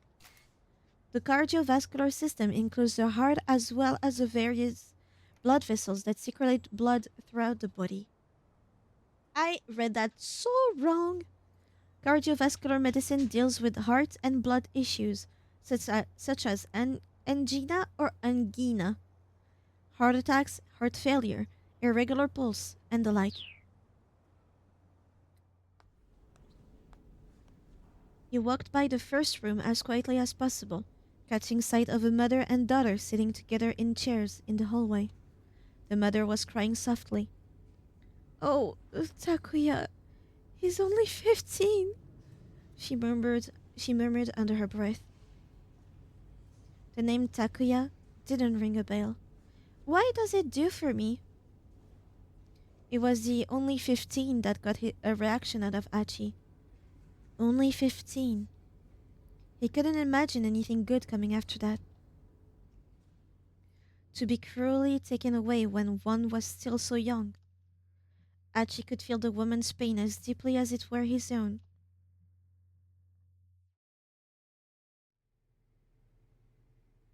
When he reached Suzune's room, Dr. Saiki, the attending physician, explained her condition.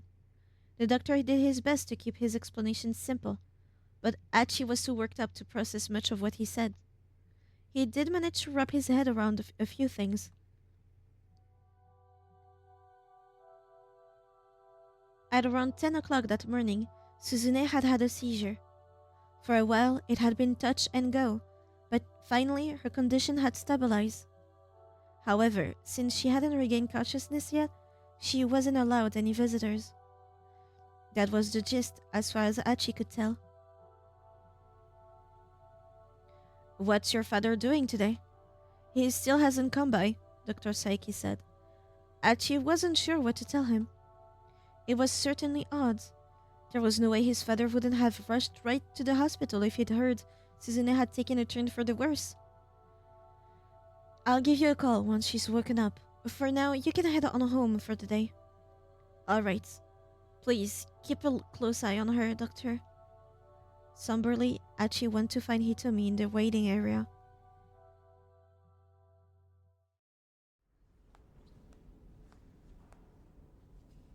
Outpatient reception had closed for the day, leaving the hospital quiet.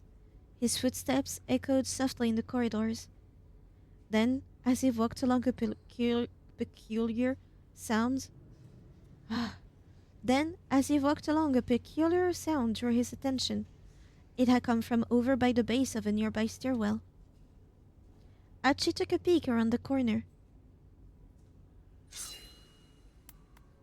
"It's Kanan! And Stanley!" The sight that greeted him nearly made him gasp aloud. In the dim light up ahead, he saw Kanan, and she had some white guy pressed against the wall, a knife to his throat. Archie quickly yanked his head back out of view. Could it be? Was this the man Kanan said she was after? Archie had to resist the urge to go charging out there. Some amateur heading in half-cocked might well be more of a liability to Kanan than any sort of help. He heard her mutter something to the man in English.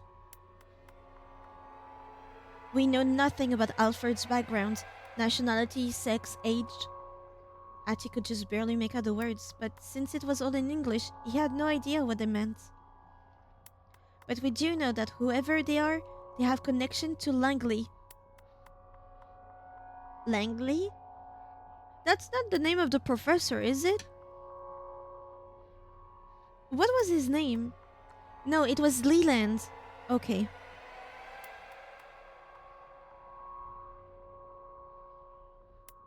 Archie peeked out again, very cautiously, in time to see the man raise an eyebrow at Kanan's words. "Interesting. That doesn't mean you need to threaten me at knife point, though." He flashed her a thin smile. "It does, actually, because I happen to know that you're a CIA agent." No sooner were Kanan's words out than that man grabbed her arm and tried to hurl her against the wall. Just before her head connected, though, she jackknifed her upper body forward, then planted both feet against the wall and kicked off with tremendous force. She used her momentum to launch herself forward, regaining her position with her knife against the man's throat. But during his brief opening, the man had managed to draw a gun from inside his jacket. Now that barrel was pressed right against Kanan's heart.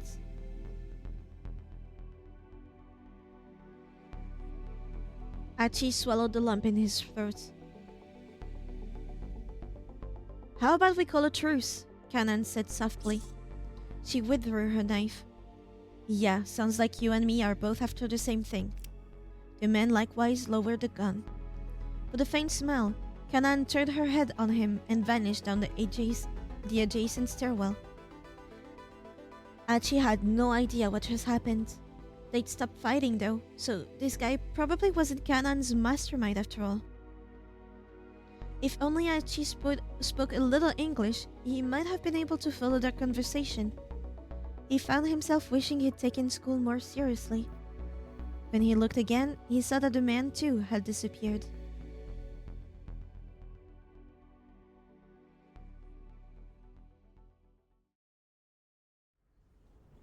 Hitomi stood up from her chair as Achi hurried into the waiting area.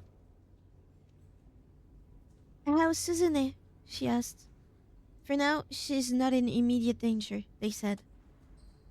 "That's good to hear." But more importantly, Kanan was here just now. "What? Why?" "I'm not sure. I'm not smart enough to figure that out." Achi slumped his shoulders. "Huh? What?" "I'm not quite sure what you mean." "Exactly. I couldn't understand anything she was saying. Hell, he couldn't even figure out how to get through to Hitomi." "May I have a moment?" A voice spoke unexpectedly from behind Achi. His breath caught in his throat as he turned around. Standing there was a man Kanan had been struggling with. What's up?" Achi asked. He tried to sound as nonchalant as possible, but the man wasn't looking at Achi. "You're Hitomi Osawa, is that right?" Uh, yes." "Hey," Archie snapped, "keep your distance." He stepped protectively in front of Hitomi. "This guy, he's not what he looks like." Archie clenched his fist and adopted a defensive posture. "Huh?" Hitomi seemed panicked. Archie said, "This guy might be the person Kanan was warning us about. I don't know who he is, but he's not our friend." "He is, though." "I don't know who he is, but he's not our friend." The man calmly reached into his jacket pocket. Fearing he might be about to draw his gun, Achi braced for action. "My name is Jack Stanley. I'm a security assistant officer with the US Embassy." Achi held back his punch as the man held out his ID card. Diplomats are issued passports and diplomatic ID cards by their home government. Japan's Ministry of Foreign Affairs also issues its own form of diplomatic identification card. The CIA provides such identification to its operatives working overseas to help maintain their false identities. Embassy? "What does someone from the US Embassy want with me?" Hitomi asked timidly. "You're being targeted by a dangerous criminal. I'm here to take you into protective custody." "Custody?" "Custody," Archie's temper flared. "Buzz off, pal. We're busy here."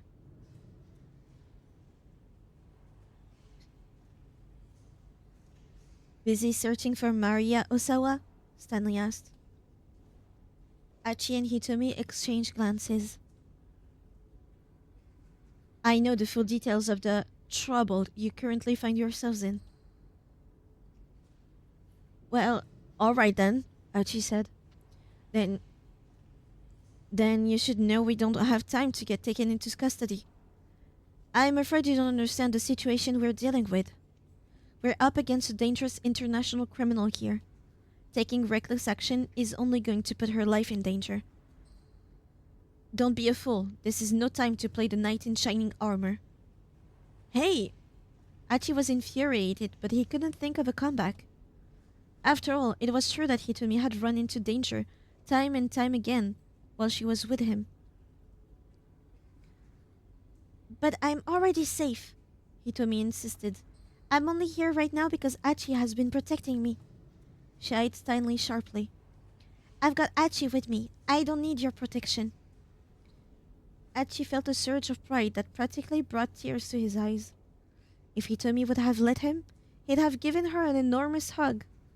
"Ah." Stanley grimaced in resignation. "All right. That case, how about I join your search for Maria? I can help keep you safe that way instead." I don't know. Hitomi grabbed hold of Achi's sleeves. This Stanley fellow didn't have the most trustworthy face, Achi thought. But he realized that he might be biased after being chased around by foreigners all day. After all, if this guy really were after Hitomi, he'd probably have already made a show of force. Not only did he have a gun on him, he was sufficiently skilled in martial arts to hold his own against Kanan. He'd have no trouble taking down a single unarmed opponent like Achi. Hitomi, I get the impression this Stanley guy is not our enemy right now. Hitomi gave a slight nod. Alright. I trust your judgment on this, Achi. Now then, what's the plan from here? Stanley asked. Not wandering aimlessly around town, I hope. There was a trace of snidiness in his voice. You can just keep your mouth shut, Achi replied. We can wander around town all day if we feel like it. Two can play the snarky game, he thought to himself. Children. Poor Hitomi looked distressed. Very well, if that's what you want, I can stay quiet. But first, I need to inform the police that I have Miss Osawa in my custody. Wait, hold on, Hitomi blurted. That isn't a good idea. Stanley inclined his head. Seeing you like this game, I wonder if you'd also like the 1997 X-File game. It came on 8 CDs. Well, I might enjoy the game, but maybe not the way to play the game? I don't know if I say it that right, but... You know?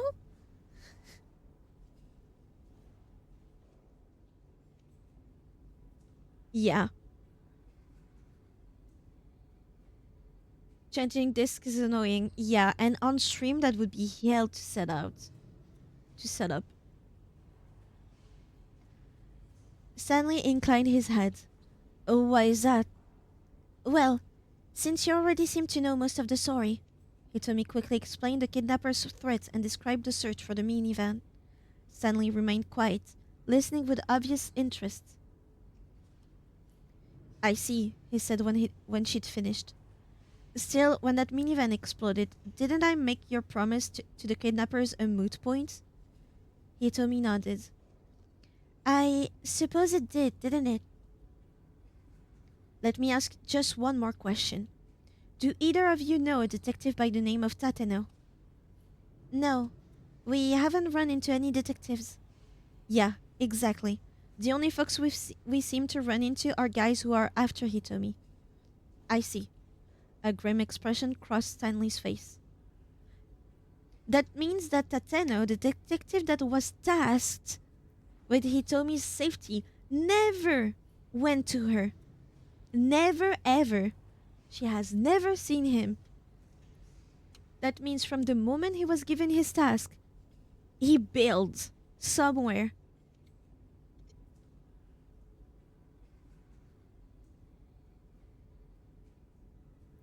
I still have hope that somehow he trusted Kano to take care of Hitomi and went after something bigger. And he is not a spy. I still have that hope. Well, that was like one of the first few choices we had for him, right? For Kano, yes. It was to take care of Hitomi. Maybe Tateno, being like a senior detective, knew of his underling, Kano's personality traits and what he retained from his seniorship, like his mentorship, and was like, I can trust this guy to know to prioritize Hitomi's safety. I trust him.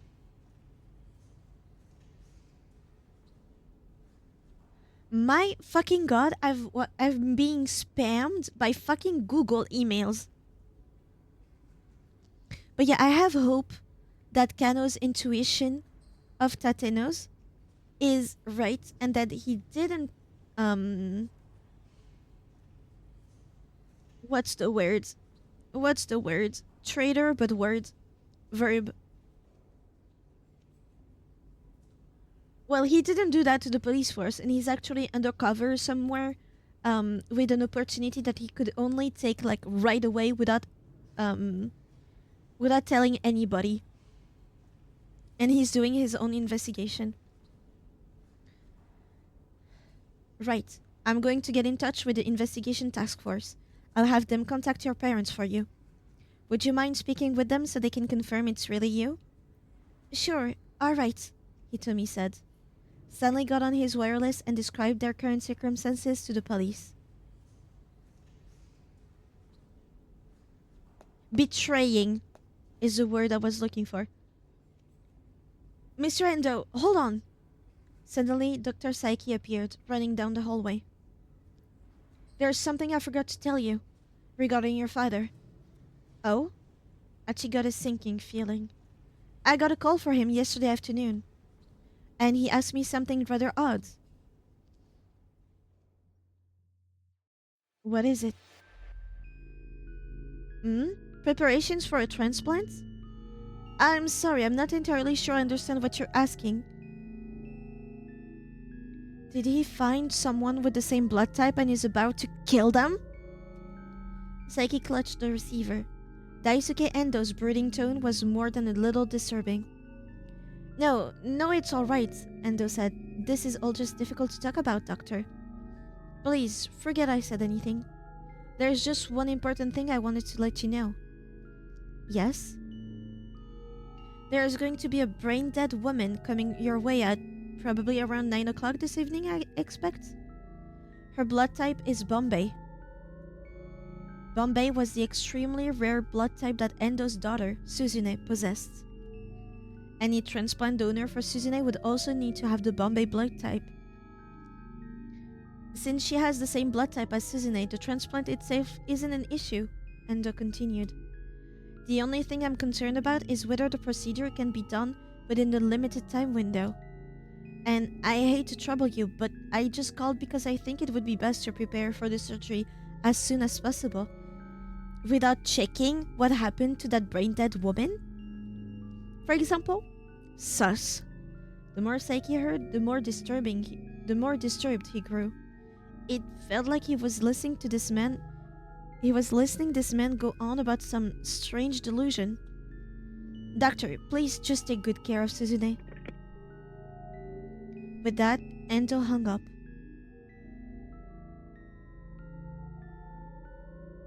Achi kept quiet as he listened to Dr. Saiki tell his story. Of course, that was yesterday, and I still haven't heard anything about a brain-dead girl turning up. After all, only God would know when someone would wind up in a state of brain death. But still, there was just something very strange about what your father said. It was as if he was certain that someone was going to wind up brain dead, or... Just stop right there, Achi exclaimed. Stanley and Hitomi turned in surprise. They were still in the middle of their wireless call to the police.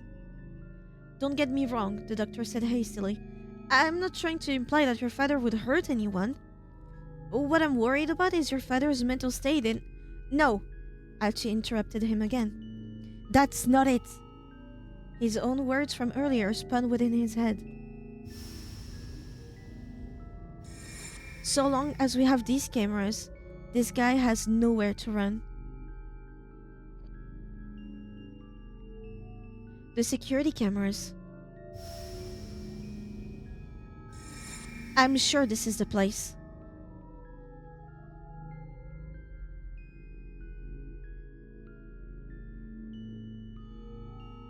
Oh my fucking god!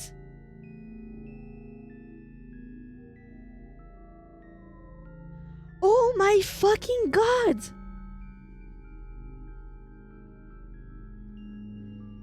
Did you understand what just happened? Oh shit!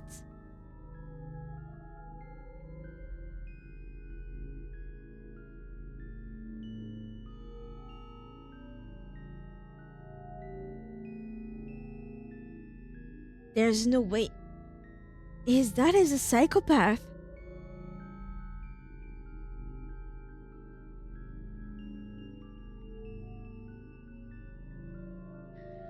Basically, I'm pretty sure The man with the cane is an old childhood friend of Endo's dad, because we had that conversation with the photo, right? And the one that kept like tinkering with electronics. That's probably, as I said before, Endo's Achi's dad. So they're probably friends. What if, for old time's sake or something, Achi's dad asked that guy, the guy in the cane, to kill Hitomi, to make sure there was a brain dead girl. Reminder that this guy has been aiming for her head this whole time. If he wanted her just dead, he would shoot something else. No, he aimed for her head each time.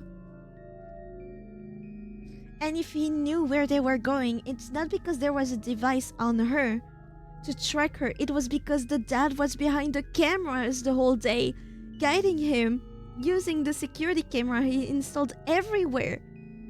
That's how he managed to find Hitomi all this time. Each time. If she has nothing on her, if he still manages to find her with her phone turned off, that means it's not on her phone. She didn't find anything weird on her. She even changed clothes. So it was not in the clothes. It has to be the cameras. How does he know?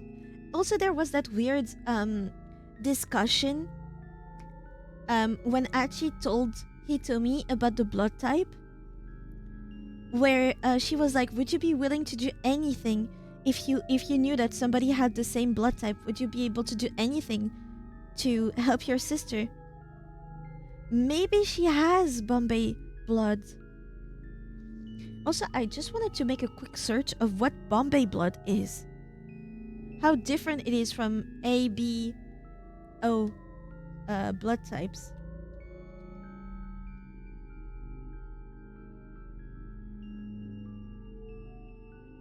HH, or the Bombay blood group, is a rare blood type. The blood phenotype was first discovered in Bombay.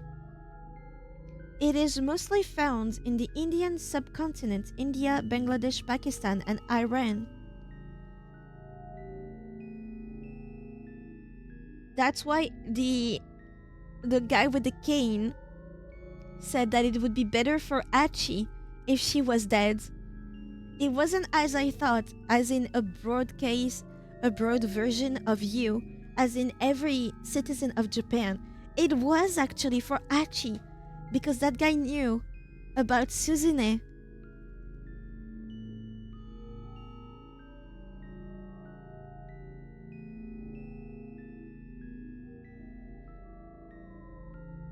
This very rare phenotype is generally present in about 0.0004%, about 4 per million of the human population, though in some places, such as Mumbai, formerly Bombay, locals can have occurrences in as much as 0.01%, 1 in 10,000 of inhabitants.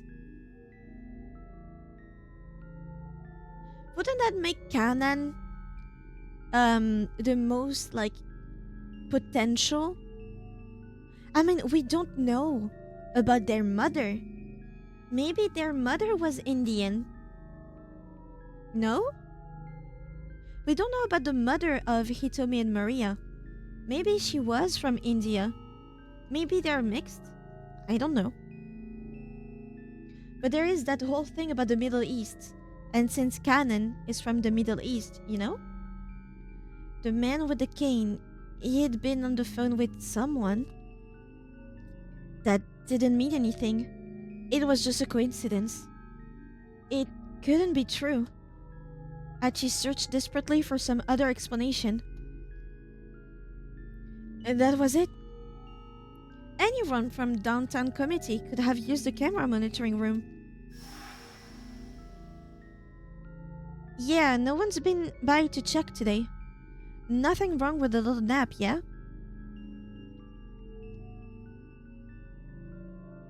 No dice. No one from downtown had been by the surveillance room today. It couldn't be. It couldn't. Archie began to tremble. Is something the matter? Oh. Is something the matter? Hitomi asked. Ask her blood type. Ask her blood type.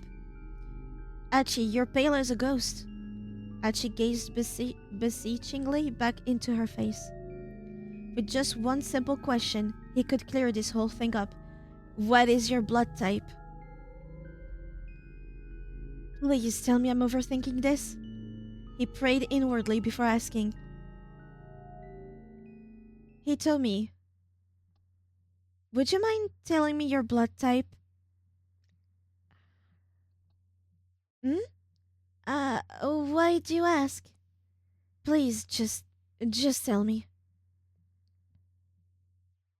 I have a sort of weird blood type, Hitomi said. It's called Bombay.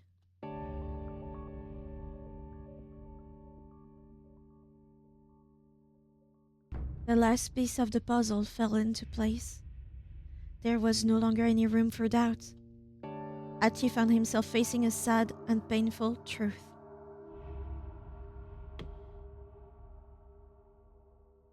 Why? Why? With an anguished scream, Archie punched the wall as hard as he could. But his fist still didn't hurt as much as his heart. Dad, why?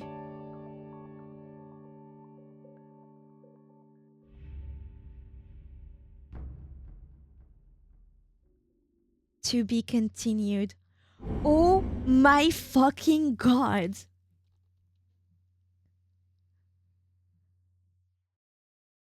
That was a lot for Elmo.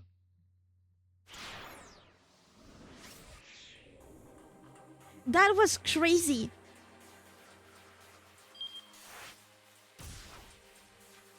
Keep out for Maria, we had nothing here.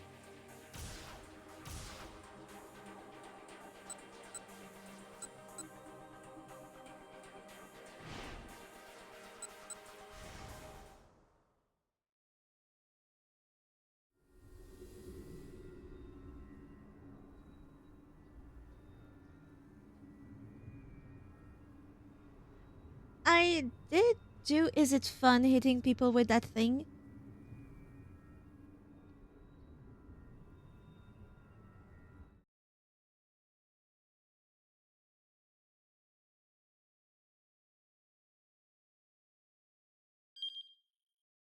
There. You look tired, sir. Yeah, I guess so. His reply was barely audible. We're back to the reporter for those that are not watching the stream. Since we cleared the thing with Achi running up to them. There, that's the follow-up. The taxi stopped outside of Heaven Publishing. Minorikawa left a 1,000 yen bill on the seat and exited the cab. He was stumbling his way toward the building when someone called out to him.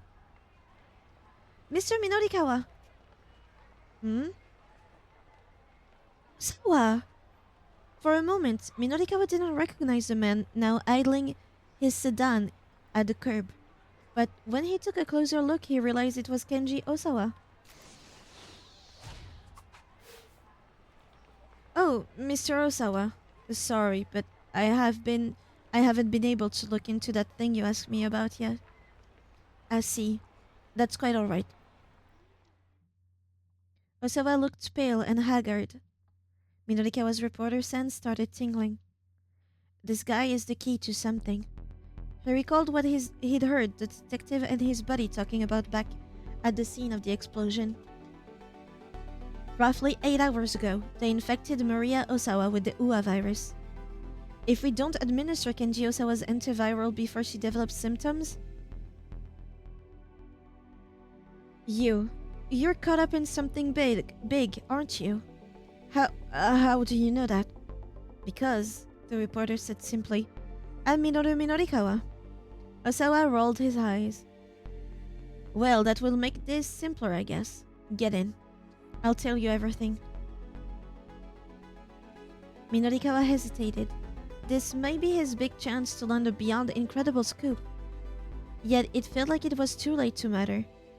Still, landing a major story, selling out an issue of 4-star general gossip, and putting Heaven Publishing on the road to solvency, all that was the least he could do in Toyama's memory. You don't drop a story until you have what you need. Maybe it was too late to save Toyama. But Minorikawa got into the car. Osawa's tale was beyond anything Minorikawa had imagined. So, they send you threatening emails, devise a plan to kidnap your daughter in order to get the antiviral, and now that that's failed, they are turning to bioterrorism. Finally, Minorikawa was able to flesh out the story behind the conversation he'd overheard earlier. And as he did, he could feel a growing sense of exhilaration. So basically, they're now effectively holding all the people in Shibuya hostage and demanding the antiviral, is that it?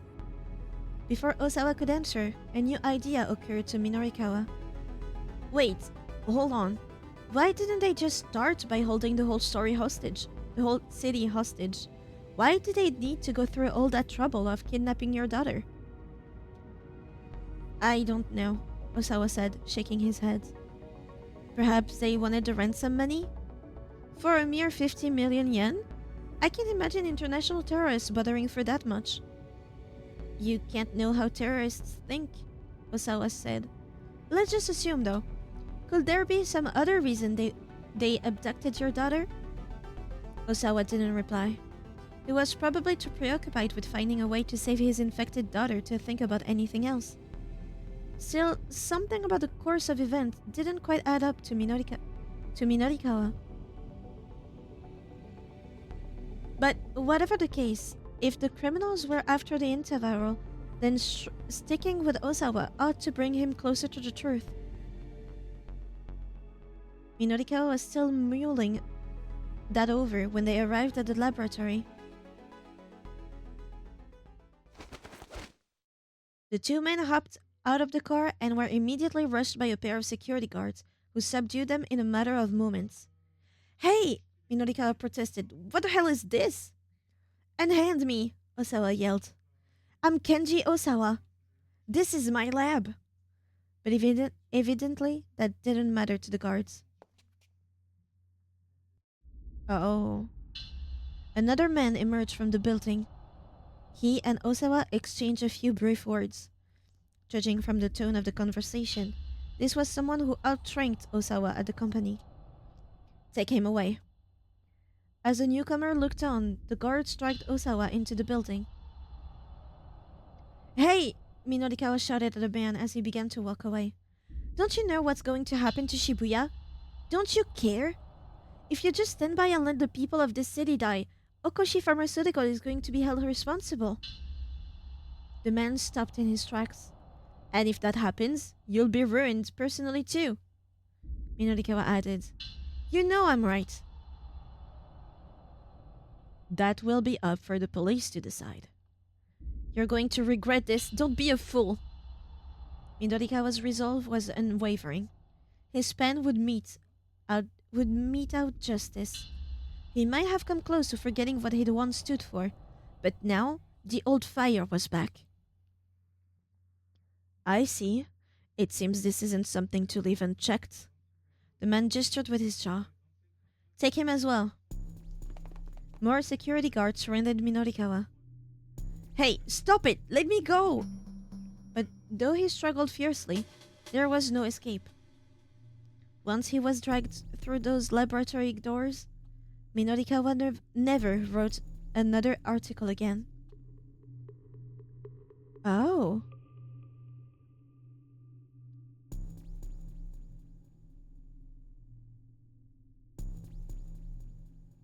So he cannot be detained. He cannot go to the laboratory with Osawa. Minorikawa accompanied Osawa to the lab, but there was no getting past the security guards. And if even Osawa can get into his own lab, there's no real reason to go there. It's Osawa who needs to decide on a different course of action here. Okay, Well, I'm gonna take a break to go to the toilet. BRB.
Why are you frustrated, Sparkly? What happened?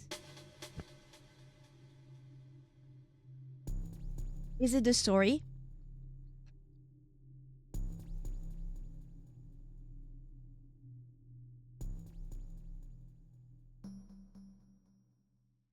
Because I haven't said anything for a while in chat.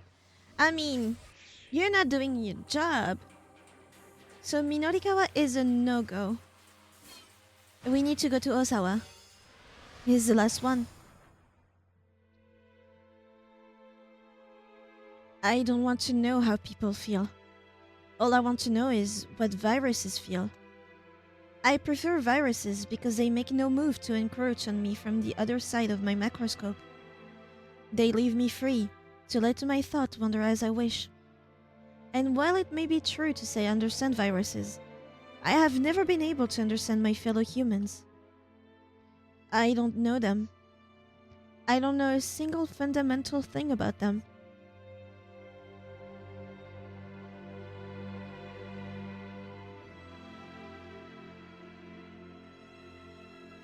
With Tanaka dead, trying to use the backup passwords for the fingerprint scanner had become a hopeless endeavor.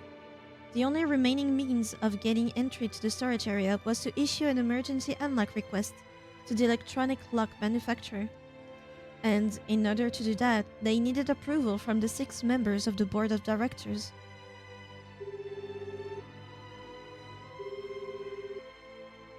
Returning to his study, Osawa called Makino's personal cell phone. "What is it?" Makino said gruffly as soon as he picked up. Osawa informed him of the situation, including Tanaka's death, and the fact that Maria was infected. The news left Makino at a loss for words. "Please," Osawa begged. "You need to hold an emergency board meeting." Makino was silent for a few moments. "I'm afraid I can't do that." "Why not? Are you just going to sit by and let my daughter die?" Osawa raged. "And not just her, if Maria goes symptomatic." If Maria goes symptomatic. That was still only an if, but Osawa was reluctant to put his fears into words. "If she goes symptomatic, the UA virus will sweep through all of Tokyo." "I realize that," Makino replied, "but one of the board members is overseas on business.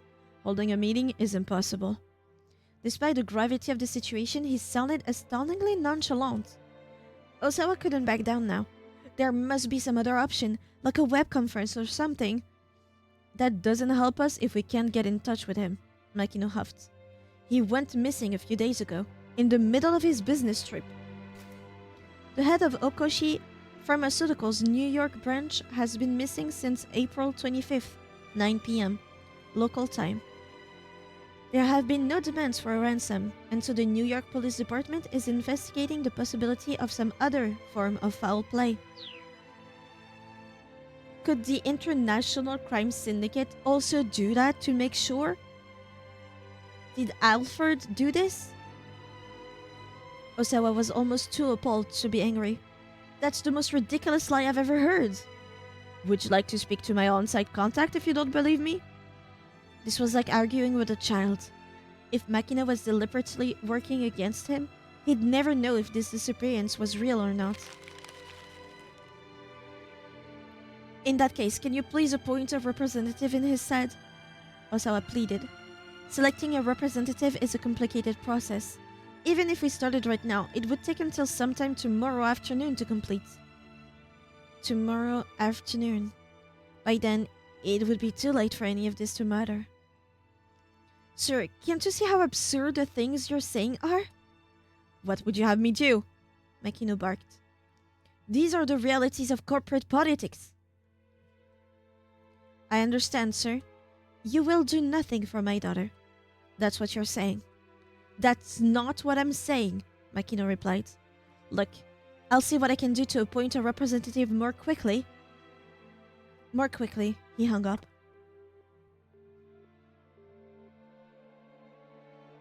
His tone had suggested that waiting for an appointee wouldn't be a terribly hopeful prospect.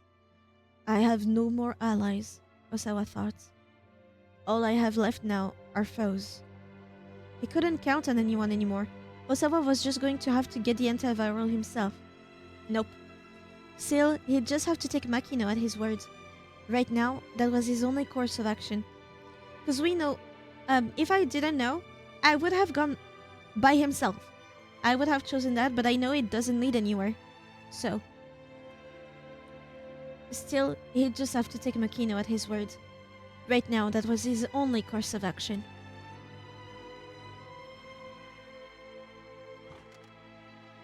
Osawa sat down in front of his computer and quietly closed his eyes.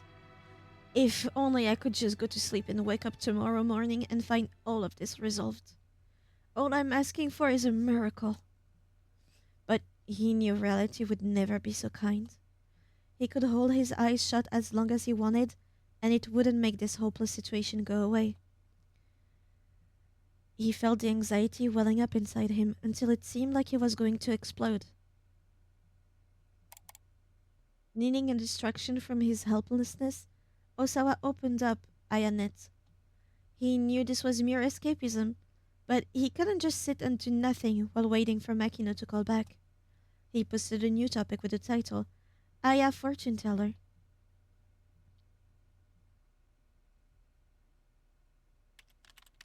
I tried the Aya Fortune Teller.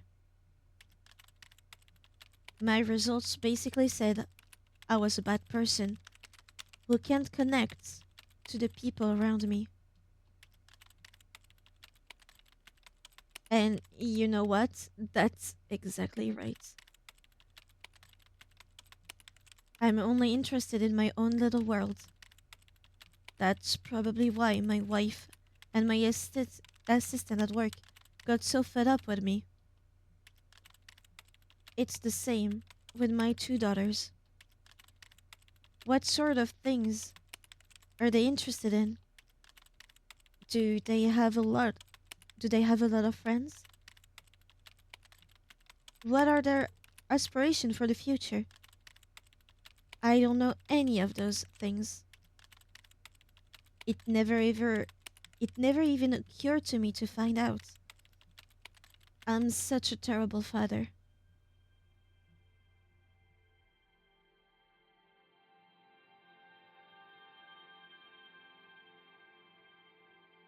Osawa's fingers ceased their tapping on the keyboard as he thought back to when Maria and Hitomi were younger. The two girls would follow him around like a pair of puppies. Their father was their everything. That much was clear just by looking at her face. He'd felt a ticklish giddiness at having his girls cling to him so. He'd never felt anything like this in his life.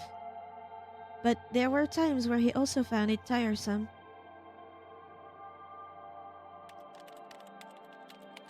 I am sick of being the person I am. There's nothing I can do about that though. I am sure it's far too late for me to change. He poured all of his negative emotions into his post.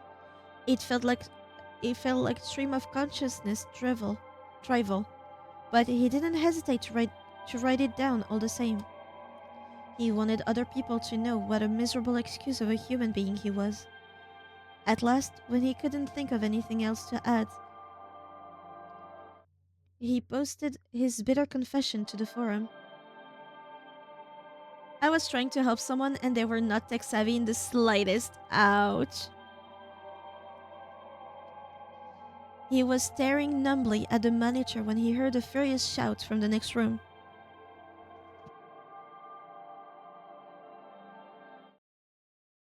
You have got to be kidding me! It was Kajiwara, and Osawa had never heard him so angry.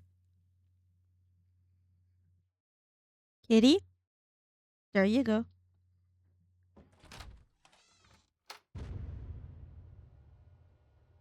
It took as long as it did for you to get from Achi Dad Assassin reveal to now. But what was the issue? Was it super simple?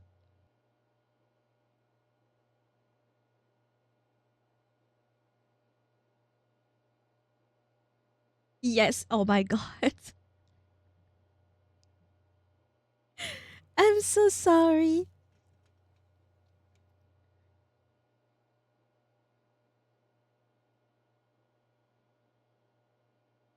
We just needed to turn off her tablet and she could not. No, come on. What was she, 92? Osawa headed into the living room and found Kajiwara embroiled in a vehement argument with the other detectives. I don't care what HQ's policy is, I will not just quietly go along with this. Kajiwara had already screamed himself red in the face. You're out of line, snapped one MPD detective. Kiichi Sawatari, with the Metropolitan Police Department's first criminal investigation section, having heard of Kajiwara's past deeds from friends at the Shibuya precinct, he recommended to his boss that Kajiwara be assigned to the investigation at the Osawa residence. After seeing the detective's interaction with Osawa, he is confident that his recommendation was in the right. However, given the circumstances, he can't help but take a cold stance towards Kajiwara. A few days. I don't understand how these nurses and doctors are in the field sometimes. Oh my god! Nurse? A few days back, I noticed that the on-off button does not give me the power menu where I could turn off. Basically the same problem instead of AI agent of Google popped up. No, but for real, it's been a few. I mean, it happened for like 2 months now, but on and off. It doesn't happen always. I go on Windows, right? The Windows menu, turn off, right? I don't use the button. I use turn off. Each time, I mean, a few times, even with the computer turned off, my RGB fans would still be on with the exact color that it is, with the same cycle and everything, as when it is turned on. Which you need to have the software working for it to happen. Meaning that each time this happened, and I only clicked like yesterday or 2 days ago, it means it doesn't turn it off. It puts it in a weird state. Yeah, I eventually found the option behavior for power button. Can you send that to me in email? Email on Discord, please, like DM. Because I'm interested. I need that to be fixed. Because it cannot be good for the computer. Hold your tongue. I don't care if I'm out of line. You may have talent, I'll give you that, the other detective said. But you're a precinct detective, and this isn't your jurisdiction. It's not your place to question orders from higher up. Wait, Osawa thought. Kajira really is a real detective after all? Go on, explain the situation to Mr. Osawa. Kajira bit his lip in frustration at the other detective's order. Very well, he said. But before he could say more, Osawa noticed that the police equipment had all been cleared off the table. Hold on, Osawa said. What's going on? Has something happened? Allow me to explain, sir, Kachira said. His bitterness showed plainly on his face. We've been recalled, sir. The MPD has established a security force headed by members of its Public Security Bureau to deal with the bioterrorist threat because the kidnapping task force has not yet found Maria and she is infected with the virus. The task force personnel have instead been absorbed into the security force and will continue their work under its direction. Osawa narrowed his eyes, fighting to keep the confusion from his face. What do you mean by that? He was shaking, terrified to have his suspicion confirmed. I am truly sorry, sir, for having been unable to help you. Kajira gave a deep and solemn bow. But, Maria, what's going to happen to Maria? Another unit has been tasked with bringing your daughter into custody, sir. That much, at least, Osawa could process. You're going to place her under quarantine, aren't you? Kajira's lips stiffened, but he nodded. In order to minimize the spread of the virus, so I'm told. No! Osawa cried. You can't do that! If you do, there won't be any way to save her! His head spun. Please, I beg of you! You need to get Maria to me! I might be able to save her! When Kajira didn't respond, he turned to the other detectives. Please! You can't place Maria under quarantine! But the detectives' only answer was to avert their eyes. Why are you all ignoring me? Please, you have to listen. If you bring her to me, I can figure something out. I know I can. He plunked himself down on the floor, yelling and flailing his arms like a child throwing a tantrum.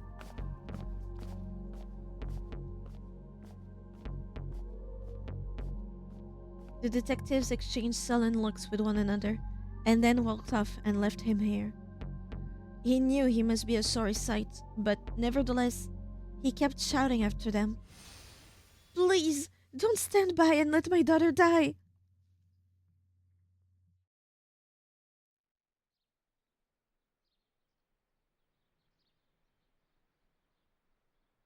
Only Kajira remained with him in the living room.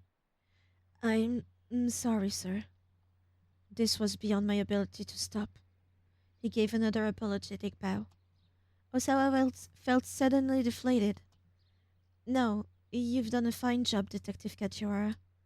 It's me who should be sorry. I've made such a disgraceful display of myself. That's not true, sir. In fact, I am deeply moved. I can tell how much Maria must mean to you. Osawa shook his head.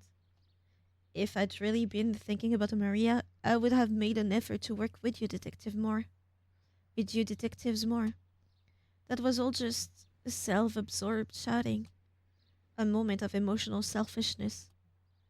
And yet, as a result, you convinced me to stay here with you. Kajira proceeded to pull out his phone and put in a request with the task force headquarters to remain at the Osawa residence. He got into a heated spat with his commanding officer, but ultimately received permission to stay on as the police liaison with Osawa. Well, the detective said when he'd hung up, you see, there are some people who are legitimately moved by a parental display of emotion, even if I'm not certain that I can do very much in staying here with you. That's not true, Osawa replied. There's plenty you can help me with. He looked into Kajira's face and smiled. For instance, I can have a banana whenever I want. You find things that have gone missing. That fried egg on rice you made me was delicious. Let's go with the fried egg rice.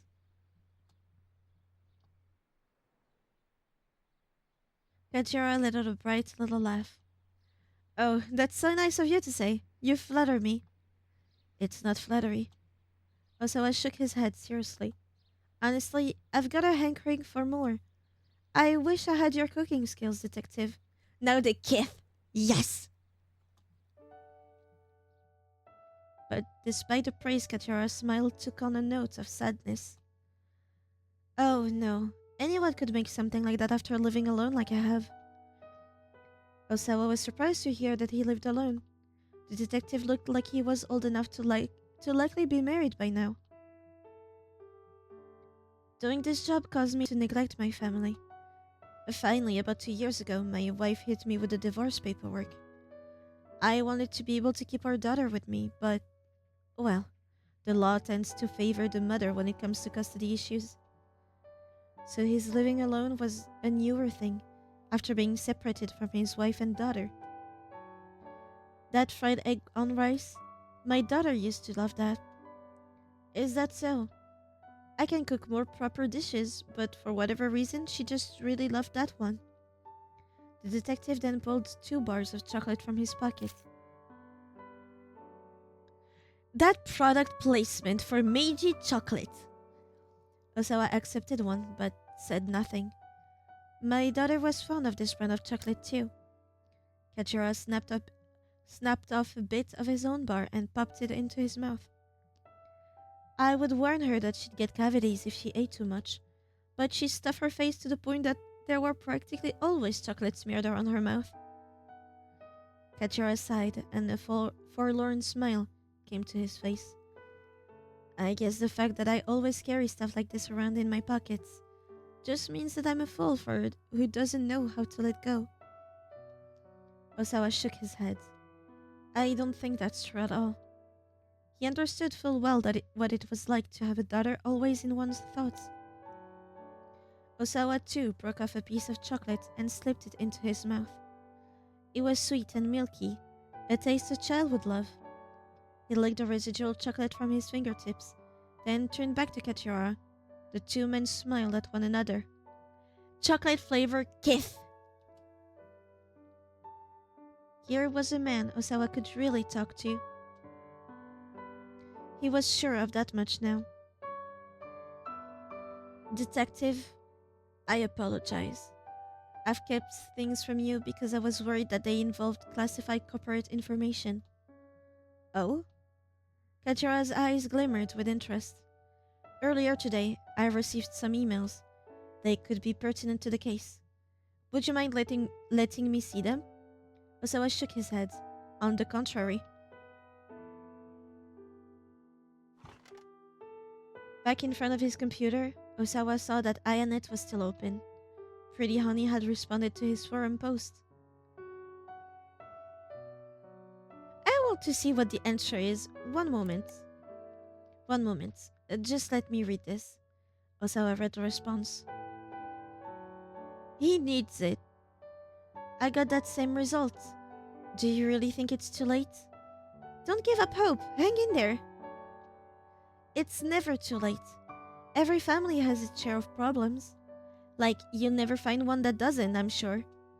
When it comes to family, there's no such thing as game over. So don't let it get you down, Julie. Besides, I did learn one thing from reading your post.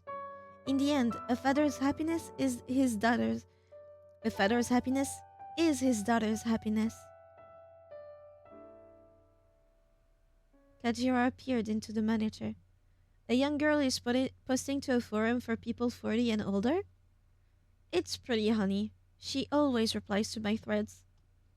The detective furrowed his brow. I see. Is something the matter? No, that last line there just made me curious is all. A young girl running something like that. Oh well, that's neither here nor there right now. Let me see those emails if you would. He is very sharp, I will say. Osawa opened his email. He pulled up the images of the human testing on the monitor. What is this? Kachara stared at the monitor as if unable to look away. These are images from the unauthorized clinical trials of an antiviral drug I developed, carried out by my company without my knowledge. Images of a... I'm sorry, what was that? The detective frowned at the unfamiliar terminology. In simple terms, the antiviral is a wonder drug to combat the UA virus. Hold on, Maria is infected with the UA virus, right? Isn't that right? Yes. UA is a species of virus discovered in South Africa relatively recently.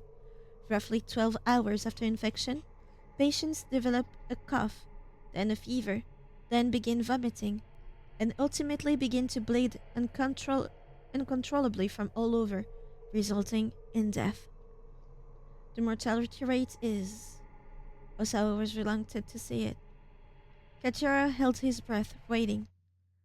It's nearly 100%.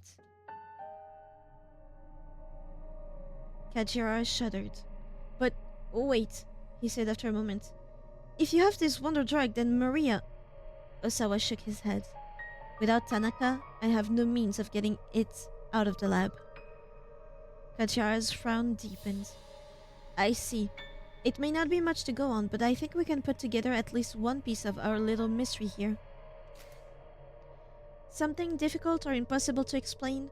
An enigma.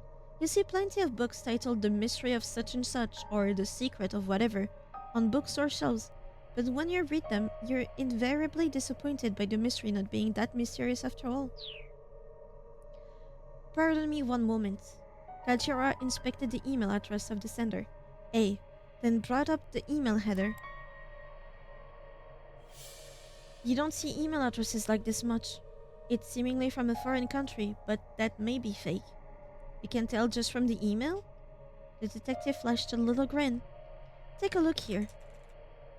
So, if we just do this, and then this? His fingers flew over the keyboard, calling up the header details, singling out the received from field.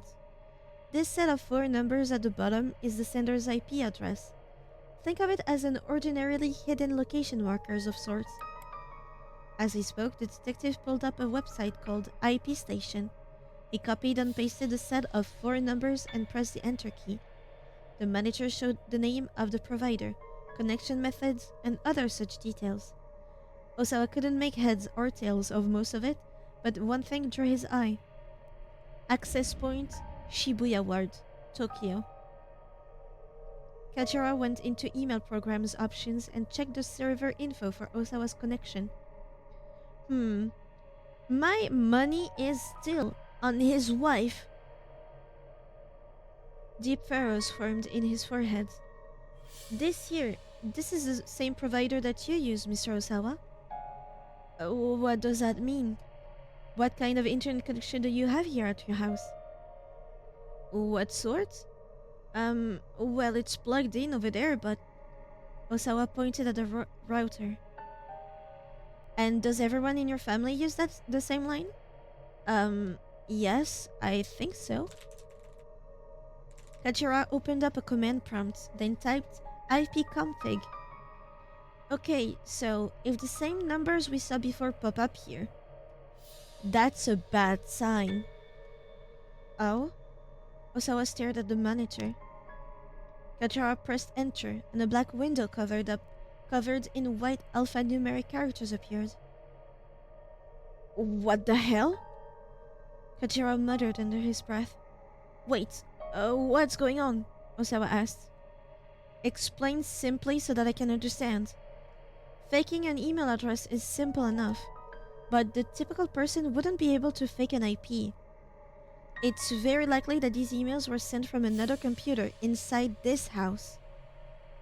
Osawa had to stifle a gasp. The emails had been sent from his own house at around 11 o'clock that morning. It's I. Since Osawa hadn't sent them himself, that left only one possible culprit. I. Suddenly his phone rang, nearly startling him out of his seat. Makino's name showed up on the incoming call display. Osawa quickly picked up. Is there an update on the emergency board meeting? He blurted. Makino's voice was quiet and subdued. I tried pulling whatever strings I could, but to no avail. I'm afraid holding a board meeting today just won't be possible. The phone fell from Osawa's hand. His only possible means of saving Maria was now gone.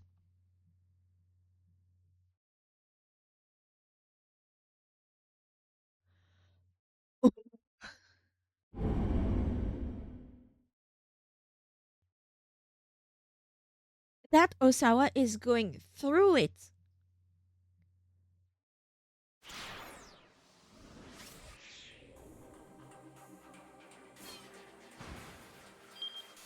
So she is in Keep Out. So is Achi. What about Minorikawa? Right, there was a bad end because he followed Osawa, so we can continue now.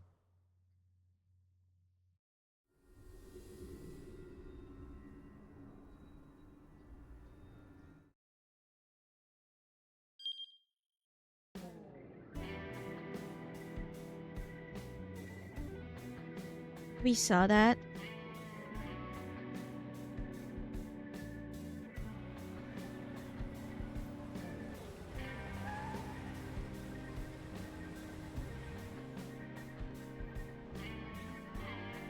The taxi stopped outside of Heaven Publishing. The trip had taken 10 minutes on the dot. Thanks. Minorikawa left a 1,000 yen bill on the seat and exited the cab. Sir, the driver called after him. Minorikawa turned back around. Himizuka was leaning out the window to point at him. It isn't called work because it's fun, sir. The day will be over soon enough. Just hang in there a little bit longer. The driver finished with a knowing grin. Minorikawa cracked a ghost of a smile. Maybe his spirits had been lifted just a tiny bit. Thank you, he replied. You're a true friend of the working man. He waved half-heartedly, then headed into the building. How will he react if Toyama is just in there? Mr. Mino! Chiaki threw herself at him as soon as he opened the door to the editing office. News of the explosion was playing on the television. Minorikawa marched straight to his desk and opened up his laptop. While it booted up, he tried to get a handle on the current situation. Where are the folks from the loan company? He asked. They're here, Chiaki said. I have them waiting downstairs. Do they know Toyama's dead? I'm sorry. I kind of let that slip. What about Hana?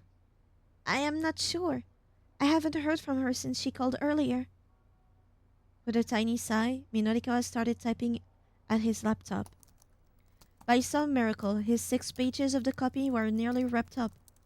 Still, he needed to do whatever it took to see this job through the end. That would serve as his final tribute to Toyama's memory. He loaded his copy into the DPT software in order to set the layout. Bit by bit, Actual Magazine's article began to take shape. Then, the editing department door swung open.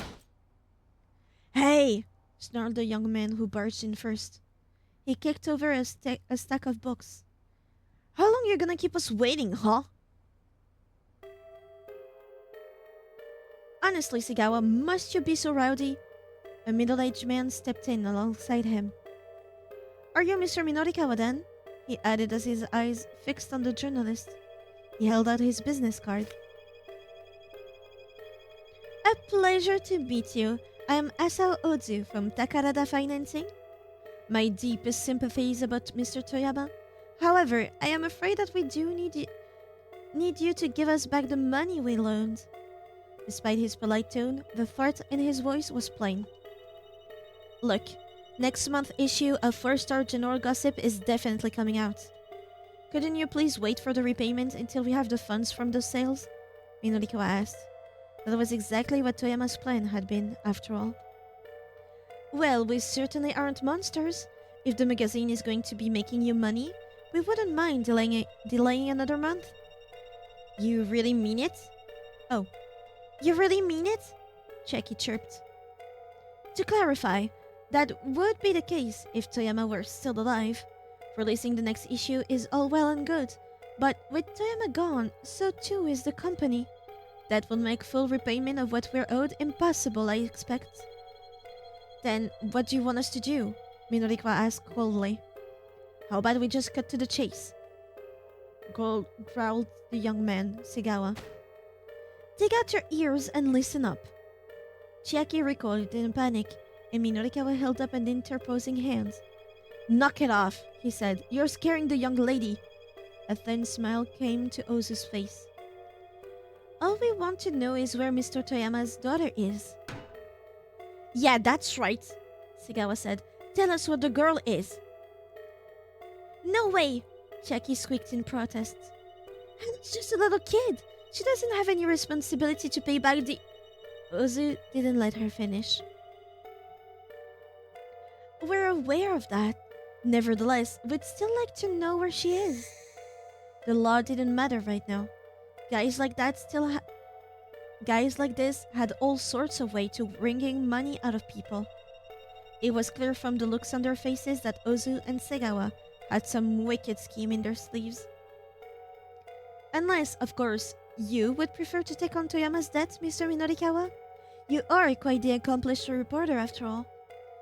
Take on his debts, huh? Minorikawa didn't know how much Toyama had borrowed, but it only took one look at these guys to tell him it was no small sum. How about it? Ozu asked. The way you lent scoop after scoop, I'm sure you'll be able to repay us in full before you die. Minorikawa fiercely returned his stare.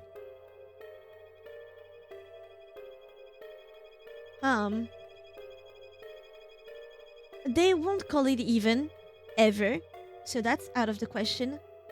I'm scared, since Toyama is very much alive, of accepting to take on the debt. So let's try considering it. I'll consider it. Could you give me some time? Chiaki went pale at Minorikawa's response. No. How could you even think about thinking... No. How can you even think about taking their offer? She cried.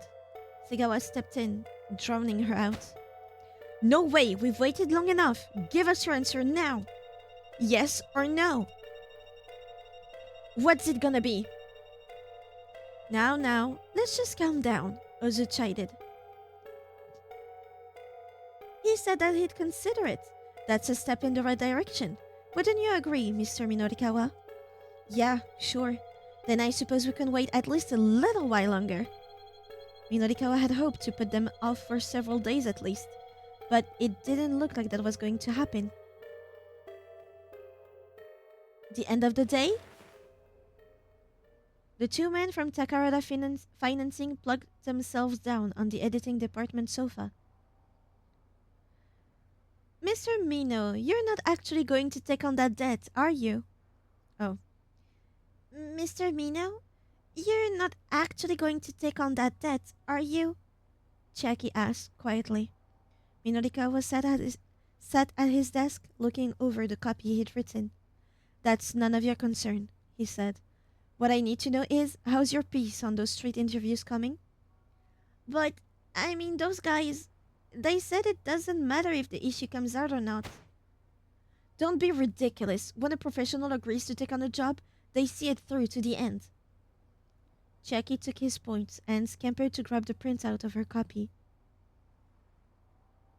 Minorikawa gave it a quick once-over. He saw immediately that the piece was lacking in structure. He then read the article a second time, checking the finer details. Several off-theme sentences jumped out at him. This is no good. Rewrite it. He thrust the printout back at Chiaki. Yes, sir. She bowed her head and retreated to another desk. The TV was still on. A news broadcaster's voice suddenly broke through the silence, as well as Minorikawa's concentration. We're live on the scene now, where an explosion in Shibuya has... Minorikawa gazed blankly at the screen. That's a pack and a half of smokes. He is very stressed out.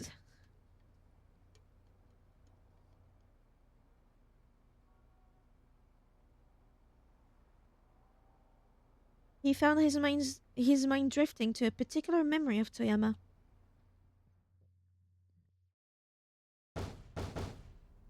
The door looked like it might fall apart at any moment, but Minorikawa didn't care. He pounded on it as hard as he could. The Toyama nameplate popped off and fell to the floor. It was hard to believe this dilapidated department was the home of a newspaper editor who'd worked his way up from reporter. Hey, Toyama, get your ass out there. Out here. At the sound of Minorikawa's angry shouting, other tenants on the floor poked their heads out of their rooms to stare. He paid them no heed, continuing to call out. Eventually, Toyama opened the door, dressed in his sweats and undershirt. Quiet down, you moron, he snapped. Come on in. I hear you tendered your letter of resignation at the paper, Minorikawa said, cross-legged on the tatami-covered floor. Tell me why.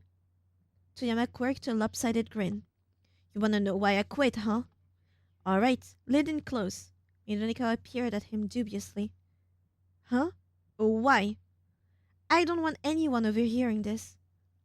Resigned, Minorikawa leaned forwards and turned his right ear toward Toyama. The man's warm breath against his cheek was pretty unsettling.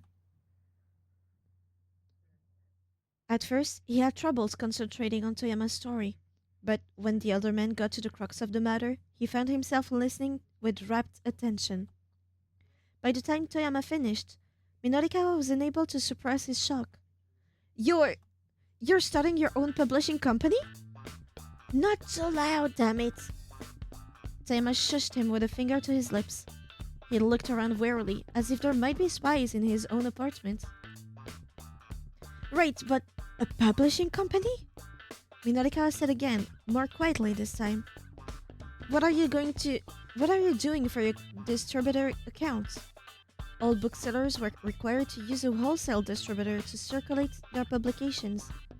To do business with such a distributor, a publisher needed a specialized distributor account. They are not going to let a company with no track record open a new account with this distributor. I'm sure you must realize that. Toyama grinned, a proud gleam in his eyes. I know, that's why I bought one. You bought one? A ghost account belonging to a publisher that went bankrupt. Distributor account could go for tens of millions of yen. There was no way Toyama could afford that on his severance pay alone. He must have taken out a loan in order to make the purchase. But the publishing industry was in a slump nowadays. People just weren't buying books so much anymore. Starting up a new publishing company was a beyond risky endeavor. And I've already decided on the name for my company, Minorikawa. Toma's face was positively beaming. Get this, Heaven Publishing. Heaven? That sounds fatalistic? The idea is that people who work for me will feel like they're in paradise. For all his kvetching about keeping quiet, Toyama was now exclaiming pretty loudly himself. I mean, I can appreciate your willingness to take the risk, but surely your wife must have had objections? Minorikawa said. Toyama fell silent. He went and opened up the refrigerator. Minorikawa took a peek inside. Its shelves were mournfully spare, holding little beside beer cans and drinking snacks. The missus left me, took our daughter with her. Those canned few words painted the picture clearly enough. Toyama grabbed a can of beer and tossed it to his guest. But no more sob stories, he went on. He briskly cracked open his own can of beer. Weak foam bubbled from the top. Cheers, Minorikawa, to Heaven Publishing's big debut.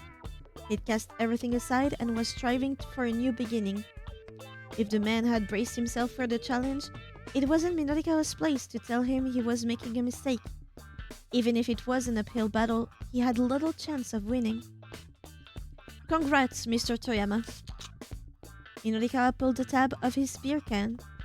Cheers. The two of them clacked their cans together.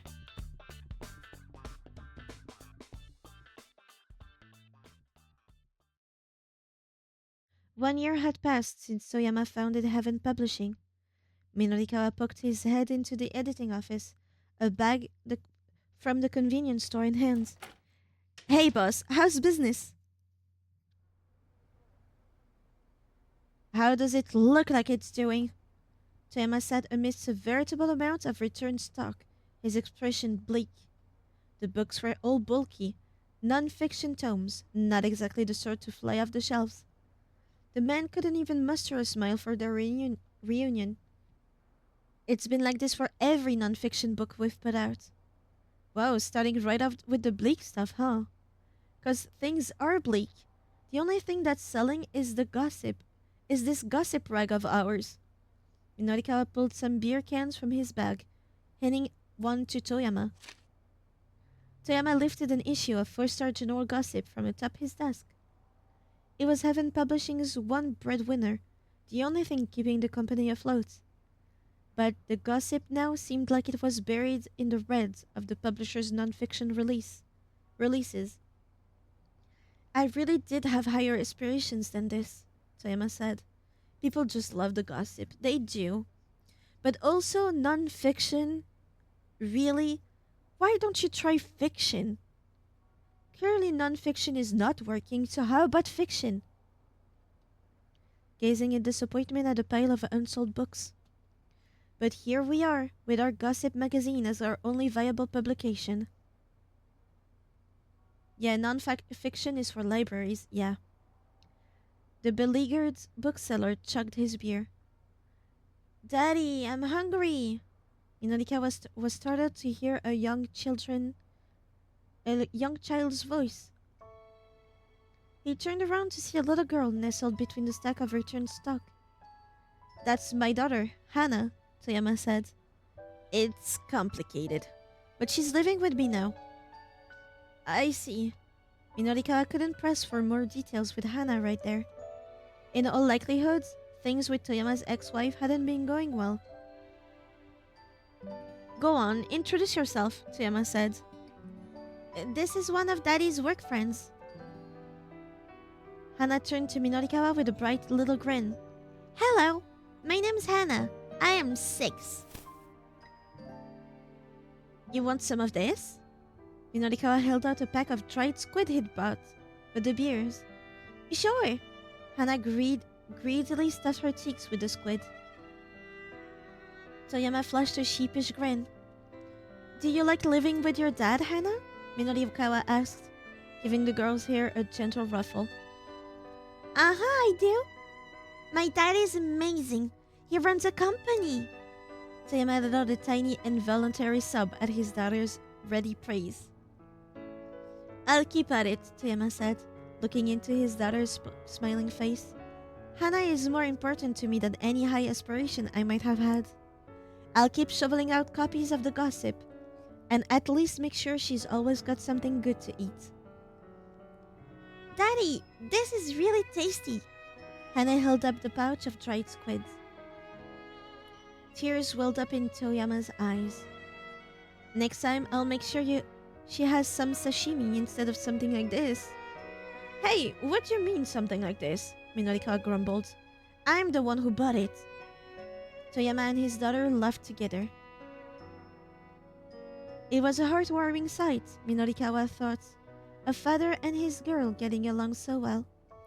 Toyama might have been a hard-hitting journalist, but when he came home at the end of the day, he was just a daddy. It was only natural for the man, as a father, to put his child above anything else. After gorging herself on snacks, Hannah fell asleep on the sofa, looking well and truly satisfied. You know, Minorikawa, Hannah's happiness means more to me than my lofty artistic ideals ever could. Toyama kept his voice low as he regarded his daughter's sleeping face. And from that day forward, Heaven Publishing had shifted its focus to scandal rags with four-star general gossip as its pillar. Had that been for good or for ill? Whatever the case, Toyama had abandoned his pride. Minorikawa had watched him become more and more of a miserable wretch. Minorikawa snapped back into the present as a sheaf of paper appeared in front of his face. Here you go, Checky said, radiating anxiety. Alright. Minorikawa gave her copy a close read-over, then thrust it back out to her. What did you even fix? He asked. Could you please tell me what parts are wrong? She mumbled, hanging her head. What are you talking about? It just... Well, we don't have a lot of time here, so I figure if I just fix the part that needs fixing. Jackie trailed off into an indistinct mutter. Is that always how you go about fixing your copy? Um, yes. Then you're never going to get any better. If someone tells you it's no good, you rewrite the whole thing from scratch. Just making fiddly tweaks here and there is what an amateur does. Jackie dipped her head even deeper, cringing at the reprimand. He became Toyama. That's the exact same thing that Toyama told him before. What did I join to? What do you mean? Peak entertainment. Why? Minorikawa let out a tiny sigh. Look, what I just told you, and that's what Toyama told me when I was first starting out. There were times he'd have me do dozens of rewrites. At first, I thought he was just pushing me around, but after rewriting things over and over, I realized something. There are a whole lot of ways you can write about the same thing, and that's what helped me hone my skill as a writer. Hi, Potato. How are you doing? I meant the face. That's just our reporter, San. You have not seen Yanagishita. Yanagishita. You have not seen Yana. Jackie raised her head back up. Oh, wow, really? If you can get that, then stick with it. Write your submission deadline as close as you have to in order to write the best piece you can. Okay, I can do it. I will do it.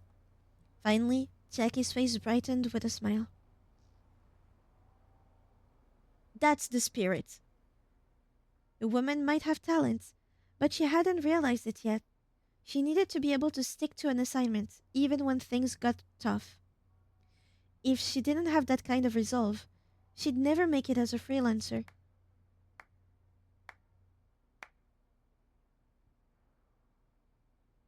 Oh, how touching, Ozu chimed in, applauding. I'm almost moved to tears. They'll make a movie of this for sure. See, we had only been acquainted with that sad sap Toyama. We never knew there was such an upstanding fellow here who was so good at tough love. Minorikawa shot to his feet and pounded his fist on the desk. That's about enough from the peanut gallery. Hold your tongue, Sugawa snarled. His eyes shone with a vicious gleam.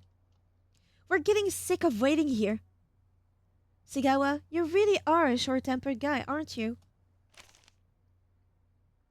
Ozu clucked disapprovingly at his underling, then slid a sheet of paper into Minorikawa's desk.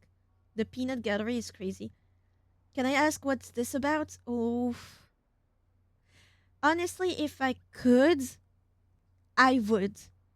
It's that I can't. You're discovering this game way too late, buddy. If somebody wants to, or is able to, because maybe someone can, summarize the game, please do. I think at this point, I'm not able to. Nevertheless, I am afraid we do require a decision now. If you'll just stamp here, we'll be on our way. Jackie stared down at the document. Is this a bond of recognizance? Yeah, that's right. That's what you write down when transferring a debt. Sugawa puffed himself up proudly. Minorikawa silently looked over the contract. If you don't have a stamp, we'll gladly accept a signature as well, Oitsu pointed out. Completely understandable, I can try. I know your hours on these games have to be crazy. Around 7 hours, I would say. Yeah, 7 or 6 hours. 6 or 7!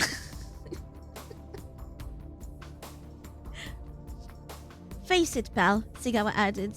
If you don't hurry up and sign, we're never gonna stop going after Toyama's daughter. Minorikawa snatched up a pen.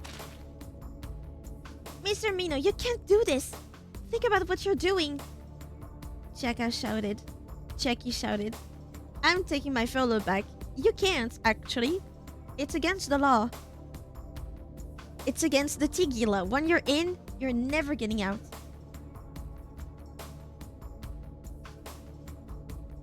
If you go through with this, you'll just wind up like Mr. Toyama. I won't. Yes, you will. Just who the hell do you think I am? I'm Minoru Minorikawa, damn it. I'm going to land so many scoops it will make your head spin. And I'm going to pay back this debt and rebuild Heaven Publishing. But why would you take such a risk? Chiaki sobbed. Minorikawa lowered his voice. Because I owe him so much. I can't stand by and let these scumbags kill his daughter. That was an interesting watch. I won't lie to you, I'm too tired to do the screaming part.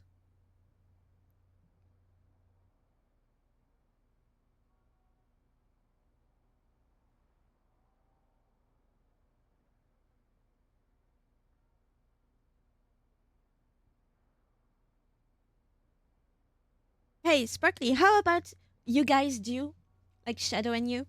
Shadow explained the mechanic of the game. How about you explain the story with, if you can, obviously, the story with Maria and the International Crime Syndicate to explain to Potato what's at stake here. So I'm not doing the streaming. Before Minorikawa could sign, Segawa startled him with a sudden exclamation. Looking up, Minorikawa saw what the loan sharks had seen. Little Hannah, standing by the door. Get her! On it, boss! Ozu and Segawa rushed at the girl. Run! Minorikawa shouted. Hannah bolted right back out the door, but Ozu managed to snatch her just as she reached the stairs. There is one story, and it involves many characters, all of which are protagonists, so you see their POVs. It's one story, they're all connected to it in different ways. Let's be on our way, shall we? A vile grin came to Ozu's cruel face as he headed down the stairwell. Stop! Let her go! Minorikawa rushed after them, trying to grab the girl, but Segawa drove a punch right into his face. There's 5 protagonists. Ugh! The pain staggered him. Nevertheless, he managed to press on. Get your hands off of that girl. Shut your damn mouth. Something hard slammed into his chest. His vision went dark. He felt himself slipping from consciousness. Just before he blacked out, he heard Hannah's voice. I'm sorry, Uncle Minorikawa. Sorry? No, I'm the one who should apologize. But before his thoughts got any further, Minorikawa passed out. Somebody needs to get there, isn't it? Yeah. Hannah showed up at the office, only to get caught by the moneylenders, and Segawa drop-kicked Minorikawa into unconsciousness when he tried to save her. It turns out Hannah had been at the police station just before this, trying to decide if she should tell the police her father had been killed in the explosion. Then someone brought her to Heaven Publishing, which was clearly a mistake. It's Kano, isn't it?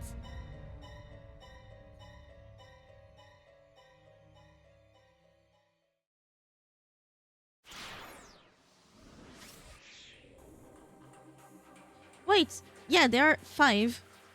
5.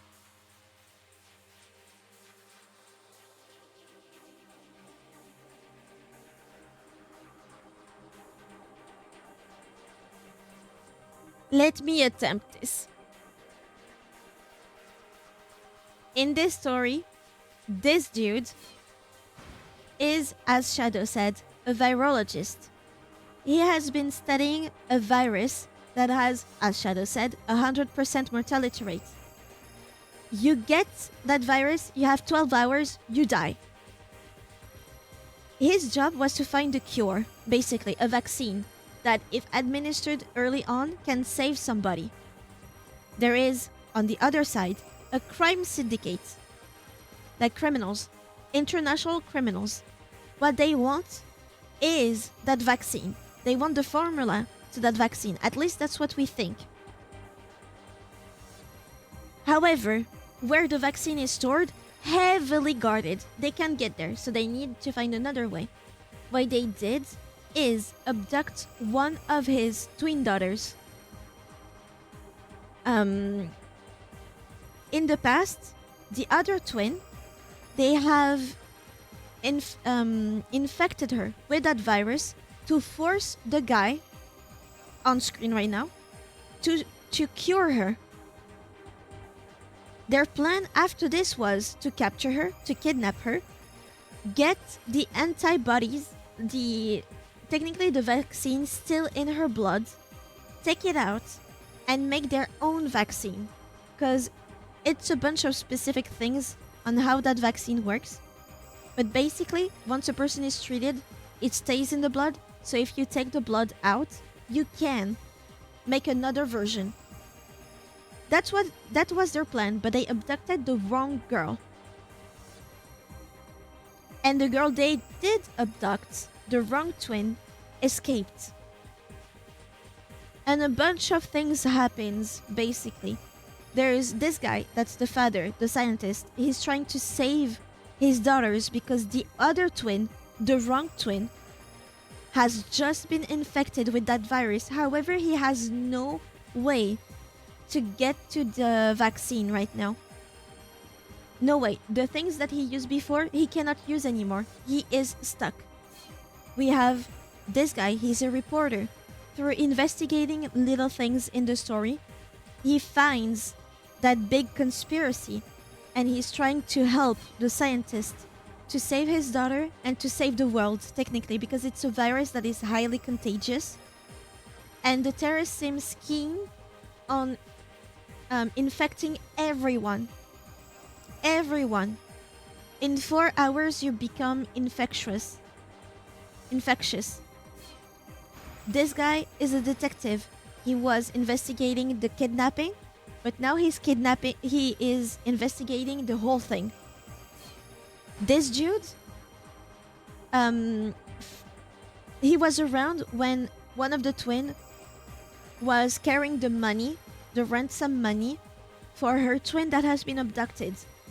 She was about to give the money to the kidnappers, and he found her clearly about to be kidnapped herself too, so they're trying to get the two twins.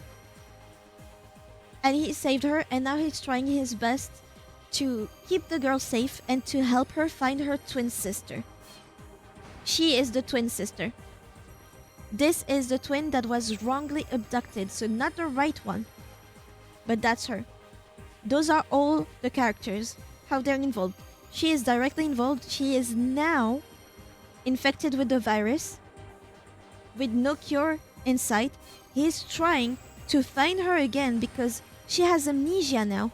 She doesn't know who she is, so she cannot go back home. So he is not only searching for a way to find her again, he's also searching for a way to get the vaccine too. He is investigating everything and also trying to save his best friend, his mentor, publishing company, because he's a reporter. He's investigating it all because he's a detective. And he is just with the right twin.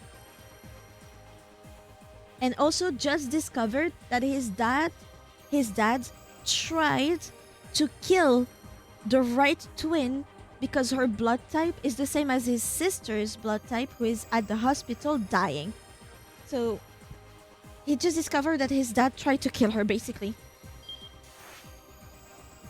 And I joined to a bad end and the different protagonists, so you have to complete their story as well, or is it optional? Basically, you're meant to go through bad ends after bad ends because some things in one route need to happen to get the right ending in another route because they are all interconnected. For example, the thing we just saw at the publishing company.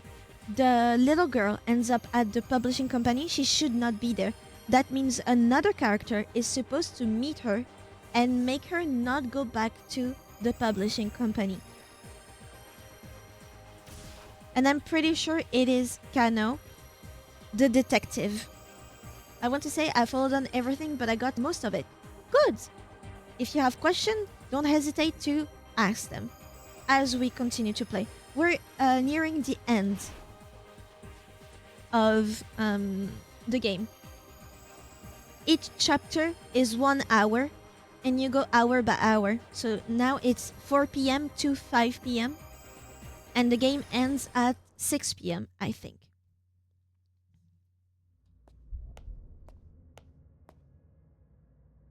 And none of it is voiced.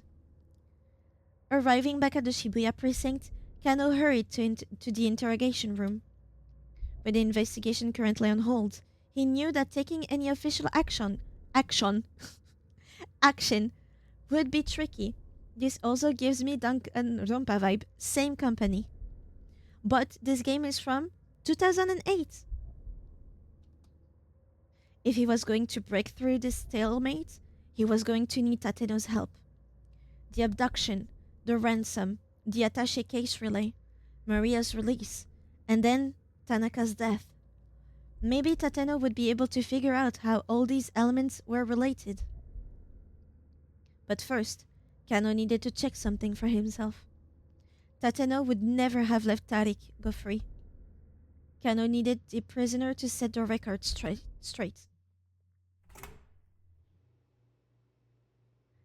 Tariq sat in the precinct interrogation room, looking brazen and cocksure.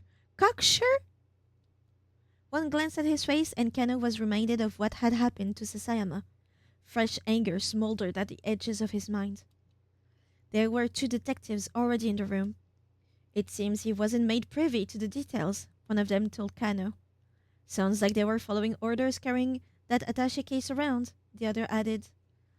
Kano sat down across Tariq.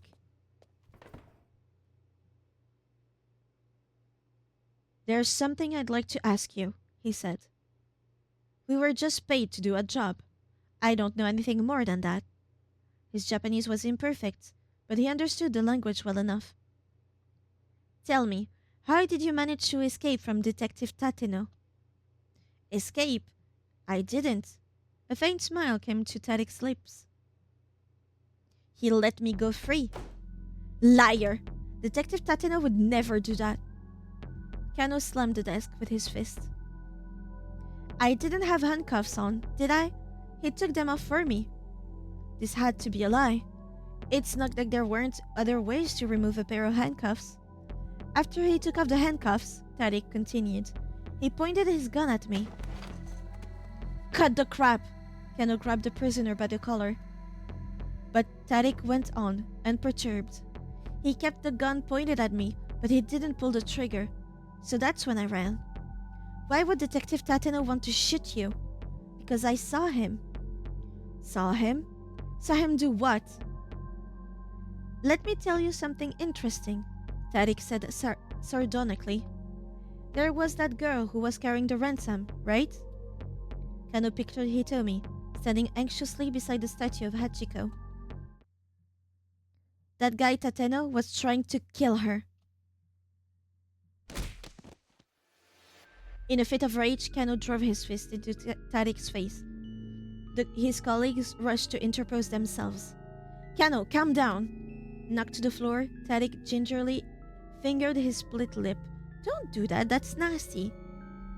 And after I gave you such good info too, he grumbled. Detective Tateno was assigned to protect Hitomi Osawa, Kano shouted. You can't expect me to believe your rubbish. He lunged around the table, ready to throw another punch, but his fellow detectives held him back. Tariq looked away indifferently. It's your Detective Tateno you should be arresting, not me.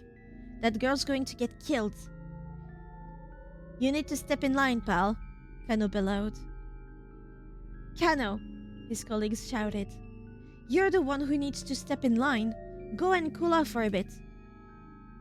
What if the man with the cane is Tateno? Expelled from the interrogation room, Kano immediately pulled out his cell phone and called Tateno's number. Please pick up. He clutched his phone tight, pleading under his breath. But Tateno didn't answer.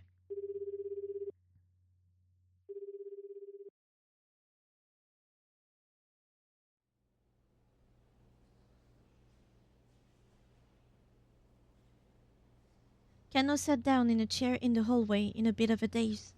He found himself holding the present Sasayama had gotten for his wife. I have to do something. I just don't know what I'm supposed to do. His restlessness not ate at him like a rabid animal. Hey, Kano! He looked up to see Kuze standing beside him, his expression grave. I have an update on Sasayama, the director began. Please say it ain't so. Please let him be alive. Please. Kano swallowed the lump in his throat. It seems the knife went in deep enough to do some organ damage. But he's in critical condition. We knew that. I see. Kano bit his lip hard. His handkerchief, red with Sasayama's blood, clung to the wrapping paper of Sasayama's present. Kano peeled it away carefully so as to not tear the paper beneath. What's that? Asked Kuze. Sasayama had me hold on to this for him. It's a present for his wife. Ah, I see. I'm sorry, Director Kuze, for ignoring your orders. Kano's eyes remained fixed on the gift as he spoke. When you get down to it, none of this would have happened if it weren't for me. Some kind of punishment was surely headed his way for acting alone as he had.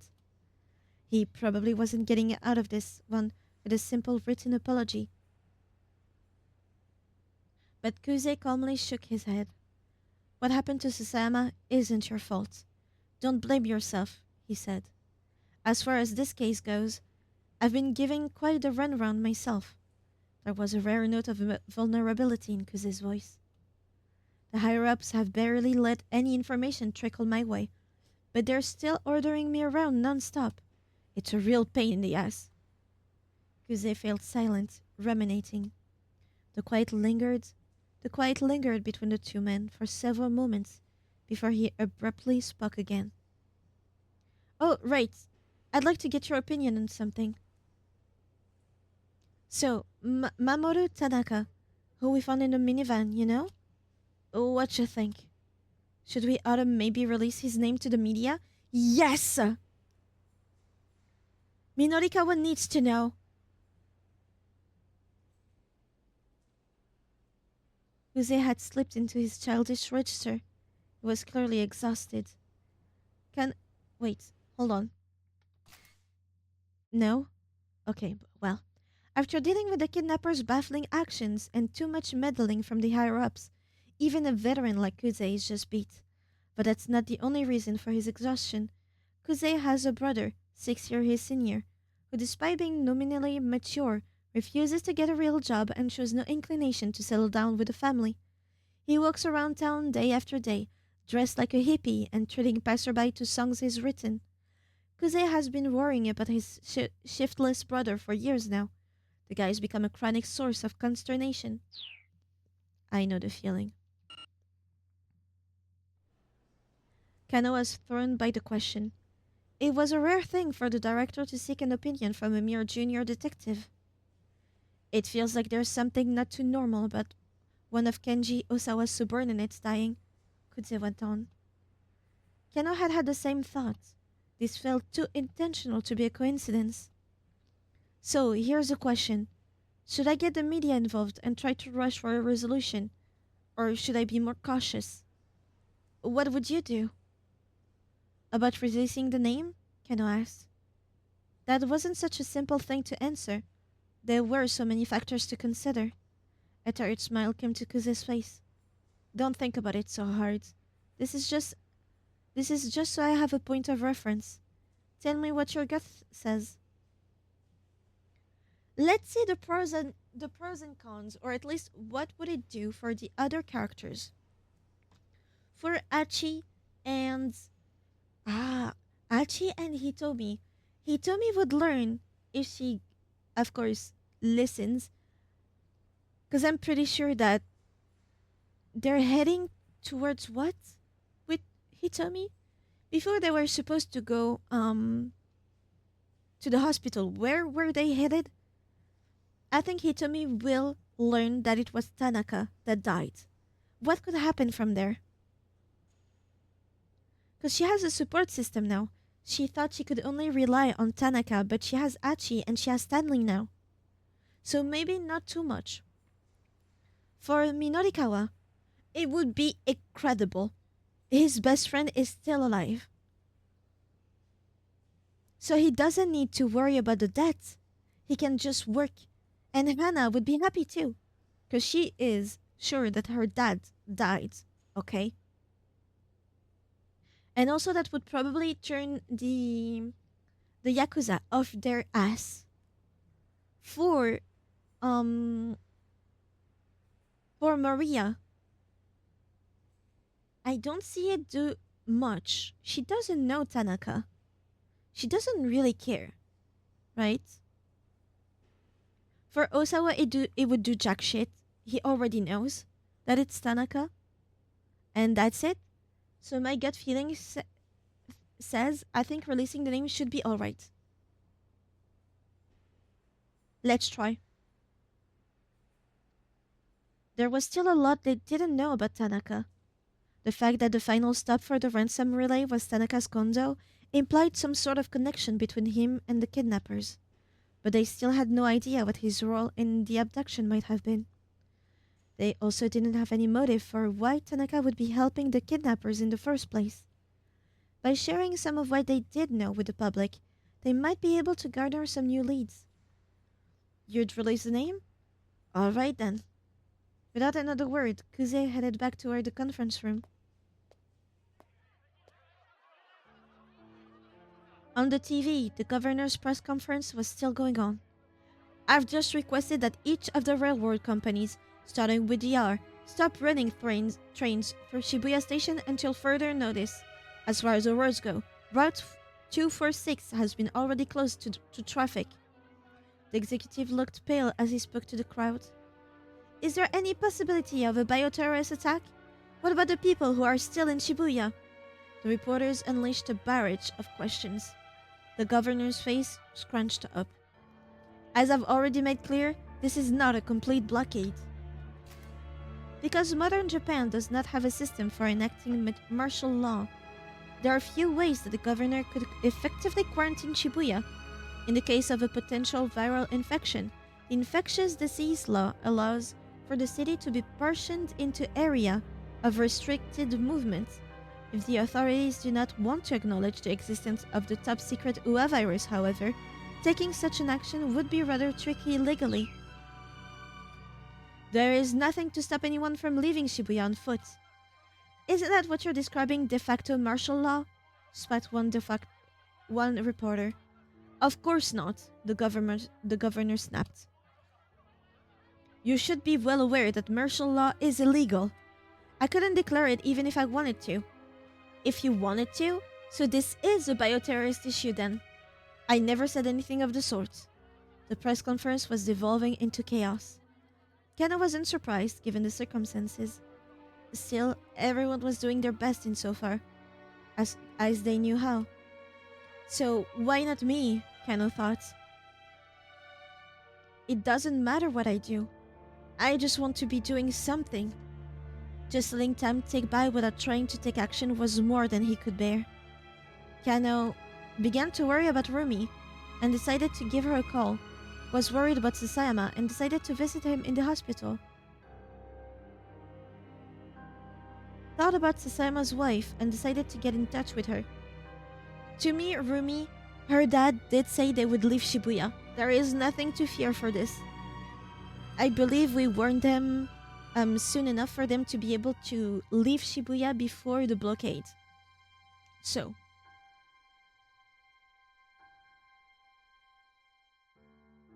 I am worried about Sasayama. However, Kusei just went in to tell us he was in critical condition. But I'm also not a fan about going to his wife. I don't see what the point of it would be. And I'm wondering if that might be a choice that leads to nowhere. Because this is probably a call, and this is going out. W bedtime story for real. I think the wife call would just be sad, yes. Especially if she has not been informed before. Imagine if it's Kano that breaks the news. That would be horrible. But we need, I think, Kano to run into Hana. So I think we're going to visit him because that's the only one where he leaves. The precinct. Let's visit Sasama. Maybe. I don't know. It might not even be Kano. Ah. As he was making his way toward the hospital, Kano spotted a girl sitting on the pedestrian overpass. She looked like she was on the verge of tears. Concerned, he stopped beside her. "Are you waiting for someone?" he asked. The girl simply bit her lip and said nothing. "Are you lost? Do you need a policeman?" The relatively low crime rate in Japan, combined with rather high police personnel numbers in Tokyo, mean that officers, particularly beat cops, often have plenty of bandwidth to deal with the more minor issues. Again, the girl gave no answer. "Where did you come from?" Kano tried. Still nothing. He had just decided to go and call for a female officer when the girl hesitatingly spoke at last. "Heaven Publishing." After a little coaxing, she told him where that was. It turned out that it was on the way to Shibuya Central Hospital, not too far from where they were now. "Why don't I take you there then?" Kano said. "I'm already headed in that direction anyway." The girl seemed a bit reluctant at first, but eventually she agreed to go with Kano.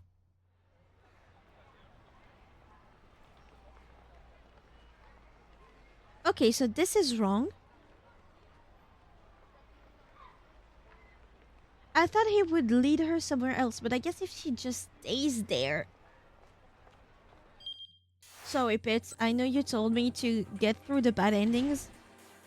I believe this one would not be a bad end for... but I still want to see what happens. Kano parted ways with the girl outside the building where Heaven Publishing was located.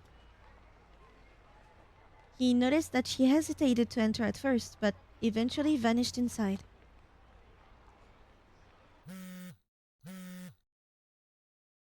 Kano's phone rang as he was about to continue on his way. When he peered at the incoming call display, his heart nearly stopped. There was Tateno's name. Kano quickly pressed the button to accept the call. "Detective Tateno? Detective Tateno, is that you?"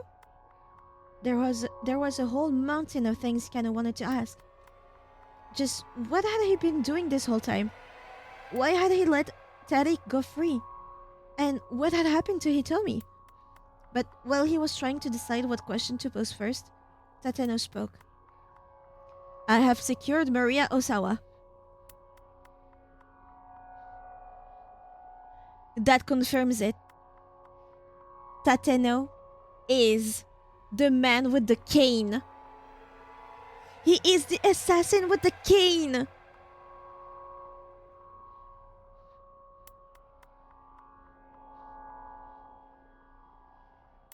The man with the cane that is at the rooftop with Maria, who's sitting on air conditioning thingy. They're talking about old times.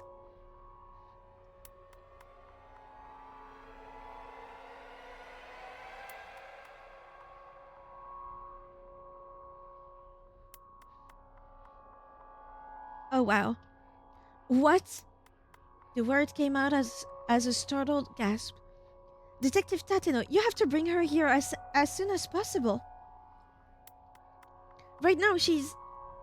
Tateno cut him off. You need to bring Hitomi Osawa to my location at once. He's taking her hostage in exchange for Hitomi. What are these results? What is this question even? I didn't see that. Hitomi Osawa? Yes. I heard over the wireless that the man from the US Embassy had her in custody. Kano hadn't been listening to the most recent wireless traffic. Apparently, Stanley had managed to find Hitomi. But what was Tateno getting at here?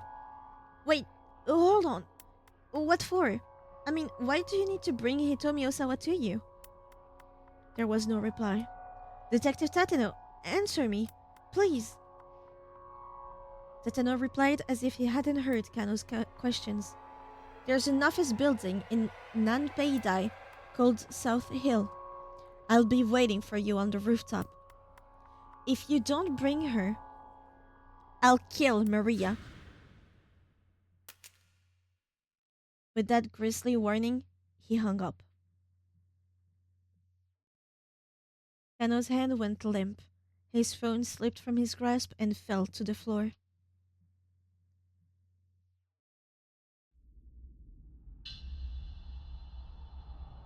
Kano went to South Hill in Nanpeidai alone. The building takes its name from a rough translation of Nanpeidai, the name of the area where it is located. The official name is South Hill Building, but since this is awkward to say, it is frequently shortened. He hadn't brought Hitomi as Tateno had demanded, nor had he reported the situation to Kudze. First, he wanted to meet with Tateno and find out what was going on. He took the elevator to the 8th floor. After that, he had to take the stairs to the rooftop. As he made his way up the steps, he tried to imagine what Tateno might want with Hitomi. He hadn't noticed anything suspicious about the senior detective in the lead-up to the stakeout at the Scramble. Tateno had seemed like the same man Kano had always revered. So, why was he doing this?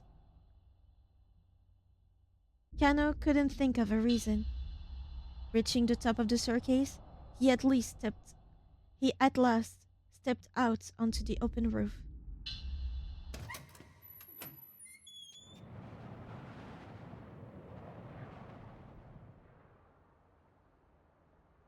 The time for half-baked conjecture was past.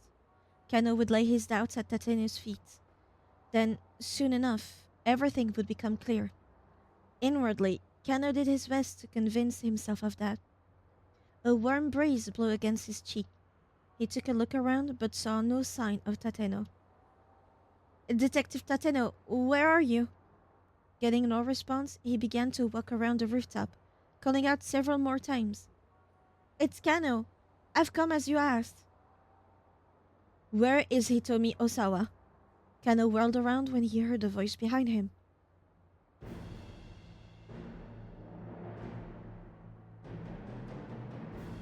Tateno stepped into view from behind a water tank. He led with him a young woman, bound and blindfolded. Why didn't you bring her? He growled. Kano stared in shock. What was the hold on, let's pause a second. What was the plan here? Bring the corpse of a woman with clearly a bullet in her brain to the hospital and ask for her heart to be used for Suzune? Do they truly think the police would accept that? Clearly, they would search for the parents of that child, right? Of the girl. They would take blood samples, search through DNA, and probably try to find her next of kin, you know? And obviously there would be the question to the father, because it's Osawa, right? And they would ask if they would like the heart to go to the daughter of the man that orchestrated it all. Because the investigation would not last long. She has been killed. Bullet to the head, remember?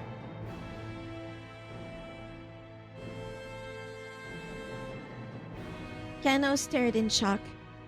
Detective Tateno, why are you doing this? Is that really Maria? Tateno responded by removing the young woman's blindfold. There was no doubt about it. She looked very much like Hitomi Osawa. A surge of frustration rushed through Kano. Detective Tateno, what is the meaning of this? Kano fought to remain calm. He felt like he was on the verge of falling to pieces. Bring me Hitomi Osawa and I'll let this girl go. Why? Why do you need Hitomi for? But Tateno's only answer was an icy stare. This isn't like you. It's so weird. The Detective Tateno who I know. Who you know? Tateno cut him off. What do you know about me? I know what sort of detective you are, sir. Because I've modeled myself after you for my whole career. The older man's expression remained stony. Don't you remember? Kano went on. You tell me if the sound of the game is too much.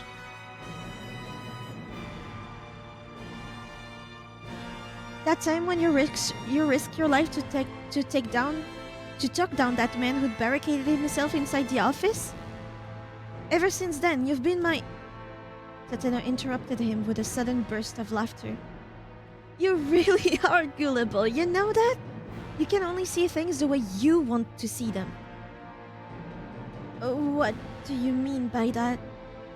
I'm thinking, is this art or did they actually take these pictures? They did take these pictures. This is live action. I don't get the endgame here. Maybe he believes the organs will be donated regardless. I think they're not allowed. In an accident, perhaps. Especially if it's like very... Like if the organ itself has a very short time of transportation like a heart. They did say it was 4 hours. But other than that, and even that, I don't think if you can just harvest organs. The truth is, I don't even care if I die doing what I did. That's why I doused myself in gasoline. Tateno's voice had gone low and quiet. That was no display of heroics. It was more attempted suicide than anything else. I wasn't thinking about the other people still inside the building. It's just a coincidence things turned out the way they did. So then, if you'd made a single misstep, then everyone in that building might well have burned to death. You're lying. That can't be true. Kano shook his head insistently. I don't have time for this conversation. Tateno pressed the barrel of his gun to Maria's head. If you don't bring Hitomi Osawa to me, believe me, I'll blow her brains out. Please, stop this, Kano shouted. There was no hesitation in Tateno's eyes. He looked like he really would shoot Maria if Kano didn't do as he asked. Hurry up! Bring Hitomi to me. Can't you at least tell me what's going on? Go now, or so help me, I'll shoot. Kano drew his own gun from his jacket. I know you, Detective Tateno. I know there's some meaning behind all this. Is he being blackmailed by Achi's father? Kano's words came out as an imploring croak. You think you can shoot me? Tateno spat. Letting Tariq go free? Taking Maria hostage? This has to mean something. Well, now Maria knows her name is Maria. Sweat made Kano's hands slick where he clutched his gun. I ask if you think you can shoot me. I've always looked up to you. You were the sort of detective I wanted to become. Kano's view of Tateno began to blur as tears welled in his eyes. Can you shoot me, Kano? I can. Even as he cried, Kano stood resolutely. Oh, I thought it was somebody else that came in. I can. Even as he cried, Kano stood resolutely, doing his best to stare down the older man. He set his finger squarely on the trigger and pointed his gun at Tateno's forehead.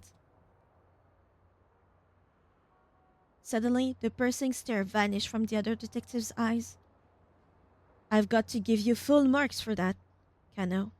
Tateno smiled thinly. I'll tell you then. I'll tell you why I'm doing this. To be continued. Keep out. It all happened 17 years ago. A meth addict had assaulted someone in Shibuya. Tateno was questioning people around Ogenzaka in search of the perp. He happened to pass by Endo Electronics. Oh, hey, Tateno! It was Kotone Endo. Kotone? So the girl he loved, that he dated briefly, went on to date the father of Achi's father. So Kotone is his mom. So what, is it out of love for his beloved daughter that he's doing this? He's not doing it for Suzune, he's doing it for Kotone, the woman he still loves? Maybe. It was Kotone Endo, clad in pristine white. Clutched to her breast was her daughter, Suzune, only a few months old. It's been a long time, Kotone said. She flashed a tiny smile. Yes, it has, Tateno replied with a clumsy smile of his own. Are you on the job? Yes, I am. Kotone recalled slightly at the dour look on Tateno's face. Is something the matter? There is an armed criminal hiding out somewhere in the area. Was she killed by that guy that he is investigating, and he feels guilty because if he had caught it, she would still be alive. So he spent his whole life making it up to her, and now that her daughter is in dire need of a heart, he is willing to become a criminal, to give up his life that was dedicated to her, to make up for it. That would be incredible if it were true.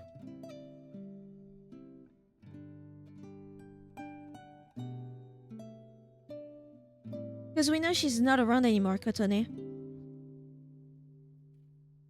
What?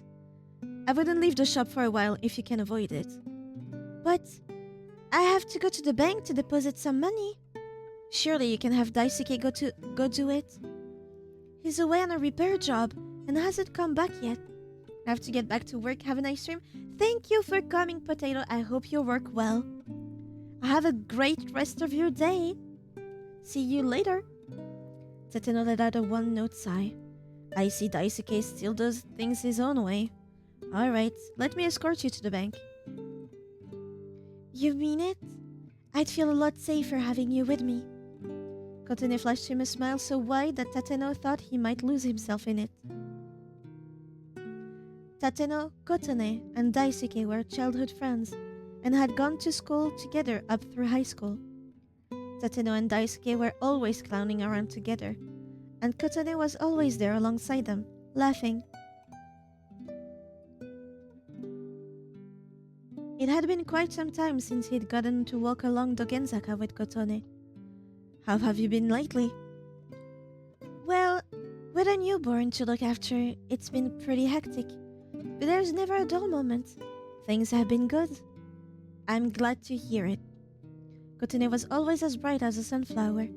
Sometimes Tateno managed to convince himself that just the sight of her was enough. Outside the bank, Kotone held Suzune out to him. Tateno received the baby with an anxious frown. Oh, what's with the face? I'm not good with babies. I haven't held one very often. Oh, you'll be fine, don't worry. Just hold on to her for a minute while I take care of things inside. Alright. He held the baby gingerly, like it was a bomb that might explode at any moment. Kotone chuckled softly. Suzune stirred and squirmed in Tateno's arms. Look at her.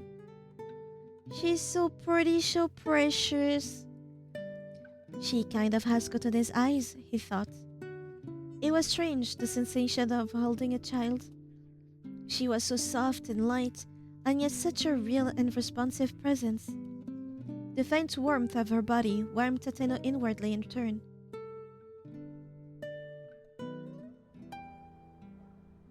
When Kotone returned after making her deposit, they strolled to a nearby park, Suzune back in her mother's arm. Do you have any plans for marriage, Tateno?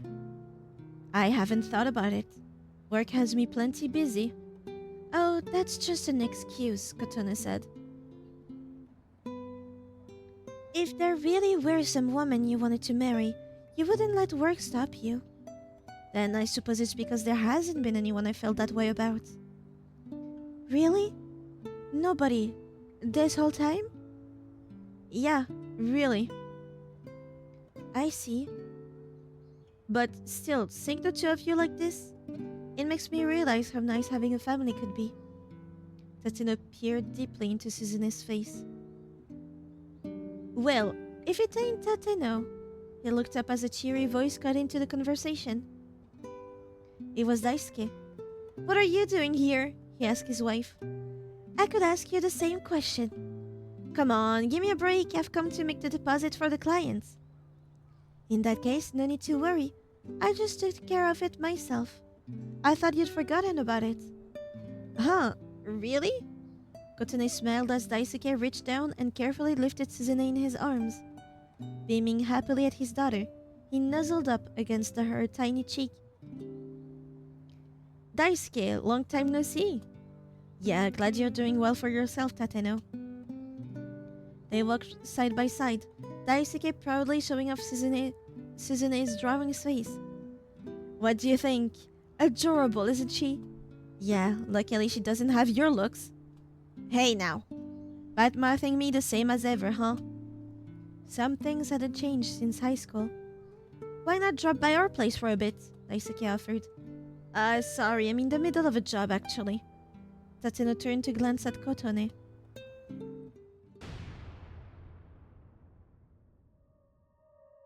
An instant later, Daisuke screamed, Kotone! A man had come up behind his wife and now held a kitchen knife to her throat. Kotone stood stiffly, frozen in terror. Let her go! Tateno took a step forward toward the man. The slightly upturned eyes, the close-cropped hair, the thin mustache, all the details matched the description. This had to be the man Tateno was after. Shut your damn mouth! You wanna try and kill me, huh? This lady here wants to try and kill me! The man was babbling nonsense. The reports had said the suspect was a tweaker. Right now, his mind was probably a complete mess from meth withdrawal. Left unchecked, there was no telling what he might do. Tateno shoved Daisuke behind him and drew his gun from his jacket. Wait! Don't shoot! You'll hit Kotone! But Tateno ignored Daisuke's shouts and trained his gun on the perp's shoulder. He was confident in his marksmanship. He'd never miss at this range. Tateno, please back down. Wait. Tateno, please back down! Daisuke pleaded, Suzune still clutched in his arms. I beg you! I can't, Tateno hissed under his breath. This isn't someone we can reason with. The assailant began waving his knife about. He could stab into Kotone at any moment. Tateno had to take the shot now. He aimed for the shoulder of the arm the man held his knife in. If he's truly going through withdrawal, sometimes physical injuries, it's like they don't register them. Tateno, stop! Daisuke shouted. Don't do this! For a brief moment, Tateno's eyes met Kotone's. He thought he saw her give a tiny nod. Don't shoot!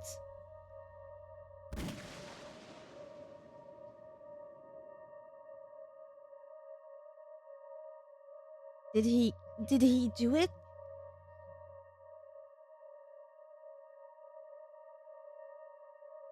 Yeah, it's like he doesn't register it.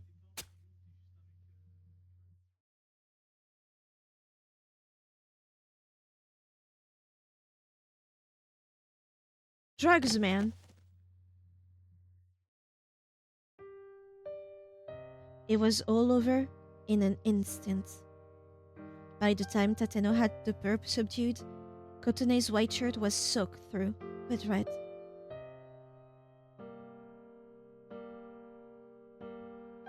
With Kotone's death, so too died Tateno's heart. Whatever feelings had lived inside him had been reduced to cinders, leaving only a never-ending need to atone.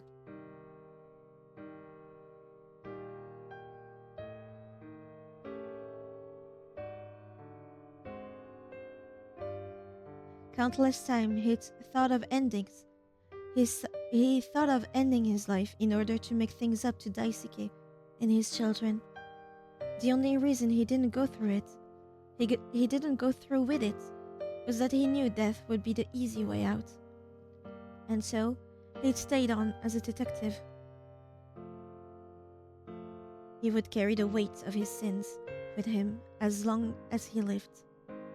This was the sentence Tateno gave himself.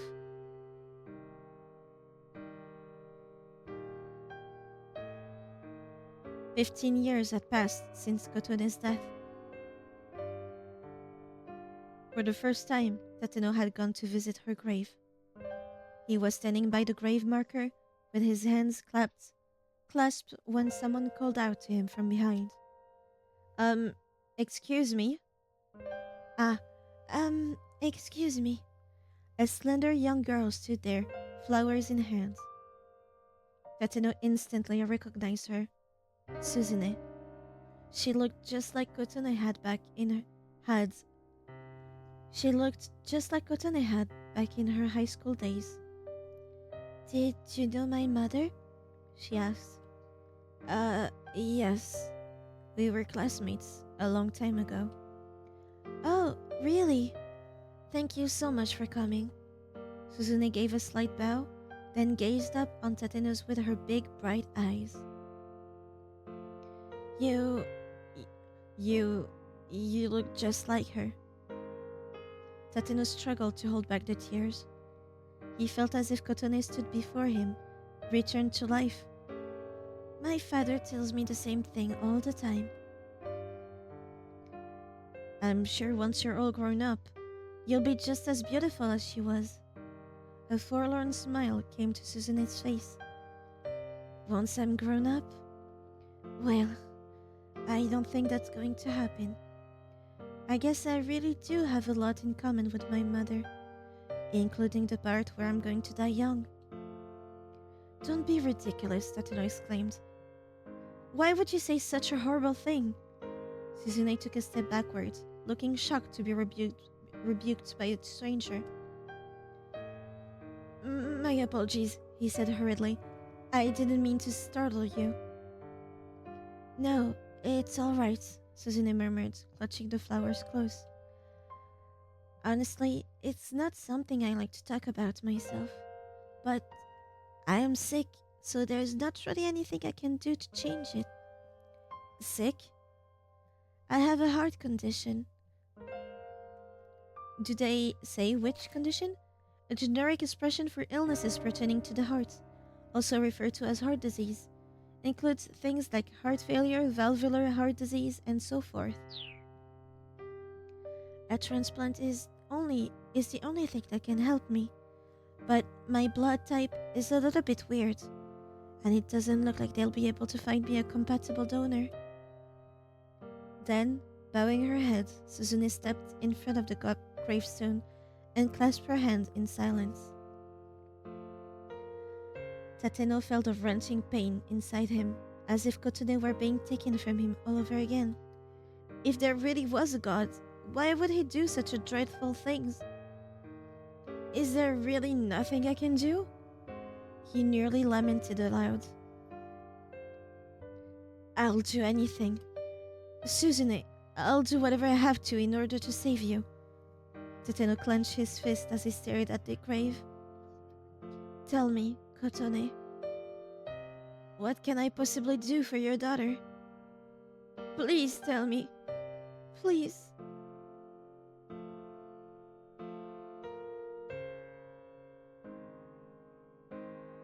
And so the month rolled on. Everything changed just after 10 o'clock that morning. Tateno was on the stakeout when his cell phone rang. He glanced at the call display and saw Daisuke Endo's name. He hadn't heard from Daisuke in years now. Fearing that something had happened to Suzune, Tateno answered the call despite his current tense circumstances. It all makes sense now, but to take away someone else's life to save another just seems counterintuitive. Unless you value one life to be more important than the other. At once, he heard Daisuke wailing. Suzune had a seizure. She might not come back from this one. Tateno's terrible suspicions had been right on the mark. He felt himself growing weak. Please, Daisuke exclaimed. You need to shoot that girl you're with, that Hitomi Osawa. You need to shoot her in the head. If we have her heart, we can save Suzune. At first, Tateno couldn't make sense of what Daisuke was saying. Hurry up and shoot! Shoot her, please! Hitomi Osawa has the Bombay blood type. Wait, hold on, Tateno said, keeping his voice low. You want me to kill Hitomi Osawa? Why? He quickly scanned the area. Daisuke, are you nearby? Wait, where are you? The cameras. Don't worry about that.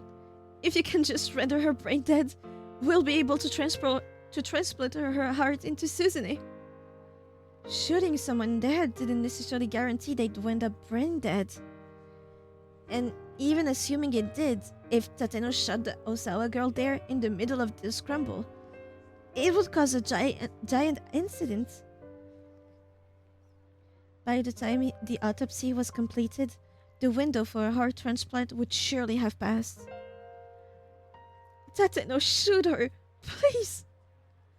Daisuke, I can't. You know I can't do that. Hurry. It was like his old friend wasn't even listening to him. Look, even if she did end up brain dead, they wouldn't be able to perform a transplant.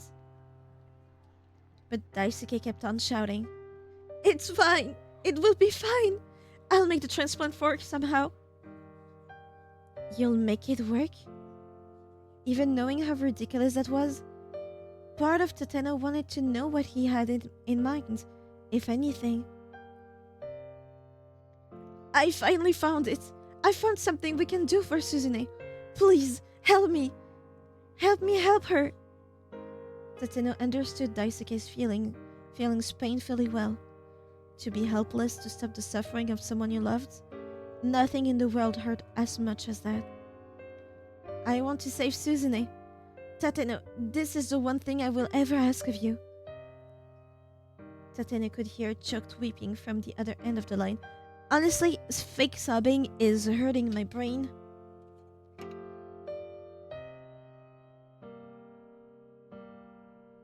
Sorry for the immersion. And at that sound, something inside him shifted. Yes, Daisuke was right. The likelihood of a transplant happening wasn't the issue. What mattered was that right now, he could take action. He could do something for Suzune. He mustered up his resolve, feeling the doubt lift from his heart. For Suzune. For the daughter of the woman he'd loved.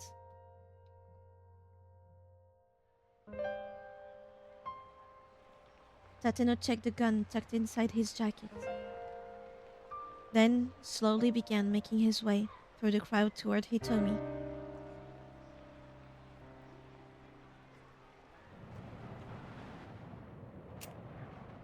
Now you know why we're here. Tateno gestured supplely with the gun, its barrel still pressed against Maria's temple. Kano's own gun wavered in his hands. He was crying inside. There was nothing else he wanted to hear from Tateno now. And now he was sure of one thing. Words were never going to stop this man. Kano, Tateno said. At my age, I've seen all sort of young detective come and go.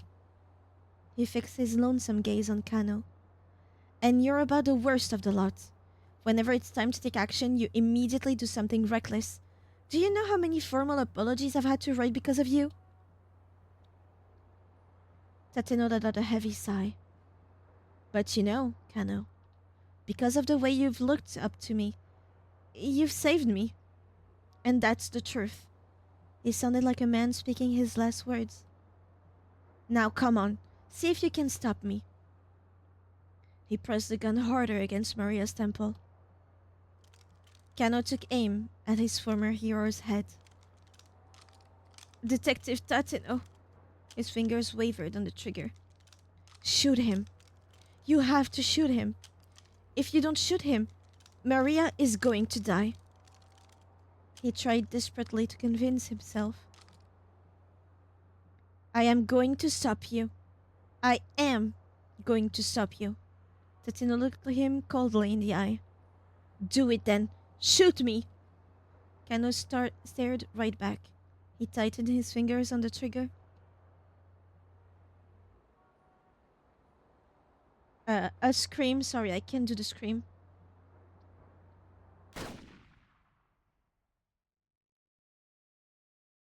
To be continued.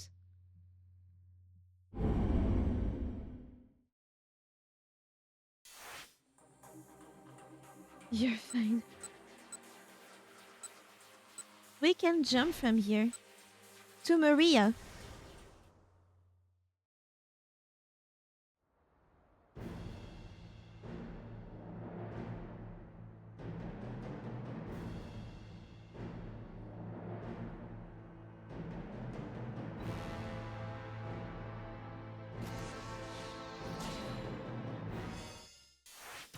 I wonder what she's even thinking about.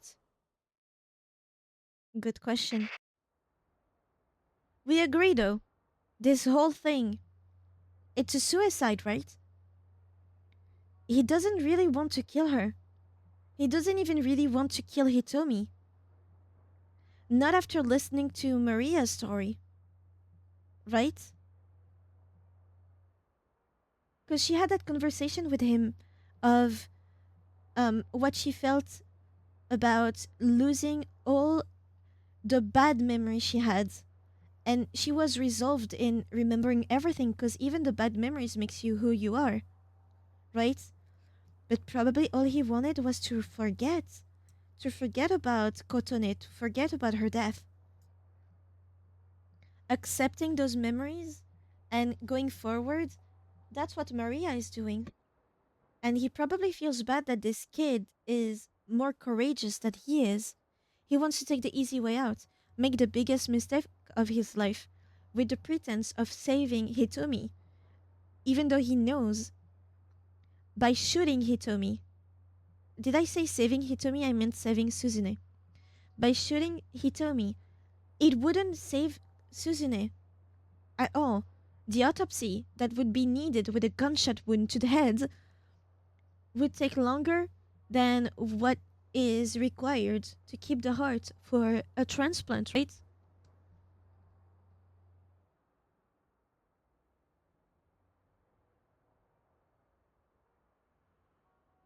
So he probably felt obligated in a way to still carry on with that plot, but he believed in it less and less. But doing it meant he would be either imprisoned for life or killed if he was found out, and he struggled.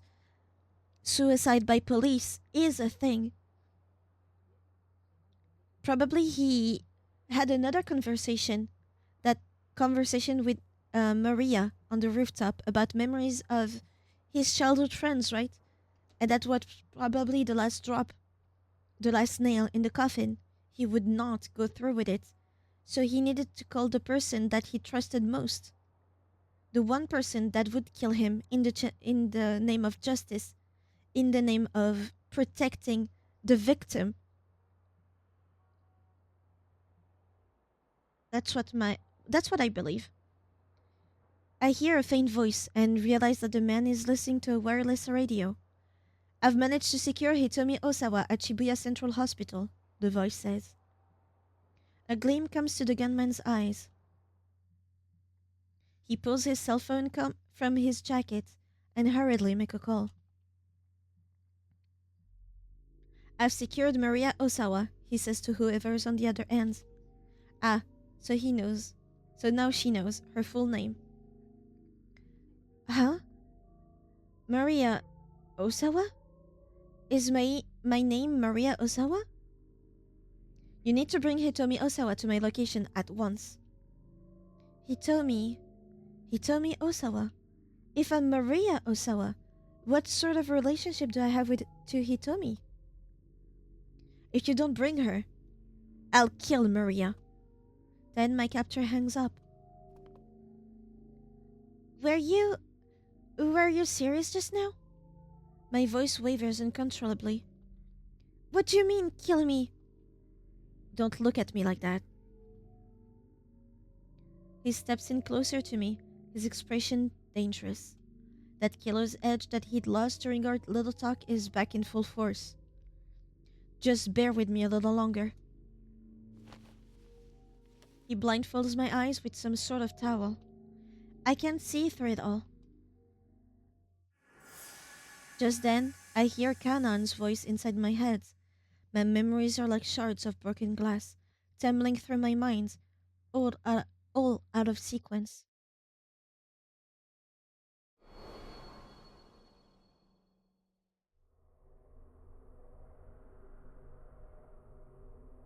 How are you how are you able to do that when the strings is so tangled up? Oh, once you know the trick to it, you can do it with your eyes closed. I'm showing Kanan how to do a cat's cradle. She reaches out for the strings. Huh? She doesn't get a hold of it quite right. What gives? Despite her efforts, the string gets all jumbled up. No, not like that, I say.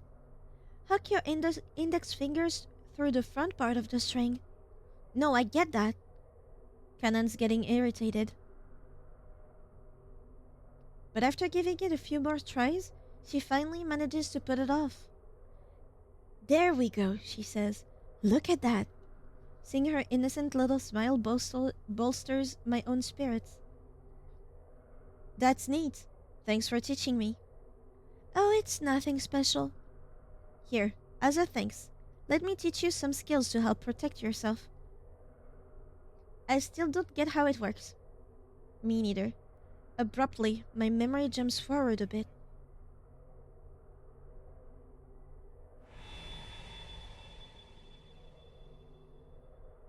Kanan has been training me in some form of self-defense. Don't overthink it, she says. People will either try to punch you, kick you, or grab you. If you can stay ready for those three things, you'll be able to take it from there. She demonstrates some defensive movements as I watch. I follow suit, doing my best to mimic her. Okay, let's do this. Kanan throws a punch at me.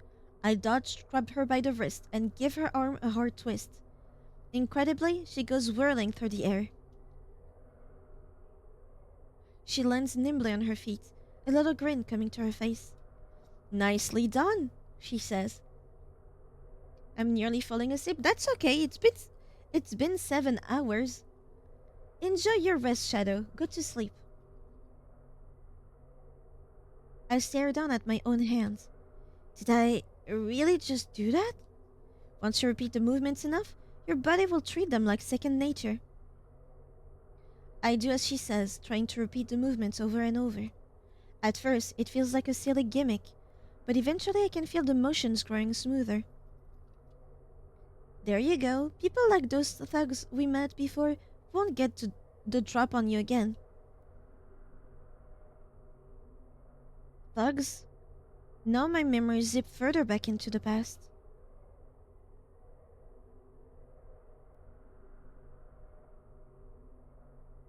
I was wandering the streets, trying to get back to my hotel, but I'd gotten lost. By the time I realized I'd wandered into some dodgy back streets, I was already surrounded by people giving me threatening looks. They must have been thugs looking for tourists to rob. If they had caught me, I'm not sure what they would have. I'm not sure I would have made it out alive. But they hadn't. But they hadn't. Kanan had seen to that. Thank you, thank you so much for what you did for me. I didn't want there to be a scene here, Kanan says bluntly as she surveys the aftermath of the thug's attack. That's all. I'd happened to be right underneath her apartment window when I was nearly abducted. Bit by bit, my memories of Kanan started to resurface. Just a little more. Just a little more and I'll have myself back. I'm sure of it. Detective Tatino, where are you? A man's voice suddenly snaps me back into the moment. It's Kano. I've come as you asked. The gunman grabs me by the arm and yanks me to my feet. Where is Hitomi Osawa? He snarls. Why didn't you bring her? Detective Tatino, why are you doing this? Is that really Maria? My captor removes my blindfold. That blimp again. The first thing I see is a huge blimp drifting slowly by overhead. Huh. I'm sure I've seen it before. And pretty recently at that.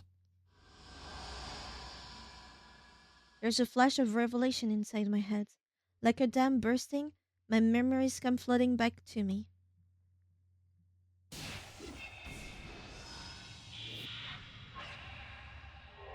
So it is her own pendant. It is her necklace. Last night, I was at a party, a sort of mixer with the exchange students. Someone was plotting to use this party as an opportunity to abduct my sister, Hitomi. And so I told Hitomi that the party started 1 hour later than it really did. She got all her memories back during that whole spiel. Yes. I had a plan to let myself get abducted in Hitomi's place. Of course, the idea wasn't just to let myself get kidnapped. The necklace I wore was outfitted with a tiny GPS. Wherever I happened to be taken, Kanan would be able to track my location. What we hadn't counted on, though, was my necklace getting turned off when I was attacked. I'd managed to grab hold of it, but I hit my head when I was being shoved into the car, and it slipped from my grasp. I'm not sure how far we drove after that. In my fuzzy memories, I recall gazing blaringly out the car window.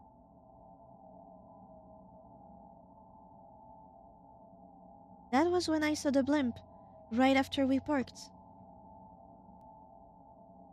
Yes, it went fine. There was a man talking to someone on a cell phone. Alright, I'll shut her up inside the storeroom. I'll be waiting in the room upstairs. The man dragged me out of the car and shoved me into some dark storeroom. Then, I guess for good measure, he hit me on the head again. That's right. There's more of it coming back to me now. Even more?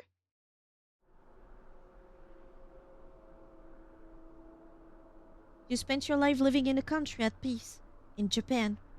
You couldn't possibly understand me. Kanan again. So it's not like she and I became fast friends right away or anything. The two of us were too different in a lot of ways. Where do you draw the line? What would you protect with your life? What does justice mean to you? A forlorn look came to her face whenever Kanan asked me a new question, and I never had a good answer for any of them. My flimsy grasp of my own personal identity made it hard for us to get along, yet I kept visiting Kanan's place for the duration of my trip. I recall doing the cat's cradle there at the table one time when we didn't have anything in particular to talk about. Her eyes had gone wide when she saw me deftly manipulating the string with my fingers. Who taught you how to do that? She asked.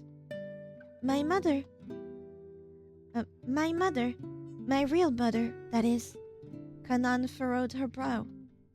What do you mean, real? As opposed to my stepmother, I mean. My birth mother died after getting really sick. I was only 5 years old, so I don't remember her that well. I see, Kanan said. Her expression remained unchanged. What about your parents, Kanan? I don't have any. They died during the war. The bluntness of her response made my hand stop, the string still stretched between them. Sensing that we were treading on some serious ground, I hurried to change the subject. Do you have any friends? No. Well, I used to have one. Her use of the past tense made me fear for the worst. And I was right. He was killed, too, by an arms dealer named Alfred. Her tone was dry, matter-of-fact. Taking revenge for his death is my sole purpose in life. Despite the gravity of her words, her face was an unreadable mask. She seemed almost incapable of human emotion. So, what sort of person is this Alfred? A destructionist who masquerades as a terrorist. Destructionist? That sure wasn't a term that came up a lot back in Japan. Alfred doesn't believe in God and holds no political ideology. The chaos and destruction it is just to earn money in order to carry out more terrorist acts. So you're saying this Alfred commits terrorism because it's fun? Kanan nodded. That's why every now and then Alfred changes loyalties. Just when you think you found ties to some Middle Eastern terrorist organization, it turns out the job was for the American CIA. What the heck? So Alfred stands for nothing then? Kanan smiled dismissively at my little childish outburst. I couldn't help but feel a bit patronized. I twiddled my fingers, turning my cat's cradle into a bridge. Kanan's eyes fixed right back on the string. A tiny surge of pride replaced my annoyance. She went quiet, watching closely as I worked my fingers. The tension in the room faded as the silence between us lengthened. My stepmother's the sort of person who couldn't do these sort of things, I said at last. For some reason, I had a sudden urge to talk about my personal life.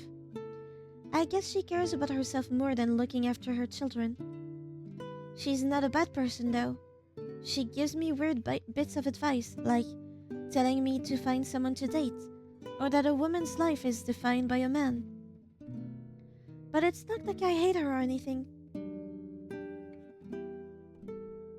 Would you mind teaching me? Kanan asked softly. What? How to find a guy to date? No, she shook her head. Then she pointed to the cat's cradle strung between my fingers. Oh, you mean this? So I took her by the hand and started to teach her the cat's cradle. Hey, do you mind if I ask you something? I said after a while. What's that? That friend you mentioned earlier. What was he like? Kanan's fingers went still. It's better if you don't ask. If I tell you, you won't want to come here anymore. That's not true, I insisted. Even though I'm a terrorist, she replied curtly. I swallowed a sudden lump in my throat, unable to find words. We fight for righteousness, but you people call us terrorists. Am I wrong? She cast a quick look at my face. But, I mean, you protected me. My voice wavered as I replied. All I did was take down some thugs. I just didn't want them around. What could I say to that? I just stammered. Nah, I'm just messing with you. Huh? Kanan flashed me another slight condescending grin. I was just joking. Don't worry about it. But I didn't get the sense that everything she said was a joke. Even if calling herself a terrorist was an exaggeration, the world Kanan lived in was unquestionably a dangerous one. I could tell that from the cold look in her eyes, a look you'd never expect from an ordinary teenage girl. Just what sort of hardship had she endured to acquire that deadly stare? Having lived all my life in peaceful Japan, I could scarcely imagine. Kanan tried and failed several times to get the cat's cradle right, but she didn't give up. She worked fastidiously by herself, fingers continuing to shift awkwardly about. Okay, here we go. She hooked the string around her fingers and spread her palms. But the string shape just collapsed into a jumbled mess. Confound it. Okay, one more time. You can make this into a game with 2 people, you know. I plucked the string from Kanan's hands. You pass the string back and forth. Why don't we try that? It's more fun than doing it by yourself. I rubbed the string around my fingertips. What do you say? Want to give it a go? Kanan's looked dubious. The intricately intertwined strings were like the world, in a way. What had started as a single thread was now something that couldn't be undone just by pulling on it. I held my hand out, twirling the string around my finger. Kanan took the pattern from me and spread her palms apart. She made a perfect bridge between her hands. The shy grin that came to her face made her finally look like a normal girl. I followed suit with a childish little laugh of my own.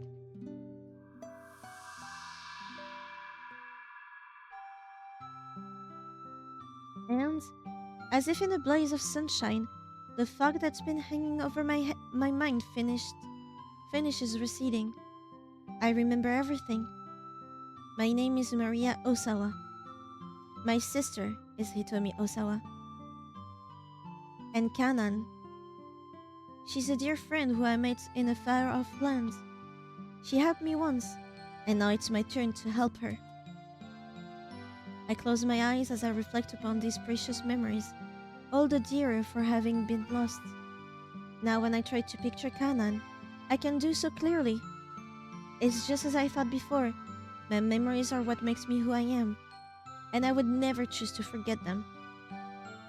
I feel almost as if time had stopped for me while my history was gone, and now it started moving again. I'm finally back to being me.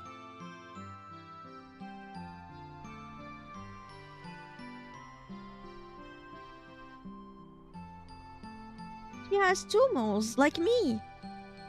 And I have to go. I have to go back there one more time.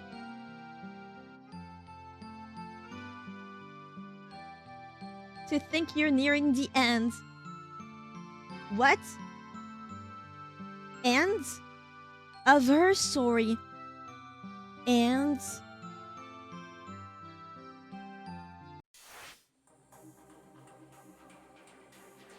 what?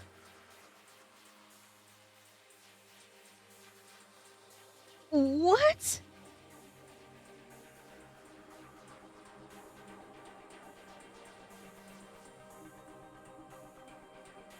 So what? No more Maria? From then on?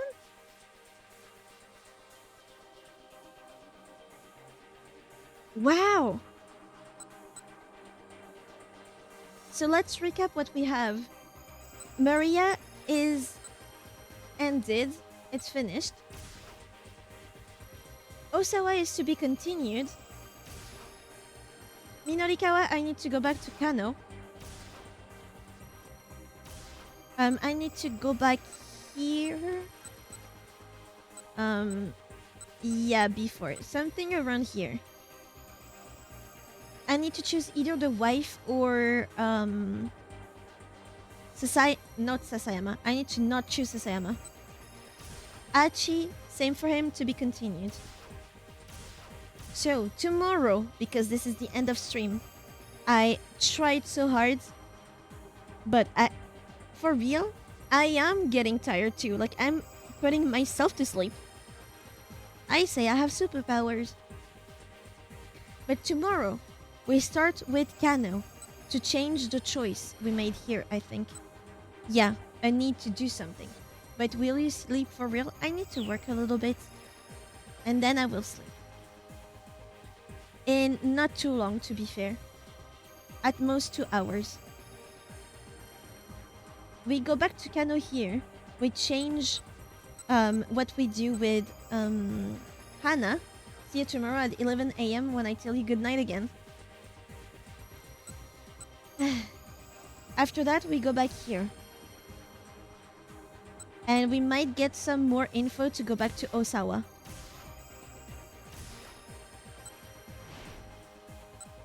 Pretty Honey's response, I don't think it's an important choice to make.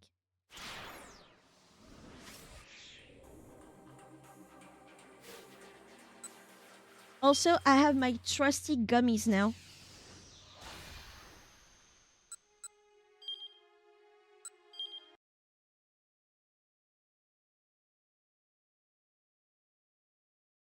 Oh, no, no, no, no, no, no, no. There.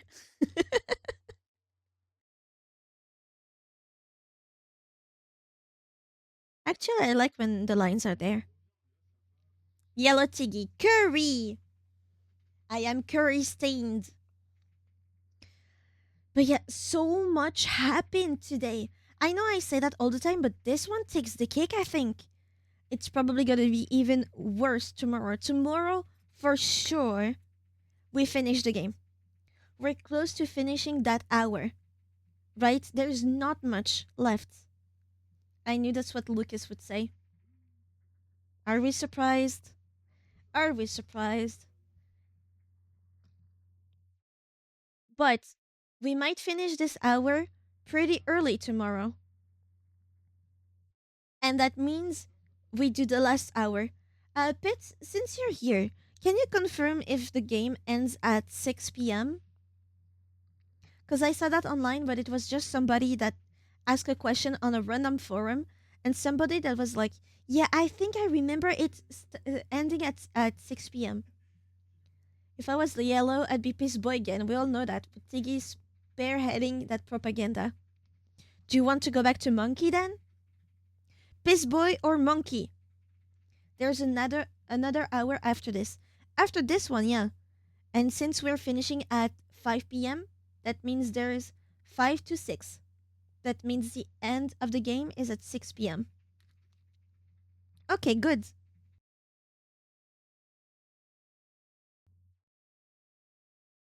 I think what I want to do, even though I genuinely want to, after this game is over, to straight up start paranormal sites because I'm intrigued.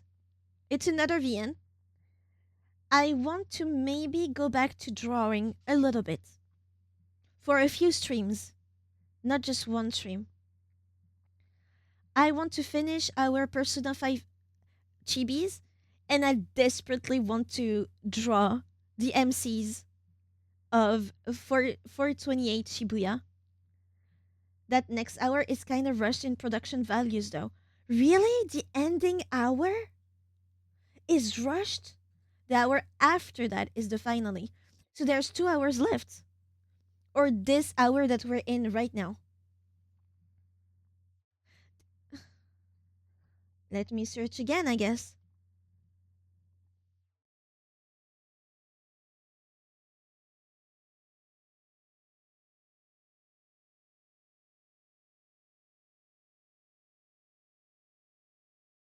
There's 9 chapters in total. Ah, we started at 10. Shit, it ends at 7 p.m. Because the next hour is kind of rushed. It's real short. Okay. Is there a chance that I finish 4 4 to 5, then 5 to 6, and then 6 to 7 in 5 hours?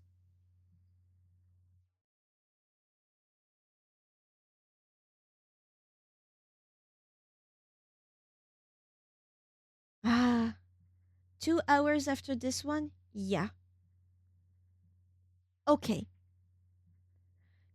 Cuz I'd like to put it in the title, but it happened a bunch of times where I thought it was the last stream and it's not, and I felt like an idiot.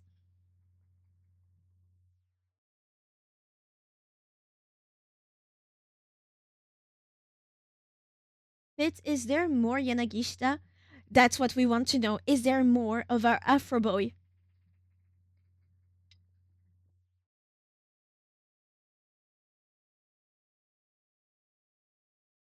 I desperately need him to come back.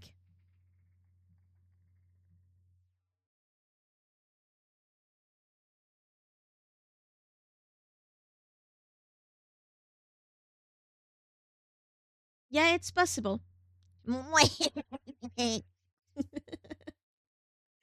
I need to draw him. I need to draw him. He might become my comfort character to draw. Imagine his design. All you need is that fuck ass suit and the afro, and there he is. There he is. He's so easy to draw. That's all we need to hear. Yeah, we might have dropped the game if he wasn't there. I'm kidding, of course. I need to see Achi and Hitomi kiss. Should I answer that? No, no. Don't spoil.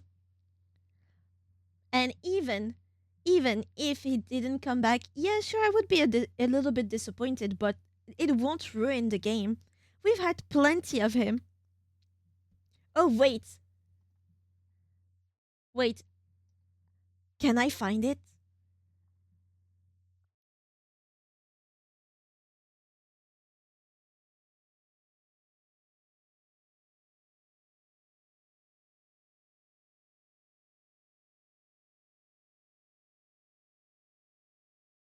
Let me. Let me.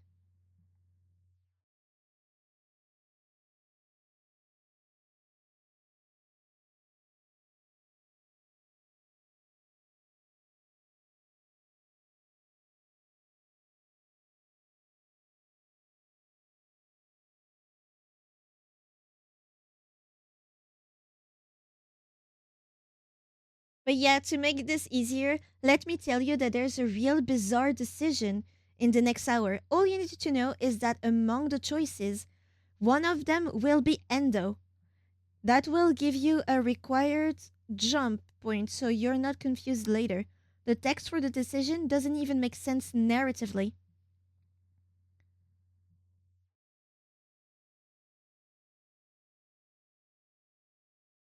Um, yeah. Okay, let me tell you, there's a real bizarre decision in the next hour. All you need to know is that among the choices, one of them will be endo. So I need to choose endo. I need to choose endo, is what you're saying? Just to make sure I understand.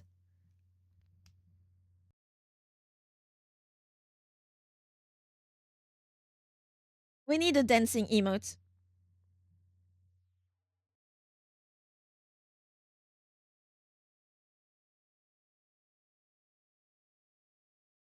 Oh my god, Sparkly! It's a disco in here. Who said disco was dead? Oh, I just want you to know, I have the whole playlist here.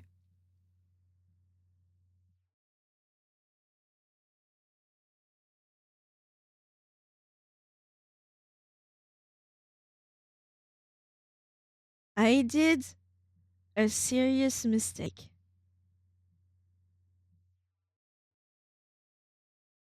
I did a very serious mistake that I can only tell you, Pit.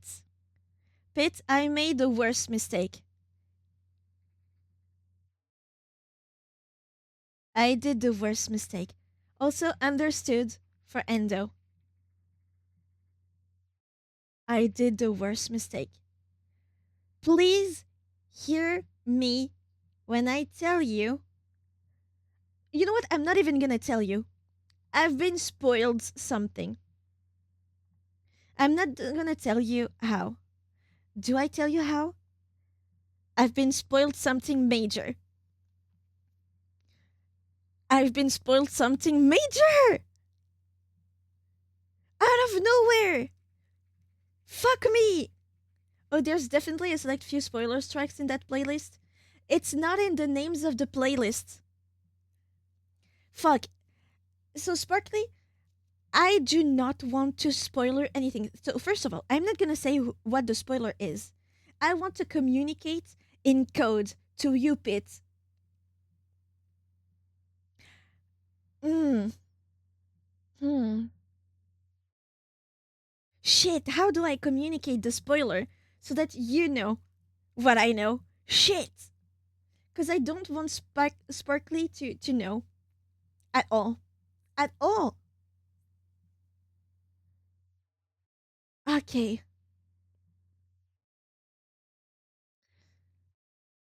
Yep, I try to discourage it as soon as possible. No, because the music of the name doesn't give out anything. It's not here that I've been spoiled. Not here.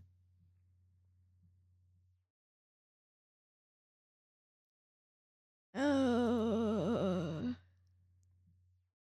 Uh, music playlists and recommendations on YouTube are awful.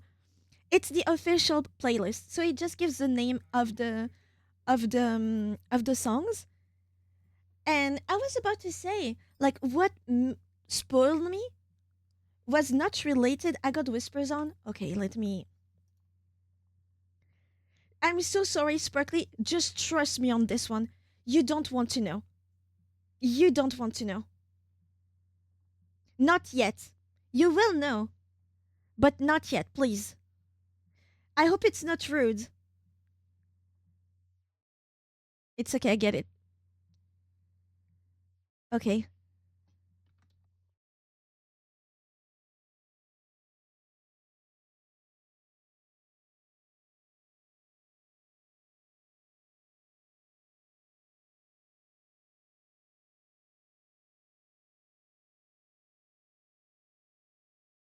Feel free to close your DMs, to close your whispers right after this. Please feel free. Okay, so what I wanted to do, I found the song that I was searching for, right? Also, whatever I tell you, Sparkly, just wait. Don't do it. Like, don't do it. I was looking at the playlist. It's the official playlist, and I was looking at just the titles, and so far, nothing weird. And I didn't find anything weird. That's not where it lies. But all the titles, they were one word, right? Hope, tension, stuff like that. That's all I registered. And then I found the one for Yanagishita. And I was about to say, it's funny. Because if you know about the comedian, that's when you see which one of the songs is for Yanagishita. Because the name of the song is Eggplant. And that's the stage name in Japanese of the actor, the comedian who plays Yanagishita. I was like, that's funny. But then I had to scroll down the playlist of the songs and I accidentally scrolled down to the first comments. So, Sparkly, please do not go there. Do not watch the comments. I will tell you, it's annoying to know what I know. But I have only myself to blame. It's fine, it's actually funny. Now that you got spoiled, I'm so sorry about that. I want to know how they get about with this.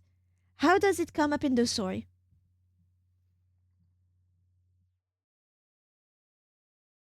I did not expect that. And I won't say anything more. But I'm interested to see how it comes up. Also, I will do my best to not let it show. I can lie pretty well. So if you think, oh, she's acting weirdly, is this a spoiler? Is it when it happens? Probably you won't be able to tell unless I tell you. Once it's revealed, I will tell you that's what I knew. I will tell you. But up until then, I will pretend I did not know. Yeah, no more internet surfing for you. Yeah.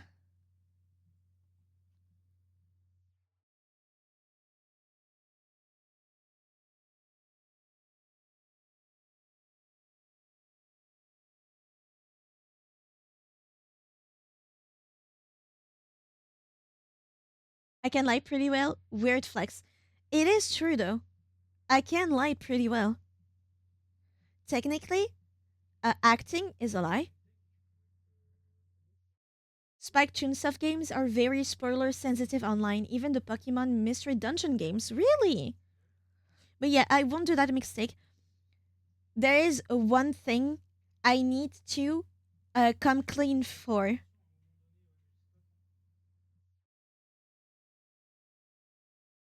Do I? Wait, when did I see? Yes, okay. I was doing a few like days ago, I was doing a few weeks now, was doing the thumbnails for the VODs for YouTube for Persona 5. When Akechi joined the Phantom Thieves, I was spoiled of his other outfit. That's it. That's it. And it happens a lot. I'm out there because Persona 5 is so long, I can't really afford not to start putting them on YouTube right away. Not right away, but after a while. The VODs disappear on Twitch, so I need to download them and might as well not have a gigantic backlog. So I need to start uploading them to the VOD channel, and that means making a fucking thumbnail. So I had to use the all out attack screen of Akechi one time, and so I needed to search that up, right? And that's when I saw the other costume. Like I can remember at least 5 PMD plot points on the top of my head that are cool but never get hidden in search results, even for my favorite game, Gates of Affinity. It's annoying when you're a content creator that needs to use pictures. Really annoying. The prisoner in Echoes of the Eye, the DLC for Outer Wilds, spoiled. I just wanted pictures of the map. I got spoiled of what the strangers looked like. It still didn't make them less scary to see in game. I was still very much scared, but I knew what they were like because I had to do the thumbnail. And if you do it as soon as possible, it's something you have less to do afterwards. So yeah, it's really annoying.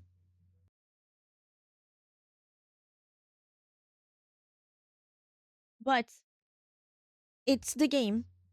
I did not expect today. I did not expect what happened today, though. It won't ruin the game, I think. Not for me. It won't ruin the game for me. But very interesting. But I have to say, I'm sorry. You need to know that I know. It feels dishonest if I don't.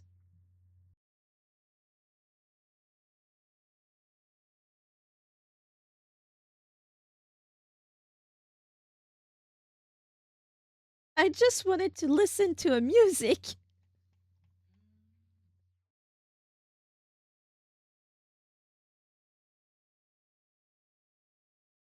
And for the DLC, I was spoiled with what they look like too, but only because I was scared to play it for the longest. It doesn't make it less scary though, does it? To know what they look like.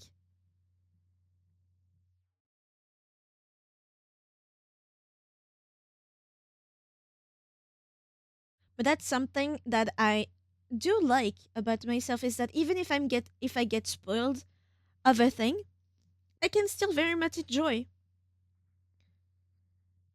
No, it doesn't. Yeah. But yeah, I can still enjoy how we get there. It's not the end result. It's how you go to the end result that's important to me.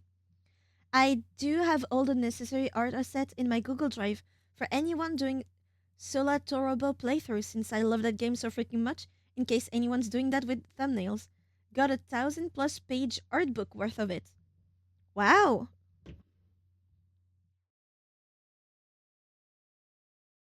That's quite impressive. But yeah, for little games like Shibuya Scramble, I think it's better for me to just finish the series and then do the thumbnail once I finish the game. Right now, I did not expect to be potentially spoiled. That's why I didn't think about going down the fucking page. Appreciate you telling us, but you're okay and you're only human. I'm only human after all. Although the main reason I have it is because you can't easily find the light novels in the intended order, since the translation for them are on sites that are malware infested these days.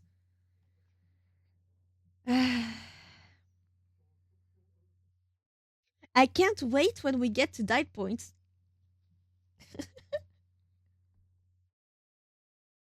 Ba-da, ba-da, pew, pew, pew. Ba-da, ba-da, pew, pew, pew.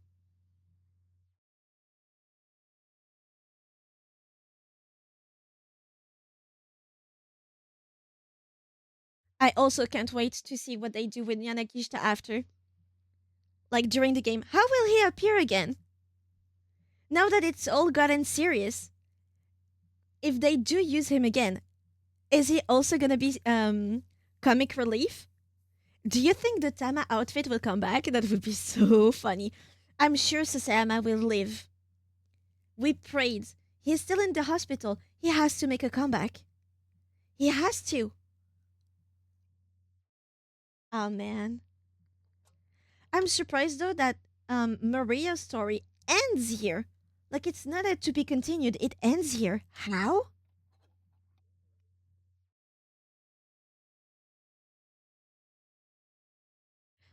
And the one part right now that I'm the most interested in is Achi. Is he gonna tell Hitomi? You'd be surprised how memorable, poorly custom drawn recreation of your favorite characters would be for thumbnails. My goal right now, I don't believe it's over. I think there's gonna be an epilogue. There has to be an epilogue of some kind where we see her being normal. But yeah, what I want to do, and that's why I do pretty low effort thumbnails for my VOD, for my VODs. I want to have a main channel. This is my VODs channel. Right now it's my main because I don't have another one. But I want at some point to have a edited version of my videos, and that's where I would draw the thumbnails. But the VODs, there's gonna be so many of them, I cannot possibly draw the thumbnails for each streams. It's not possible. Right now, they're just the bare minimum. Some of them are more intricate than others because I was inspired. There's one I can think of where you can tell I did not have the time, but it's gonna be up in a while. Though I'm gonna switch from every 2 day to every day for it to be public. I think we have a backlog up to July. The last episodes of the P5 Royale playthrough right now are up for July. That can't be normal. And there's AI Samyang files, and then now there's gonna be Shibuya. But yeah, at some point, I don't know how I'm gonna do it. Right now, I'm busy with the new model for July. Once that's over, the time that I have after stream is to edit down some of my videos. You're planning to split it like that. Nice. Yeah, I'm gonna make another channel. Main channel, so like everyone else, main channel, edited content, VODs channel, just the VODs. And for the edited content, because there's gonna be less of it, that would have drawn thumbnails. I think it's better for me. Right now, I just don't have the time. And once I have the time, I don't know where to start. Do I start all the way to Other Wilds? Like my first playthrough since I came back? Or do I start with something more recent? I don't know how it goes for stuff like this. Do you just start with the current game you have right now? Or is it okay to go back like a month ago? I don't know.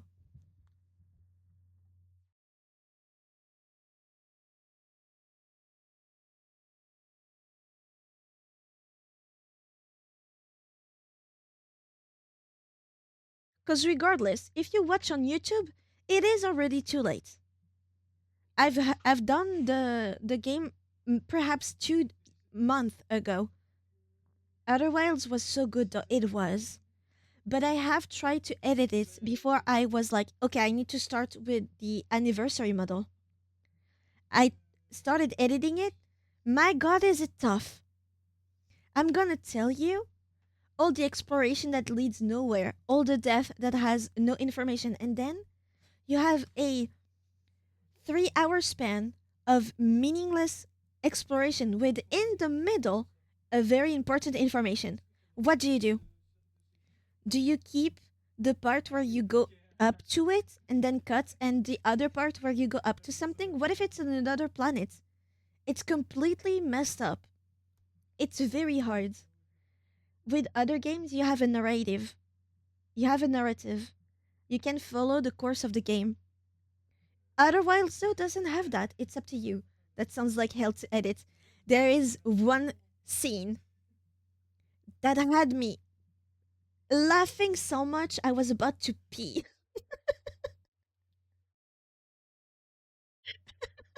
And it's at the beginning of the game. Back when we go to the museum, and then because I had the thing where if you talk to somebody, time stops. But that means no animation for the NPCs, right? But they need to face you still. So they don't have the animation of them turning to you, but they do still turn to you. So it looks like a statue turning to you. And it's so creepy, right?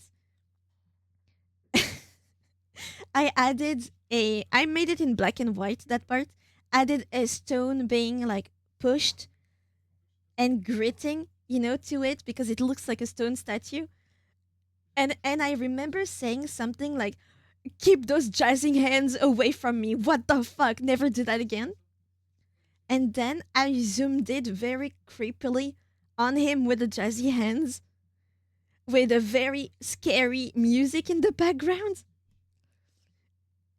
I think it was rather like this: black and white, the stone sounds, the zoom in at the same time, right? With the creepy music and me saying, like, oh my god, never do that again. I was laughing as I was editing, which makes it hard, by the way. It's hard to edit something while you're laughing. Let me tell you. That's the only place where I was like, oh, that's funny. Beginning of the game. Beginning of the game. You went on an entire tangent because it's funny. Come on. Do you regret me saying that? But yeah, the rest, I'm always like, is this interesting? The story, you might not care. It's more like the gameplay, right? But yeah, hard to think about. But I guess I'll start with the Outer Wilds playthrough. I guess I'll start there.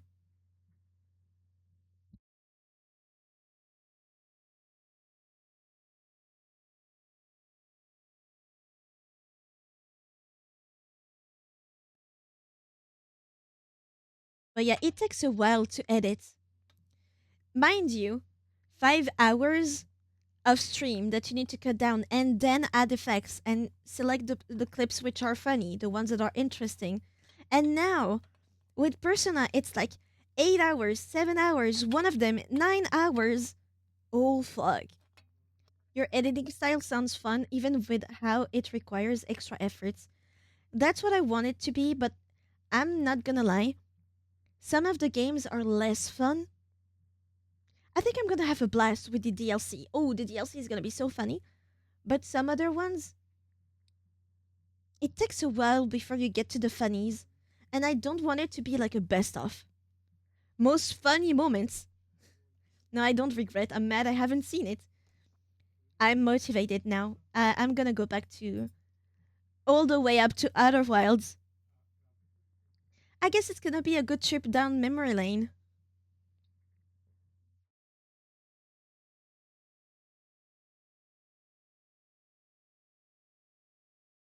But yeah, I'll go back to there. That's okay. It will take a while before I even start. And I need to do at least 10 edited videos before I start to post them once I get a rhythm so that I can upload like frequently. I'll keep you updated. Right now though, I have too much work. I cannot. I cannot. I can understand now why people pay money for editors. It's so hard to do it all. But it's so fun. My god, it's so fun.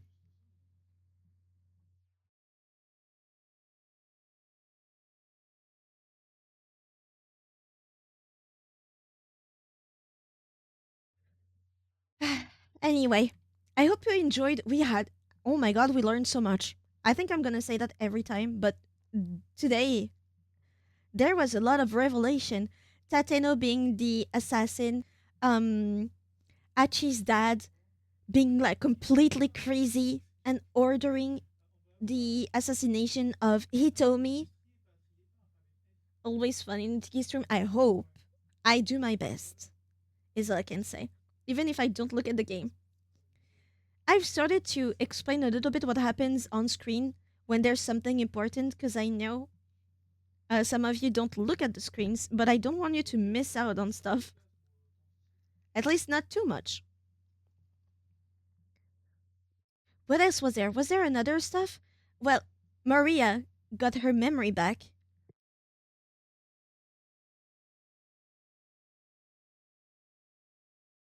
The best streamer. Oh, you're too kind. You're too kind. There's no best ever. Lots of good people.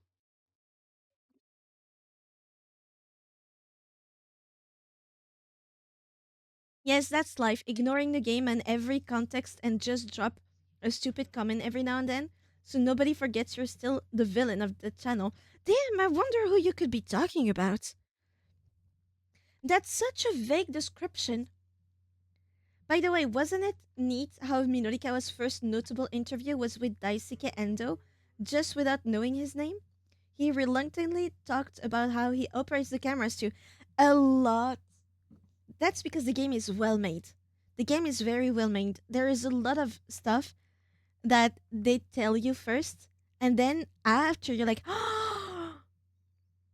of course they did tell us at the beginning of the game, but now I wonder what else they told us, and it's gonna come back again.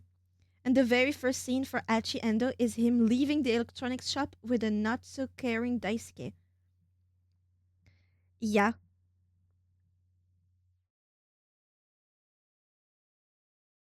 that is true.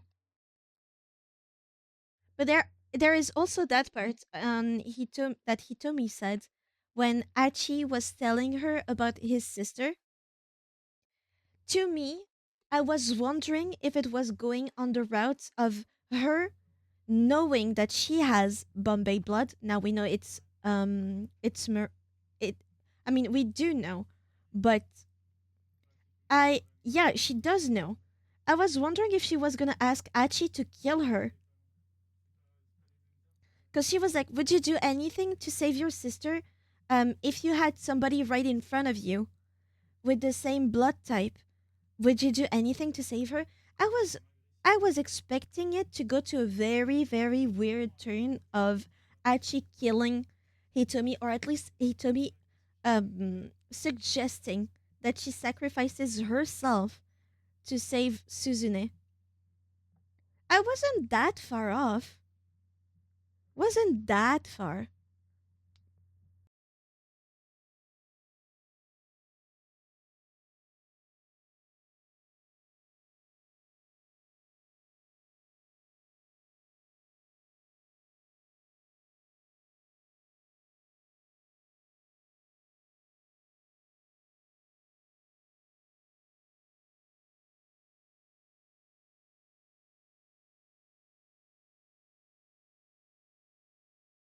Ba-da-ba-da-bam, bam, bam. Ba-da-ba-da-bam, bam, bam, bam. It's a very well made game. I'm surprised I've never heard of it before.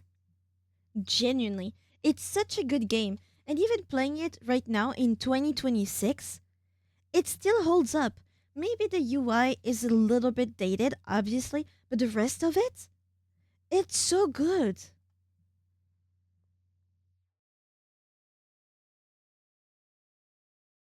It's still so good.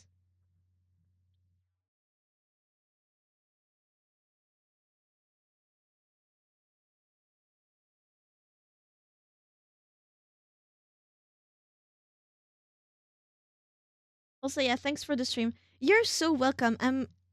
I hope you enjoyed it, and I'm glad if you enjoyed it. I'm gonna go now. I need to work. I have done a lot of advancements, so I need to keep up that drive. It's nice gaming mechanic too, very unique. Yeah. Smiles go for miles. But yeah, I hope you all enjoyed. The people lurking, the people of the VODs, and everybody. I'll see you guys in the next stream. Perhaps the last stream in this game, and then some art. Just to wash our mouth a little bit. As a refresher. Don't forget to stretch, especially if you've been on your ass for hours like me. Drink water, that's important. Get vitamins. And clean behind your ears if you are using a headset all day, like me. See you guys tomorrow in the next stream. Bye bye.